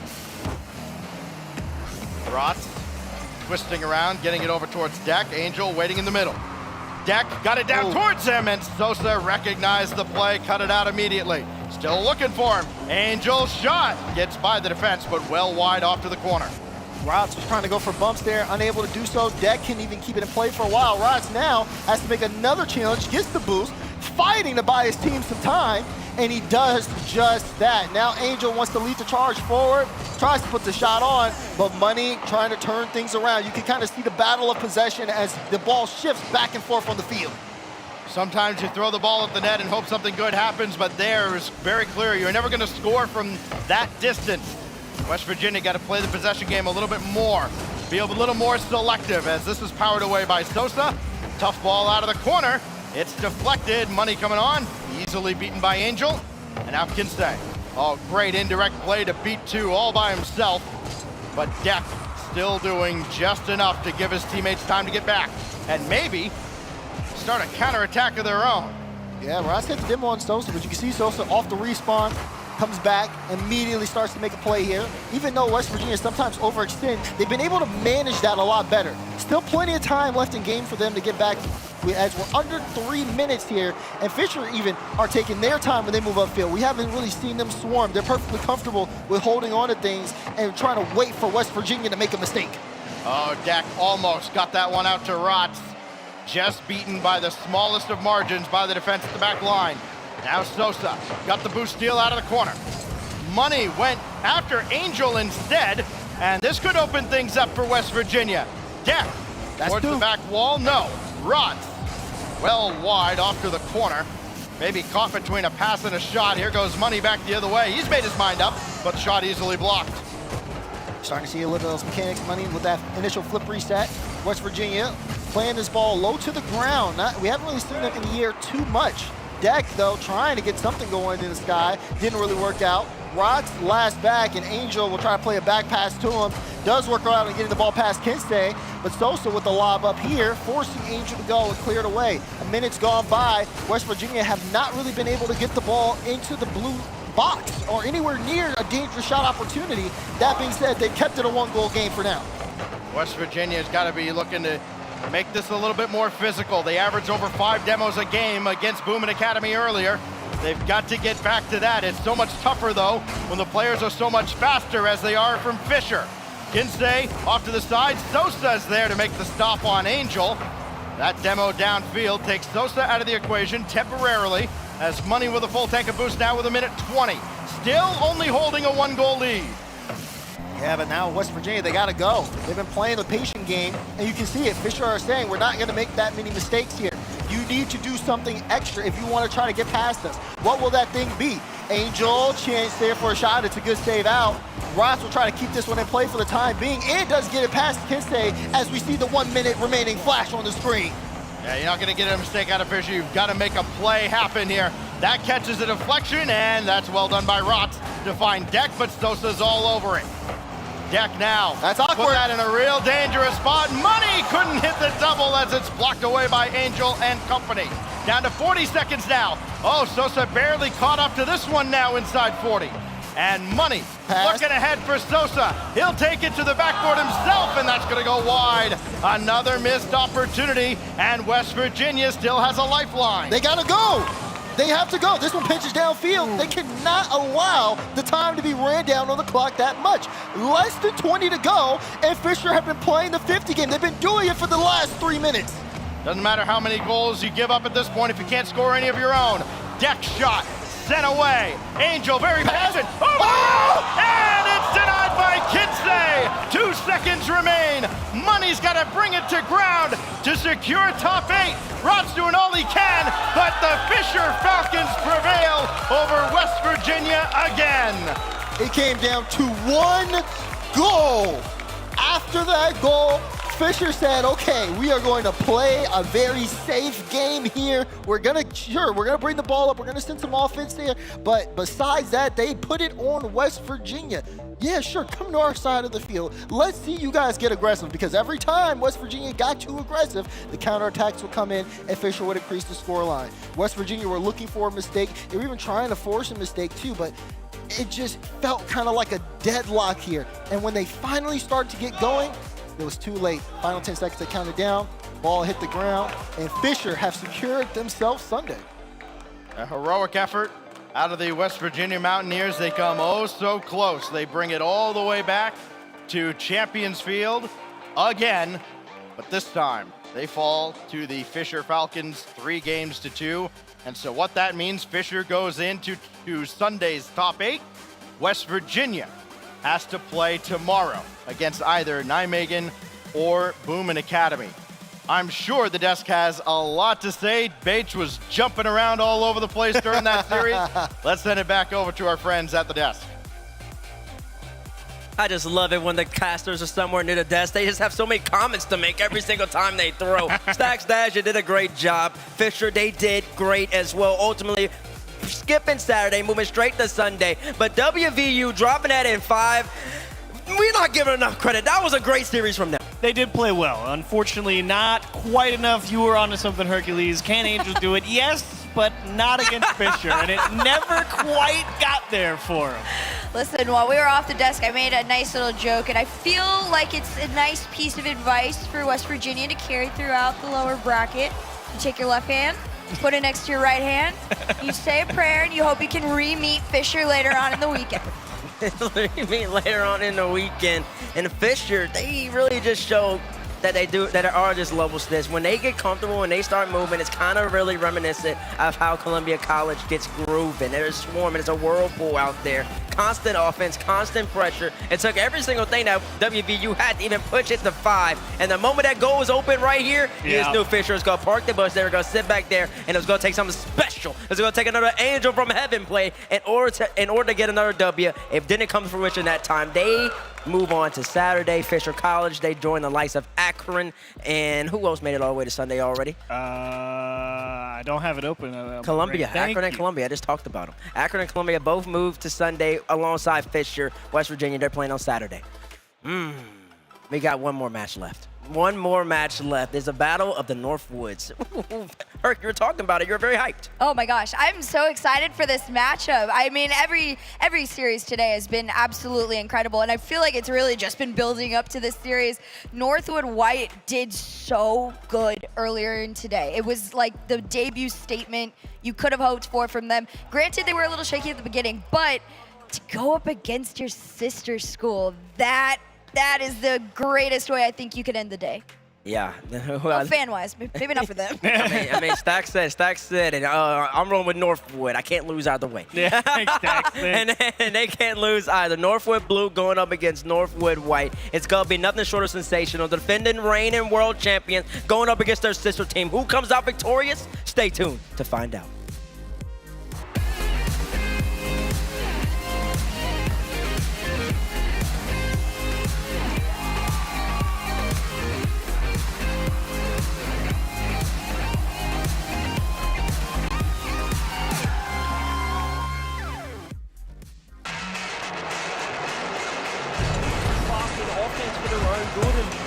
Leading to opportunities like this. Ahmad off the ceiling. Ahmad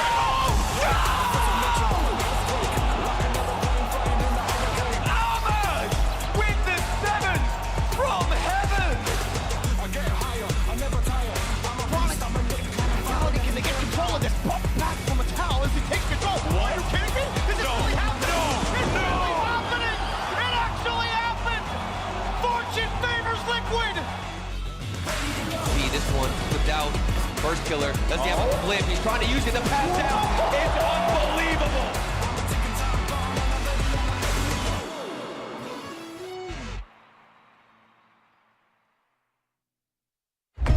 Game 5. Double match point on the line. Fury and Moist 5 minutes away from discovering who will have all of that on their side.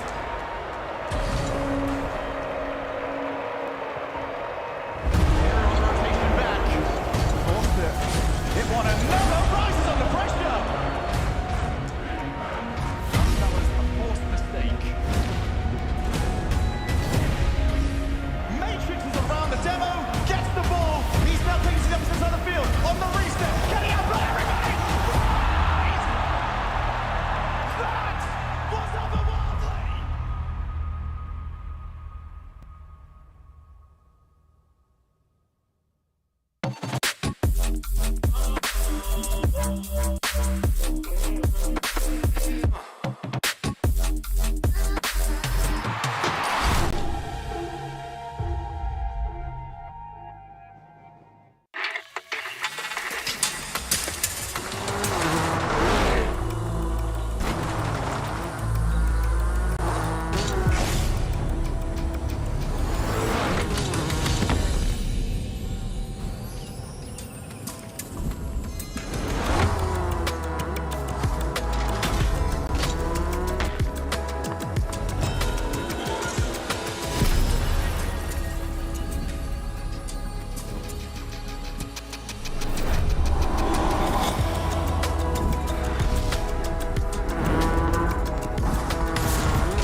right, Lion Blaze, we have a highlight moment to show you from this season. We're just going to have you break it down for us. Skies will have to slow it down. Looks for the second one to the middle. Buddy out of position, won't be able to make a difference, but Honky does.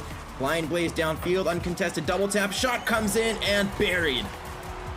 You say the Lion Blaze double tap, you can pretty much just prepare yourself to say a goal afterwards. The angle does not matter. The end result is always the same, and you got to feel for Knight. In this play in particular, I took a 50 in the corner, and I realized that Hockey was going to be able to bang it up to me, so I kind of cheated forward. He got a good touch up, and I just beat out the guy in front of me, and then from there, I got a really good angle on that double tap and just buried it home. It was definitely more calm and collected. We were 2-0 up in the series already, so we had a pretty strong start to the series. And that game was 0-0, 2 minutes left, so it's been a close game throughout, and we were just playing confident. All right, Lion Blaze.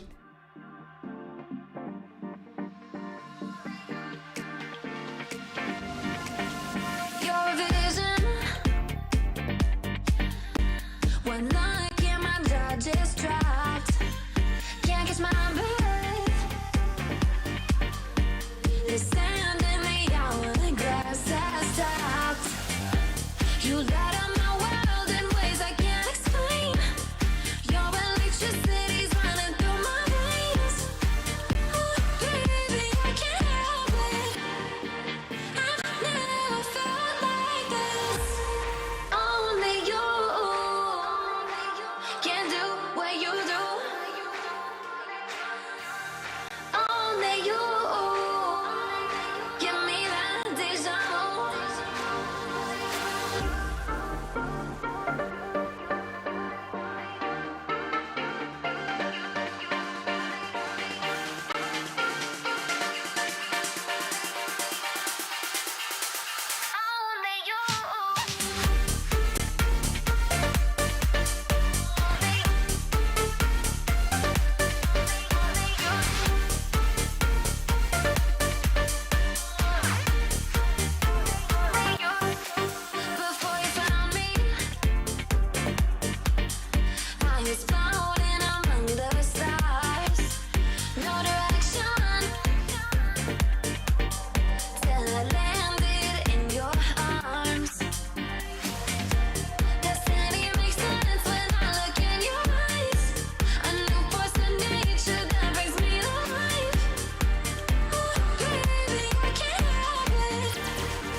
And then there was one.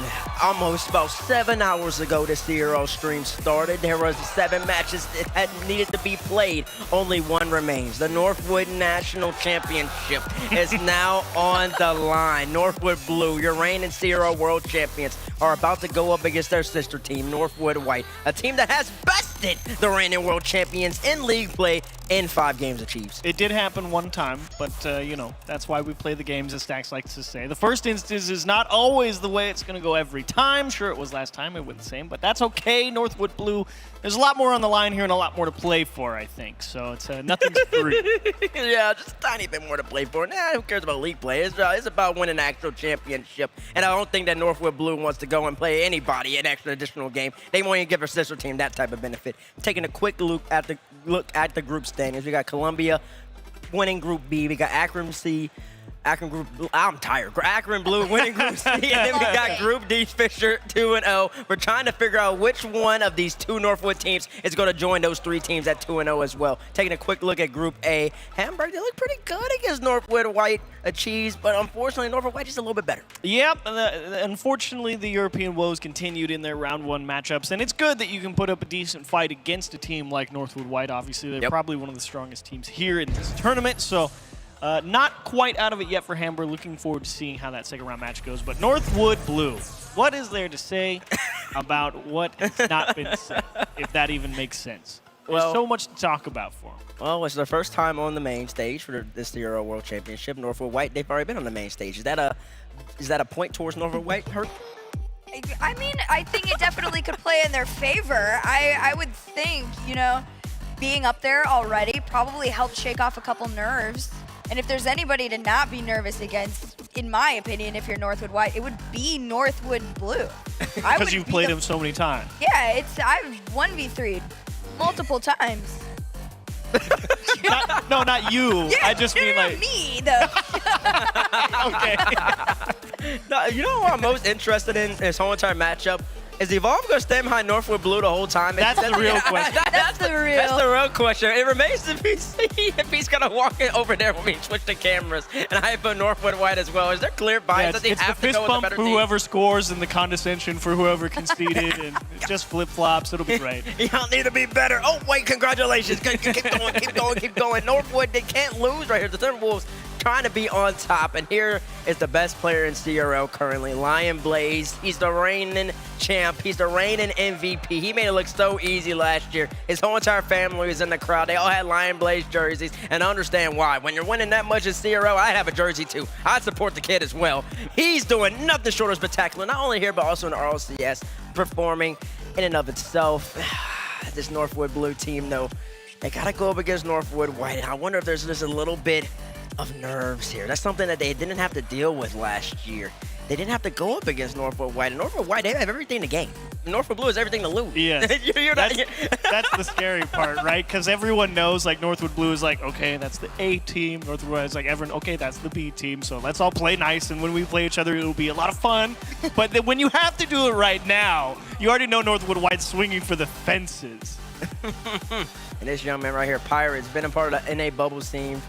We talked about it earlier, at least about 4 or 5 years. He was on the come up. Unfortunately, couldn't make it to that next step, but he found a home here in 2020 fall, and he won a national championship when he was back on the A team, and he's trying to replicate that, duplicate that, and exceed that even by winning a world championship. Nitrous is the newest player on his roster, Michael. He brings that mechanical splash that Northwood White needs. Good transfer, good pickup for Northwood White, increasing that offensive capability of an already dangerous team. And you can't fault picking up a player like Nitrous just to increase all those options. As we said, takes exceptional offense to beat sound defense. And Northwood White has pretty sound on both, and Northwood Blue as well. Sure do, but does Northwood Blue have a yapper like Knox is hurt? Good answer. I think that's the proper answer in that situation. No, but on the real, Noxus is absolutely incredible, and there's a huge chance. I've looked at Northwood White throughout the entire season, and there's a few teams that you could say, oh, that's a Cinderella story. I feel like, you know, Northwood White, and not in a biased way, it's a Hercules kind of story, right? Everybody underestimates them. They were considered really weak, and they're getting stronger and stronger, and eventually I think they could take them down. That's not my prediction, by the way. You guys got to wait a little bit on that one. But I just want to be able to say my name. Reasonable. Not reasonable at all. No, don't give her reasonable for that. That was, it was so subtly egotistical. It's insane. It's insane. Put your hands up. Put your hands up. Look at the camera. Stop talking to your friend and look at the camera. I'm talking to you. Put your hands up. Thank you. Congratulations. You got the 3-day pass and you're over here yapping to your friend. I hope the conversation was good. As we check a quick fun fact from Buddy. Pizza and nachos are my favorite foods. That's terrible. Fix the diet. Can teach you how you're gonna win championships on pizza and nachos? I don't know. That's just not good. It might work when you're 21. We'll see what happens when you're 27. Then when that metabolism stops cranking up. That's true. It gets pretty tough pretty quick. Hey, listen, I'm not there yet, and I can already feel it. He could teach me to rollerblade. That does sound like a little fun activity. He's exercising. He's working it off.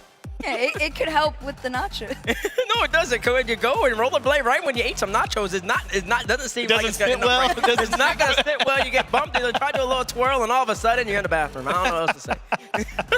That's a fun fact for Buddy. Why are y'all smiling at each other? Oh wait, they're already starting to talk trash, or is he just talking to each other? Can you imagine? It's like this is before you even started to be like, oh yeah, you're toast. No, you know what's funny? If they were all in the same comps. Now that would be too much. Oh, now there they go. Y'all are getting faster. Look, they just know teammates are gonna get mad at them if they don't. Nobody wants to get yelled at now. Everybody having a good time in the crowd. That's all I want to see. We didn't get I just like seeing the waves. I like seeing the smiles. Everybody just likes being on camera. Look, they all seem so happy. I'll give you that. I know. That's good. I would be happy too. Let's check nitrous. A fun fact, I enjoy playing tennis, soccer, and ultra. See, that's what I like to see. See, that's what I like to see. That's a good fun fact, and can teach you to make origami. Ooh. That's for the finger dexterity. How else are you going to have all those inputs to stall, flip, cancel, double tap, flip, reset people? That's how he practices. Did he have a butterfly on him? That's how he stays nimble. Wait, you always saw a butterfly, right? What? Wait, where? Yo, butterfly was on his head. What? Nah, bro. I don't know. I didn't see anything. I don't know. Put ones in the chat if you saw a butterfly. I'll go back in the VOD. I'll go back in the VOD and see. Never mind. There was a butterfly on his head. I got confirmation from production. Quick eyes, baby. That's the reaction time you need. Achieves. Going back to the game, we had a little bit of fun. I asked you the last series, if you're West Virginia, how do you end up winning? If you're Northwood Blue, how do you end up losing to your second team? Oh, if you're Northwood Blue, how do you end up losing? Man. See, that's such a difficult question to answer because I don't remember where I've ever really seen Northwood White or Blue play a particularly bad series. So I guess the only way Northwood Blue can kind of lose this one is if you struggle with shooting, because I think across the board they should be the better team, and the only way you're going to end up losing is if you're not shooting well. Oh, we're collecting phones. We don't want them phones. You're not shooting well, okay, and if you're Northwood White, you just go, you just come out blazing. Hey, oh yeah, absolutely. You try and burn the house down if you're Northwood White here. This is, you just go straight at them. Go take as much as you can from the West Virginia book. Spend all the booze. Just be like, nope, stop us. I dare you. Does it go 5? Does it go 5? I don't think so, personally. Oh. That's not a me question. What do you mean? It can be. Why can't it be your question? Wait, look, See, the butterfly. they found the butterfly. They found it. Is that a monarch? Do I know my butterflies? Yeah, orange black spots. I think you're I right. think I'm right on the money. Explosion's real. I think I'm right on the money. Is that a good omen? That's a good sign because you know that butterfly. It was on Northwood White, so it was on Nitrus's head. Yeah. There you go. It could have went to Northwood Blue, but it Give him the decided crown. that it was He's gonna got the monarch butterfly. We've got one more chat prediction for today. Of course, we have another hashtag. If you want to roll with the reigning world champions, use hashtag NU-B. If you want to roll with the sister team, maybe pick a potential upset, you can roll with hashtag NU-W. I know it's a little complicated for y'all. Make sure you find the hyphens on the keyboard. It's not that difficult. Taking your time, be precise, because one wrong slip up and you might pick the wrong team here. Whoa, is Evolve running over? Yeah, he's gonna leave. He's gonna make the disciplined decision and leave and let his teams play. Oh man, discussing strategy over there on the white side. It's gonna be a great match. They can have what it takes in order to get the W. We're going to let y'all keep voting back at home, but I need to hear the final predictions of the day from my two analysts. Herc, I will let you do the honors. Oh, man. All right. I'm a big believer in underdogs. I think at some point you gotta get passed up. And I think it starts this weekend. Northwood White is gonna take this one, but it's going to game 5. Oh, wow. In 5. I'll take Northwood Blue in 4. Northwood Blue in 4. Is that what you're going with? Just one? Just one. I'll give them one.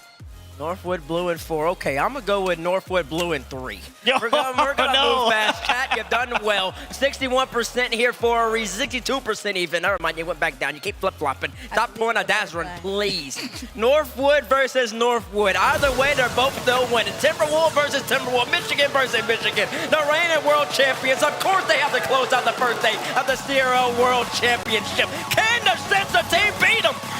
Tell me, Corelli! My name is Corelli! It's the Big Bros versus the Little Bros. And Dad has picked his favorite sons. The grudge match for a spot at Championship Sunday. But Blue are the CRL World champions, and White were the only ones to break their win streak. And we'll see if they can do it again. That's the important question here. Can Northwood White find that same magic they found so long ago here over the reigning world champions, who, by the way, they all queued up into this lobby with their CRL World Championship tags on, flexing it here, and what a place to do it. So we jump into game 1. But do they have the butterfly buff of whatever has landed upon It's yet to be Northwood seen White? if that's a buff yet. Well, it's yet to be seen. That's true. It also wasn't a Monarch butterfly, but Yeah, tell him. I don't know my What? butterflies. Oh, Lion Blazing Buddy almost connected on a first goal. Here's a counterattack. Nitrous versus Hockey. Easy save. Tucked into the corner. Noxus collides. His pinches off all the way down. That's not a great touch from Northwood White. Can Buddy clean it up? Slows down the play, but couldn't get past the defense. What's interesting about this matchup is, despite being the sister team here of Northwood White, the game plan is certainly the same, I think, for anyone who tries to go up against Northwood Blue, and that's you've got to shut down and limit touches from Lion Blaze. I mean, Bates was right. He's the best player in CRL. He has been for a while now, and for good reason. He can take over games, and when you limit his time on the ball, good things will happen for you, both offensively and defensively, as Northwood Blue struggling to keep a hold of this one on their own side. Good physicality from Northwood White. When I was speaking to Evolve, their coach, you know, what's the vibes like?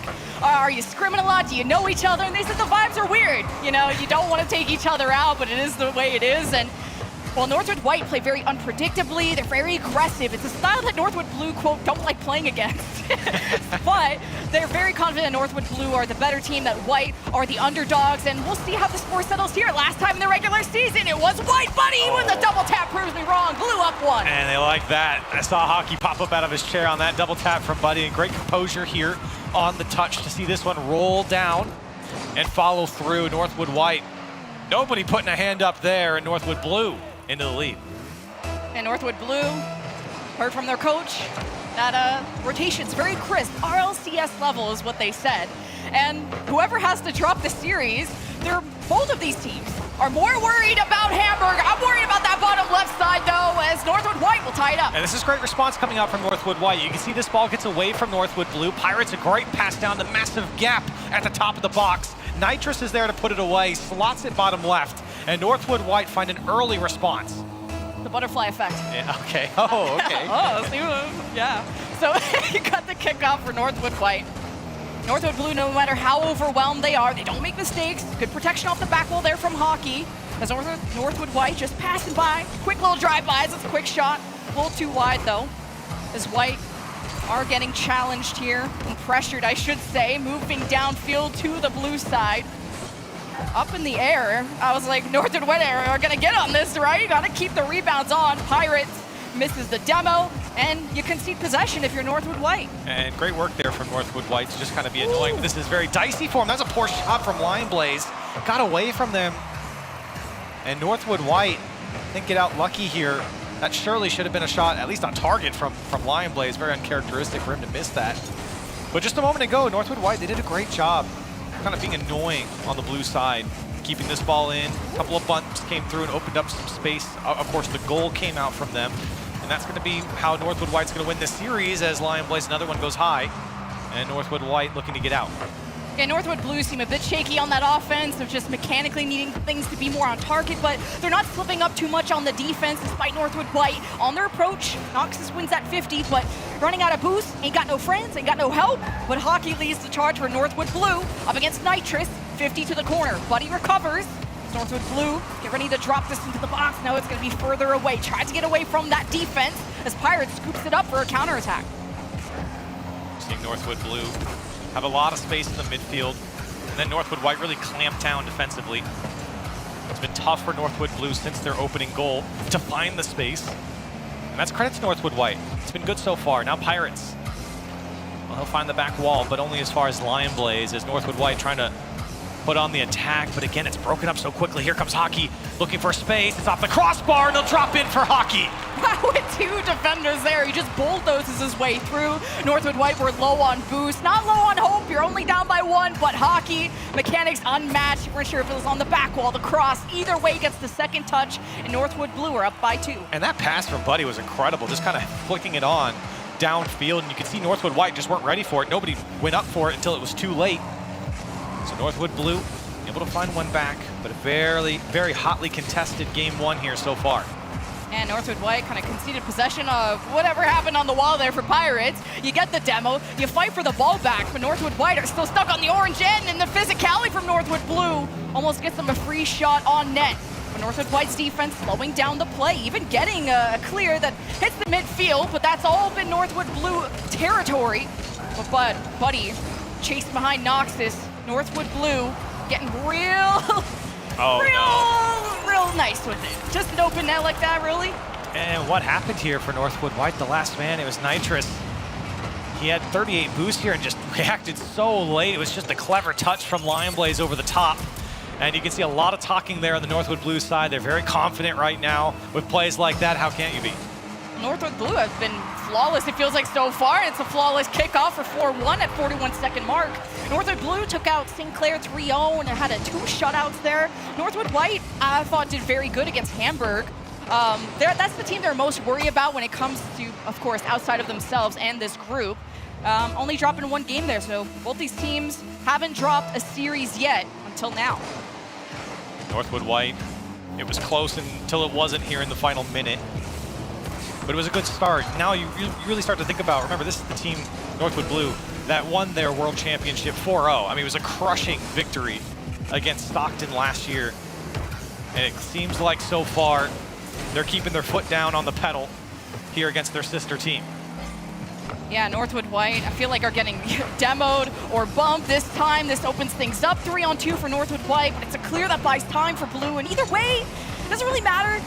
A couple seconds left. It's going to be a dominant victory for Blue in this first game 1. I felt like Northwood White came out stronger, came out swinging in the first half until Northwood Blue just downloaded them. Yeah, I think the big issue there was just a lot of space in the midfield that was given up from Northwood White. And you could see Northwood Blue, of course, they're good enough to take advantage of that so quickly to move down the field. That flick on from Buddy just a couple goals ago downfield was brilliant. And you could see the kind of the panic that was put on Northwood White to react to that. And that's really the biggest takeaway, I think, for White, is just he gave a little bit too much space to Northwood Blue. And Northwood Blue just felt like they held on to possession. They just challenged, they bumped, they demoed, they did everything to keep the ball through most of the time. Even the midfield presence was better by Northwood Blue.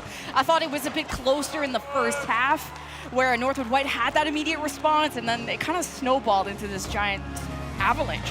Yeah, a couple of mistakes there from Northwood White as well. I mean, it's going to take perfection if you're going to beat a team like Northwood Blue. You could even take away the title that they got last year and be saying that now. I mean, they've just been this way throughout their entire career ever since they joined CRL. So it's not just Northwood White. As we always say, it really is just a Northwood thing. It's not anyone else. It's just Northwood Blue is that good. Well, we're guaranteeing that Northwood Wood is going to win. Yeah. And they're also going to lose, which it's a glass half full, half empty situation.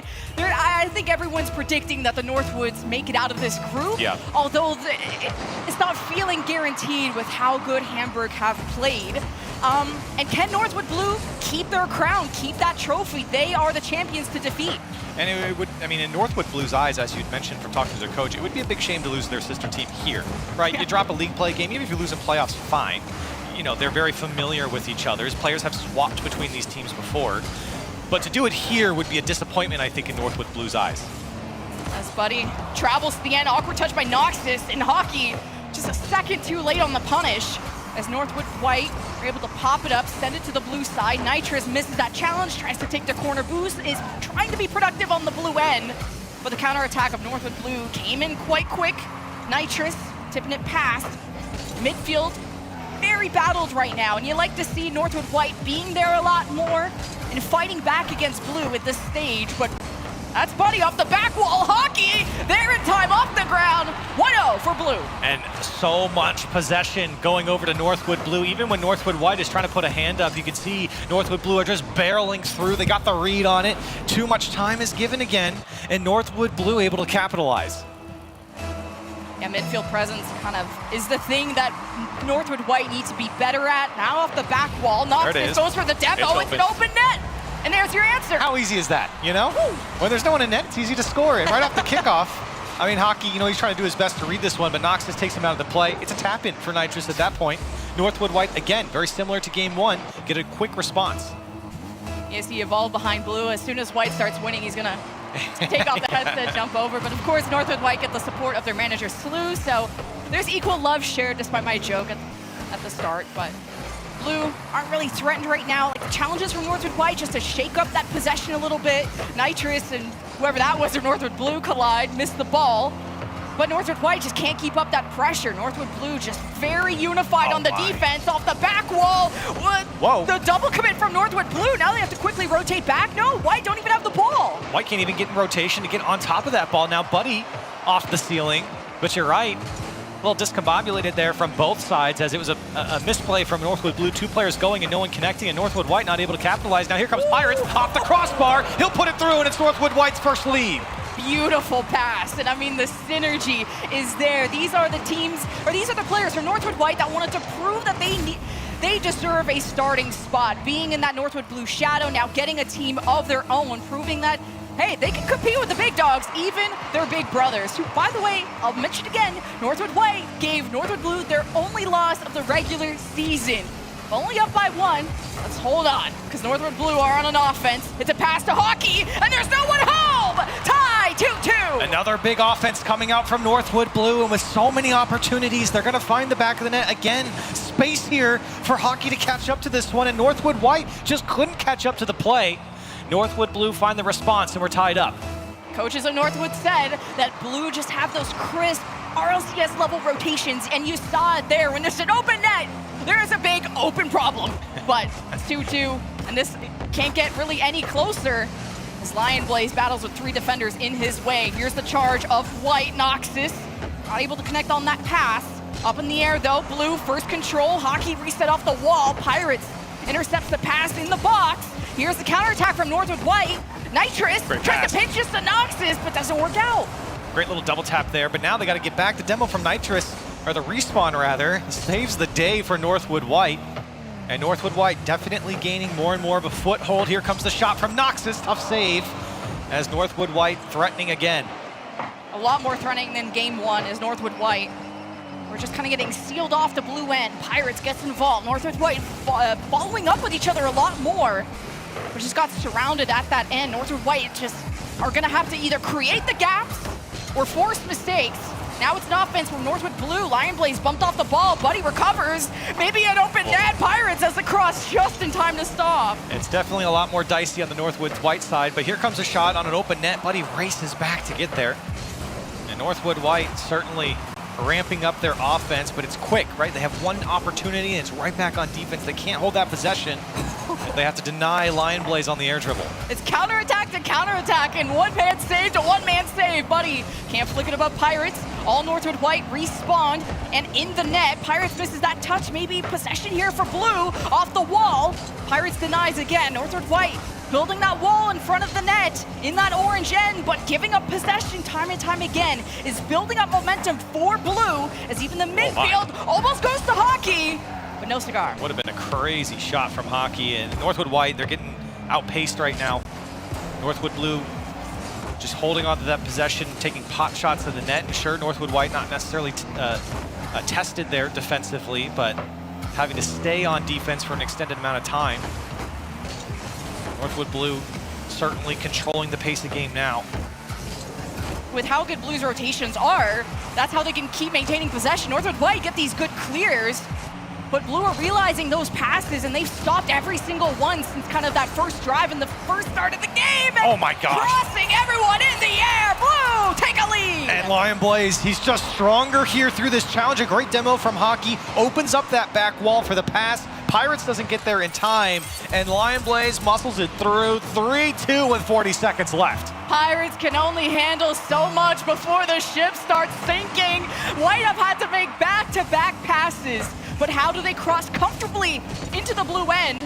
Buddy to the corner to maintain the ball, but now needs some more help. At least taking boost is how you slow down Northwood White, but can they be stopped? They cross to the blue end, no one's attending to this ball. Northwood White, we're heading for boost, and rotations out of sort. Lion Blaze to the back wall, well protected by Northwood White, who put up a lot of saves. They protect themselves well until oh, wow, what a save by Noxus. I thought that was it. They got in there right at the last second, and maybe a last chance, a last gasp of air for Northwood White. If they can keep this one up, they're gonna get one more bounce, but Buddy will kill it, and Northwood Blue put White on match point.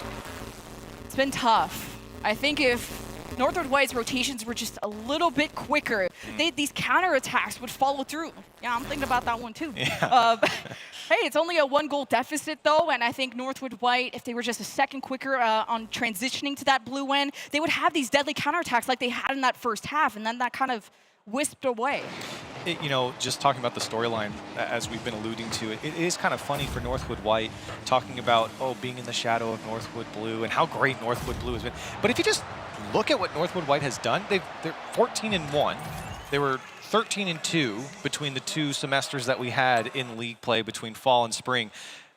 Those are really good records on the league play side, and it's funny that with that good of a record, with a 1-loss and a 2-loss league play record, you're still not talking about them being the best, because Northwood Blue is just that much better, and you're seeing the difference here. Yeah, that was a 1-goal game, but Northwood Blue certainly had grips over Northwood White. Yeah, Northwood White are the underdogs, but they're one that you're kind of low-key cheering on because of how much respect they've gathered as a team, because it's not just the shadow of Blue. They are now, I would say, rivals, not in the relationship kind of sense, but in the performance sense, where Northwood White only lost to Akron and Fisher, who are other teams that everyone is worried about this bracket. Second touch from Buddy, and that's a quick strike from Blue. Oh, and you're seeing the difference here once again from Northwood Blue. Big clear from Lion Blaze, not the best touch from Nitrous, and Northwood Blue, Buddy is there to clean it up. In the first 9 seconds, it goes to Northwood Blue. See how the vibes will be. At least if it's a quick sweep, they can all go to dinner. Maybe that's an awkward dinner to go to, actually. It's a rough team dinner. It's an upper bracket match, though, so you're not the team to send the other one home. At least not yet. Long clear by Blue. To the corner, though. Starting to take some boost from White to just slow them down, to keep them trapped like they did in the second half of Game 2. Northwood White to the corner to just not go for the shot on net. I like that they're playing this smart. They're not being too eager, because Northwood White's offense is what needed to step up. Their defense has held Blue mostly at bay, but that's a wall in front of the net for Blue. Yeah, good take there from Nitrous. Seeing the space afforded to him. Lion Blaze was backwards as well. Took his time to set up things. A good attempt there. Of course, Northwood Blue's defense bested him there. That's a great pick for Northwood White. Can they get around this? Pirates and Noxus both go, and Pirates gets a pinch across the field. He did not want that. Noxus, the shot was wide, and Northwood Blue very calmly picks this one up as Northwood White trying to push through, but it's Buddy on the clear. And great reads from Blue. The fact that you had a 3-man coverage on the Northwood White singular player into the corner before he even got the ball. You have no time to think. You have to play quicker than Blue, but when they're this good, it's difficult. The more you pick up the speed, the more your accuracy, the more maybe antsy, the less you think, because you have less time to do so. Northwood White to the back wall, second punch! Double tap for Noxus! Hello!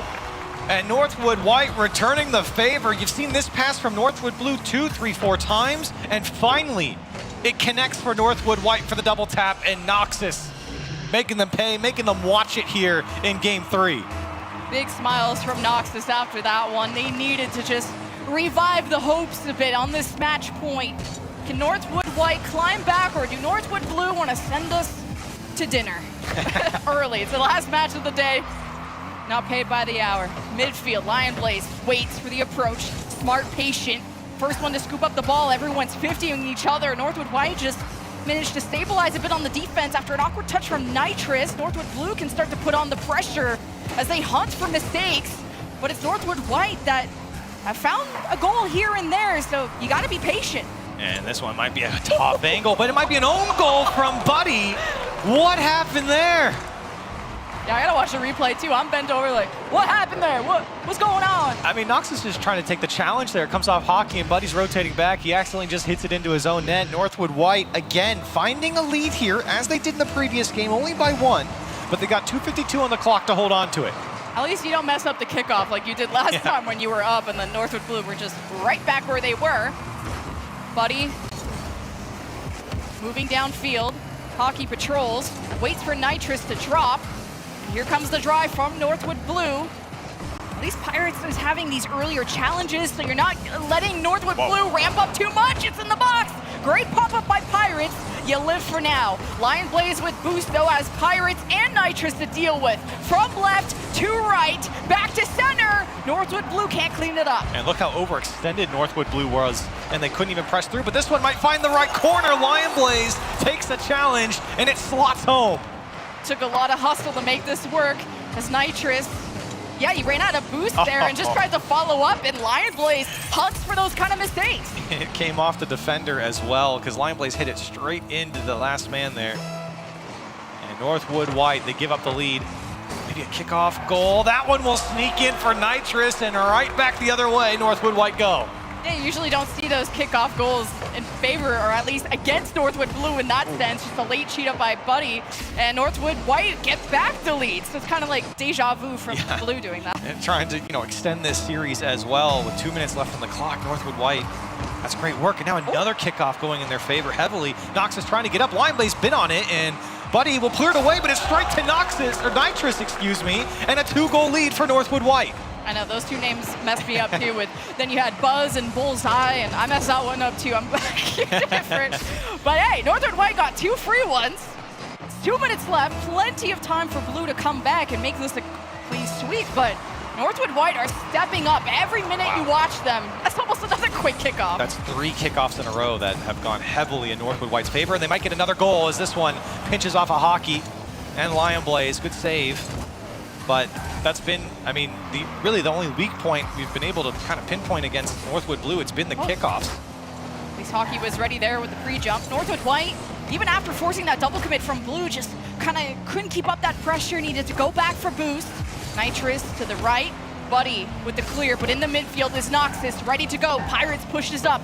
Lion Blaze sees him on his tail, and it's an easy clear for Blue, up until Pirates have to climb for that one. A high up pass to Pirates, to Noxus! What is that? Back in the net! Northwood White up 5-2! They're swinging for the fences, and they're swinging off the ceiling to each other. The passes left and right, and Noxus there to put it home. Northwood White putting on a show in Game 3. They're leveling up. It's some kind of evolution that's happening right now. Northwood White feeling good after this one to try and climb back in the series. Minute 15, kickoff in their favor.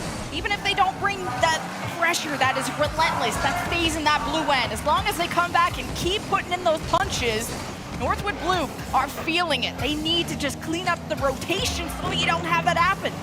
And this game has gotten out of hand if you're Northwood Blue for having so much control through the last 2 games. To give up 5 goals, to be down by 3 is certainly not where you want to be and not the expectation looking at those last 2 games.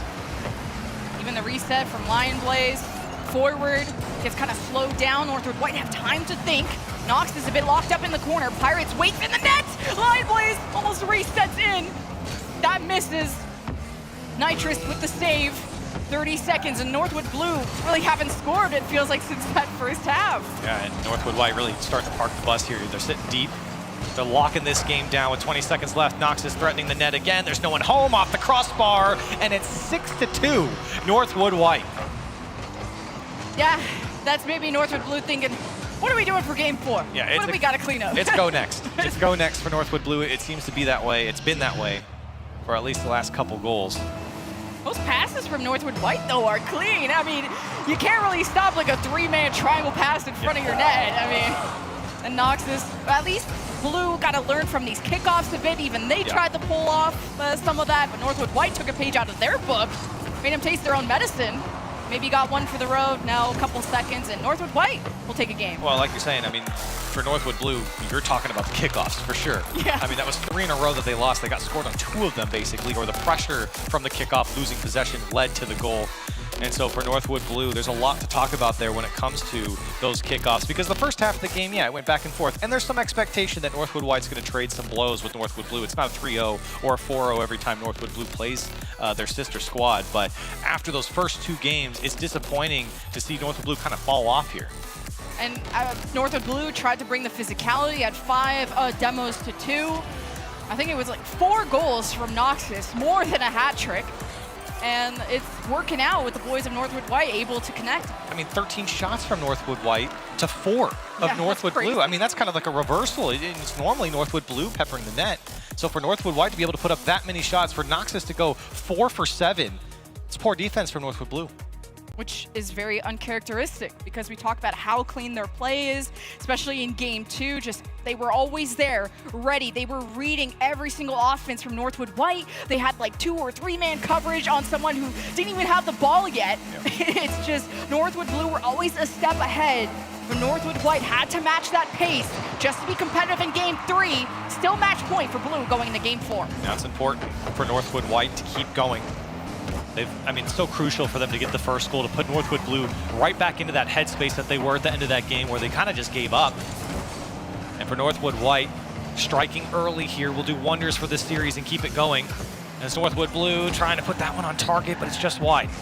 Northwood White are also bumping them off the ball early before they can even set up or think about who they want to pass to.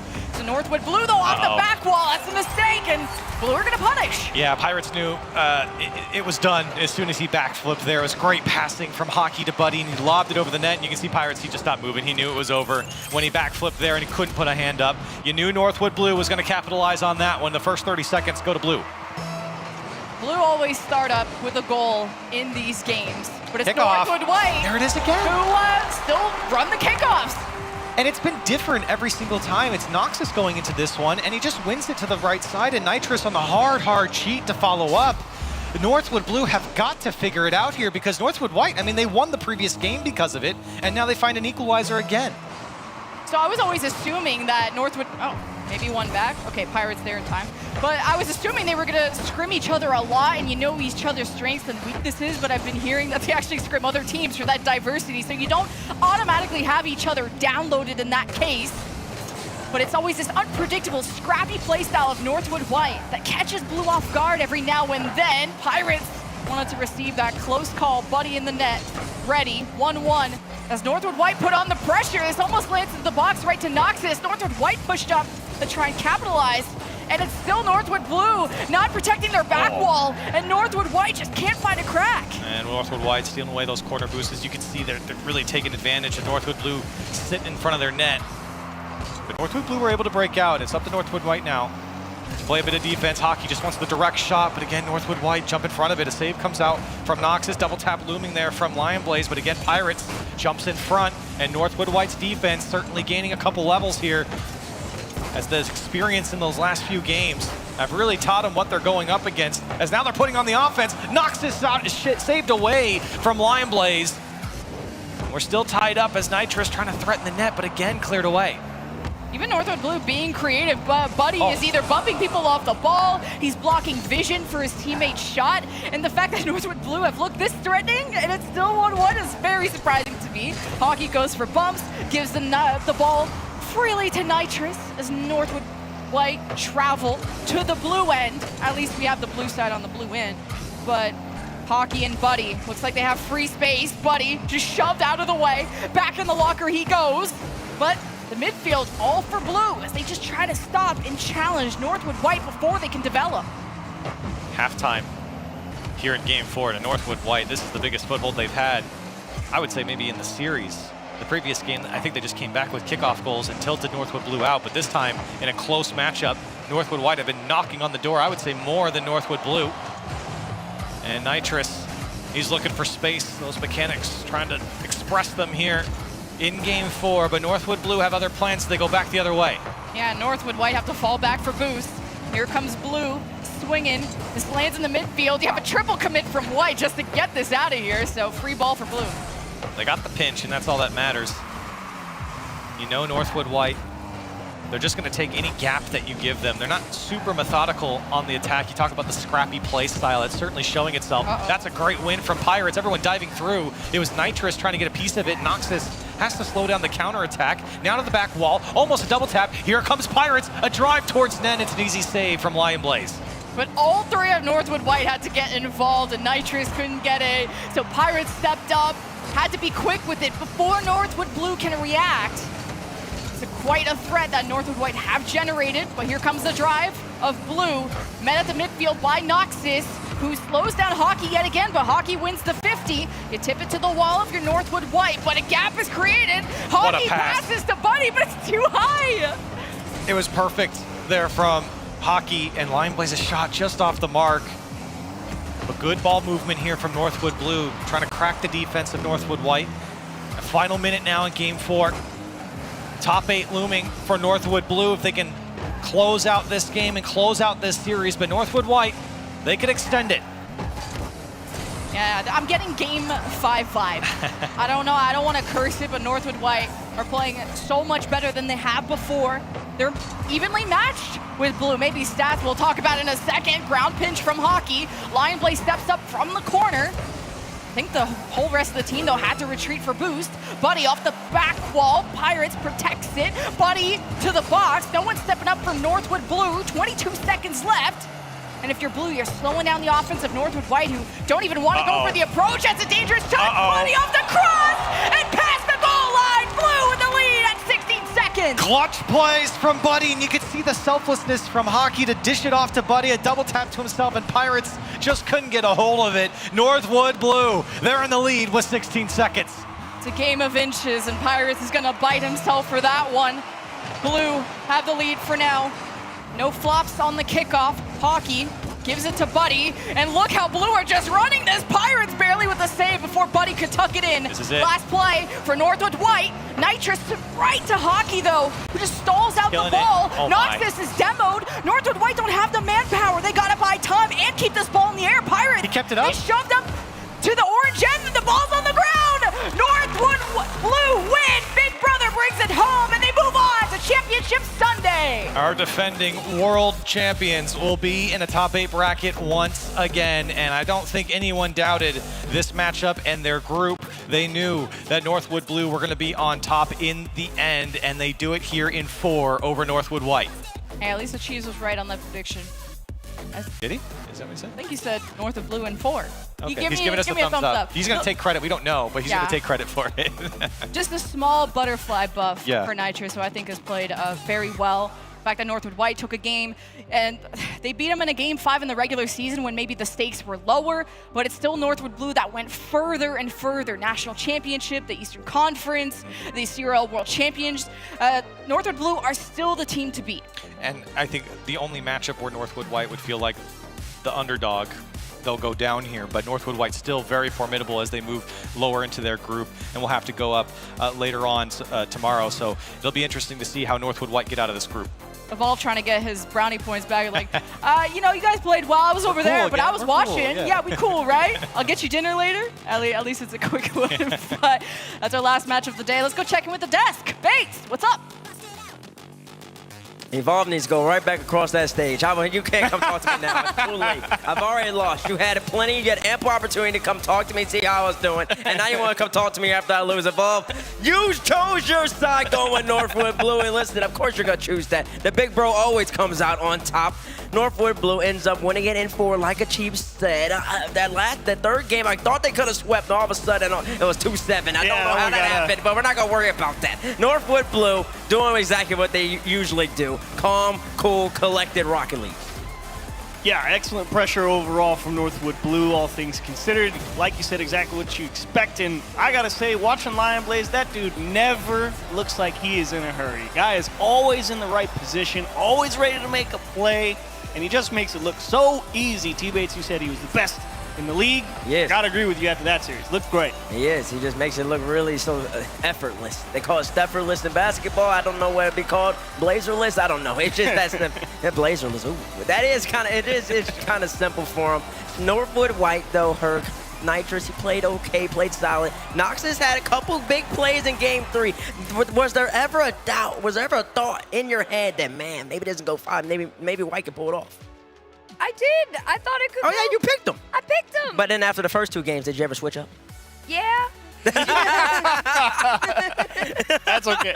It's okay. It's okay. Pick a Northwood White. That was a great pick. It was a bold choice. It's not a bad choice. I was believing in the butterfly. I believe that. I believed in the butterfly too. What are the odds of that happening? I do not know. Let's take a quick look at the groups though. Actually, an extended look because we've been here for a minute. And I'm not trying to keep you too much longer. We have 4 groups here at the CRL World Championship. Group A, Group B, Group C, Group D. If you didn't know now you know. Northwood Blue, Akron Blue, Columbia, and Fisher. They all skip tomorrow. They've all qualified for Sunday. 4 more teams will join them by the conclusion of tomorrow. Woo! Anything surprise anybody here?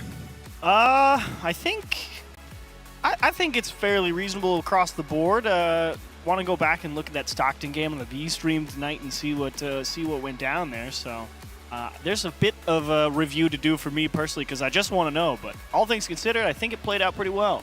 Yeah, I think it played out pretty well, pretty expected out of everybody. If everybody picked all these teams to make it, they would have been 100% on the money. If there's no Oracle, we don't need Cole here. We don't need Cole here to predict it. I like those Oracle. That guy was like, I think he's only 2 games off of perfect, I think. He missed the first one, and he betrayed his own region. Northwood Blue, he just saw them. They've already made Sunday. Northwood White, they're going to be awaiting the winner of Hamburg St. Clair. Hurt, quick thoughts on that? Hamburg St. Clair, who do you think is going to win? Oh, man. I've been trying to root for Hamburg this entire time. I might do it one more because technically that's all that's left. But it's rough. I gotta. No, I'm with you. Canada, you're going home. Toodaloo. I didn't say 2 hamburgers, and I'm rolling with Hamburg. Group B, Columbia, the 3 Cs, the Whirlpool. They played absolutely phenomenal the whole entire day. Berlin got pushed to the limit against a Las Vegas squad of Chiefs that looked good, but Berlin's just a little bit better. Yeah, really good show from Berlin, of course. Columbia, always a different beast for a lot of people. It's another step up the ladder, but I'm looking forward to see whoever they play from the winner of that Stockton ULV match. I think that one will be really good. Yep, Berlin, once again, another decider match. They don't want to end up losing. They want to make it a Sunday. I know they want to do it. The question remains, will they? You find out tomorrow. Move on to Group C. Akron Blue, they handle business. Tristan, one of the greatest, if not the greatest CRL player ever. Buzz, one of the greatest CRL players ever. Bullseye, he's just filling out the roster. He's trying to join the 2 legends, trying to extend that legacy once Buzz and Tristan graduate. On the other side, Amsterdam, they got reverse swept, reverse swept by Dirt throwing his muscles. That's not how you would want to start your weekend out. I feel so bad for them, but I mean, on the other end of things, it's got to feel great. Probably did set you up for success tomorrow. Yeah, but Amsterdam are going to get that rematch. Potentially, they beat Set 2 to go up against Boise State in the deciding match of that group. The last but not least, Group D. Fisher College beat Nijmegen. Then they had to go up against West Virginia. West Virginia, they've had an absolutely phenomenal day. They were incredible. Angel was spectacular. Dr. Boomin, they almost took out Fisher, but like you said, Herc, he might be able to pull it off against Dr. Boomin, but you're not going to be able to pull it off against Fisher. Oh, man. I peeked on that line. That wasn't a peak. That was a floor. That was a floor. That was life. We got 2 more days. The peak is nowhere been seen. Hasn't even been touched yet. Don't even know how to get that high, Herb. We're going to see what you can do going on throughout the weekend. As you take a look at the Sunday bracket, 4 teams, as I said, Northwood Blue, Fisher, Columbia, Akron Blue achieves. Which side of bracket, just looking at these 4 teams, which side of bracket looks harder? Well, I guess you have to pick Fisher or Northwood Blue. Looks harder across the board, but that's because, East Coast is OP and there's one West Coast team down there, so it can't pick the bottom side. Tell me now, any EU teams join them? I would. Oh, I forget who Amsterdam would play. They would play Boise if they beat Set 2. I'll pick Amsterdam. Okay, Amsterdam, no Berlin. No Berlin. Ooh. Tomorrow's schedule. No, 1 European team for a Chiefs. 1. Checking in the schedule. The B stream is over. No more twitch.tv/collegecardball. All the action will occur on twitch.tv/Rocket League starting at, I do believe, 11 Central. 11 Central, 9 a.m. Pacific Standard Time. You do not want to miss out on any of these games. Let's take a quick look at them. Match number 1, Hamburg, St. Clair. Match 2, Stockton, UNLV. Match 3, Set 2, Amsterdam. 4, Nijmegen, Dr. Boomin. Oh, yeah, I might take Dr. Boomin too. I might take them too. I think I might win that rematch. Which matchups looking juicy, Chiefs? I think first round, like I said, Stockton, UNLV, definitely that one first round. And after that, I would love to see Boomin, West Virginia rematch. A Boomin, West Virginia rematch. Oh, I don't know if West Virginia wants to see a Boomin, West Virginia rematch. If I'm a Mountaineer fan, I'm not trying to see that again. I don't know if Angel can spread them wings. Well, of course, we're about to wrap up the whole entire first day of the CRL World Championship. Herc, any surprises? What's the last thoughts? Oh, I mean, today was incredible. It was a ton of firsts for everyone. You should lip sync for me. That would have been amazing. That would have been a different level of creativity. That's top level. That's something even I can. I got the content planned for the weekend. Don't worry. We sure do. Well, we hope everybody here has enjoyed us this whole entire day. 16 teams have walked in. Nobody's been eliminated just yet. 4 have already moved on this Sunday. 4 more will join them. The question remains, who will that be? It all starts tomorrow once again right here, twitch.tv/Rocket League, right at 11 Central. You don't want to miss it. Don't go anywhere. Besides, and come back tomorrow. Toodles.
Leading to opportunities like this. Ahmad off the ceiling.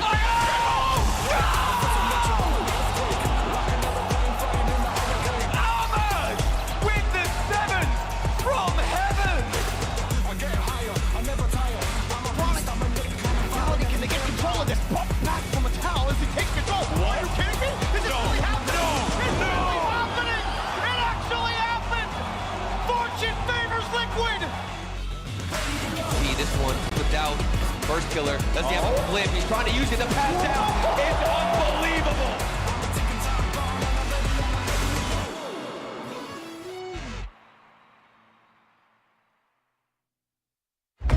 Game 5. Double match point on the line.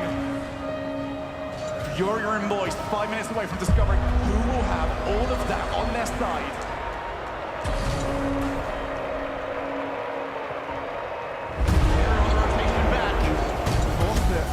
It won another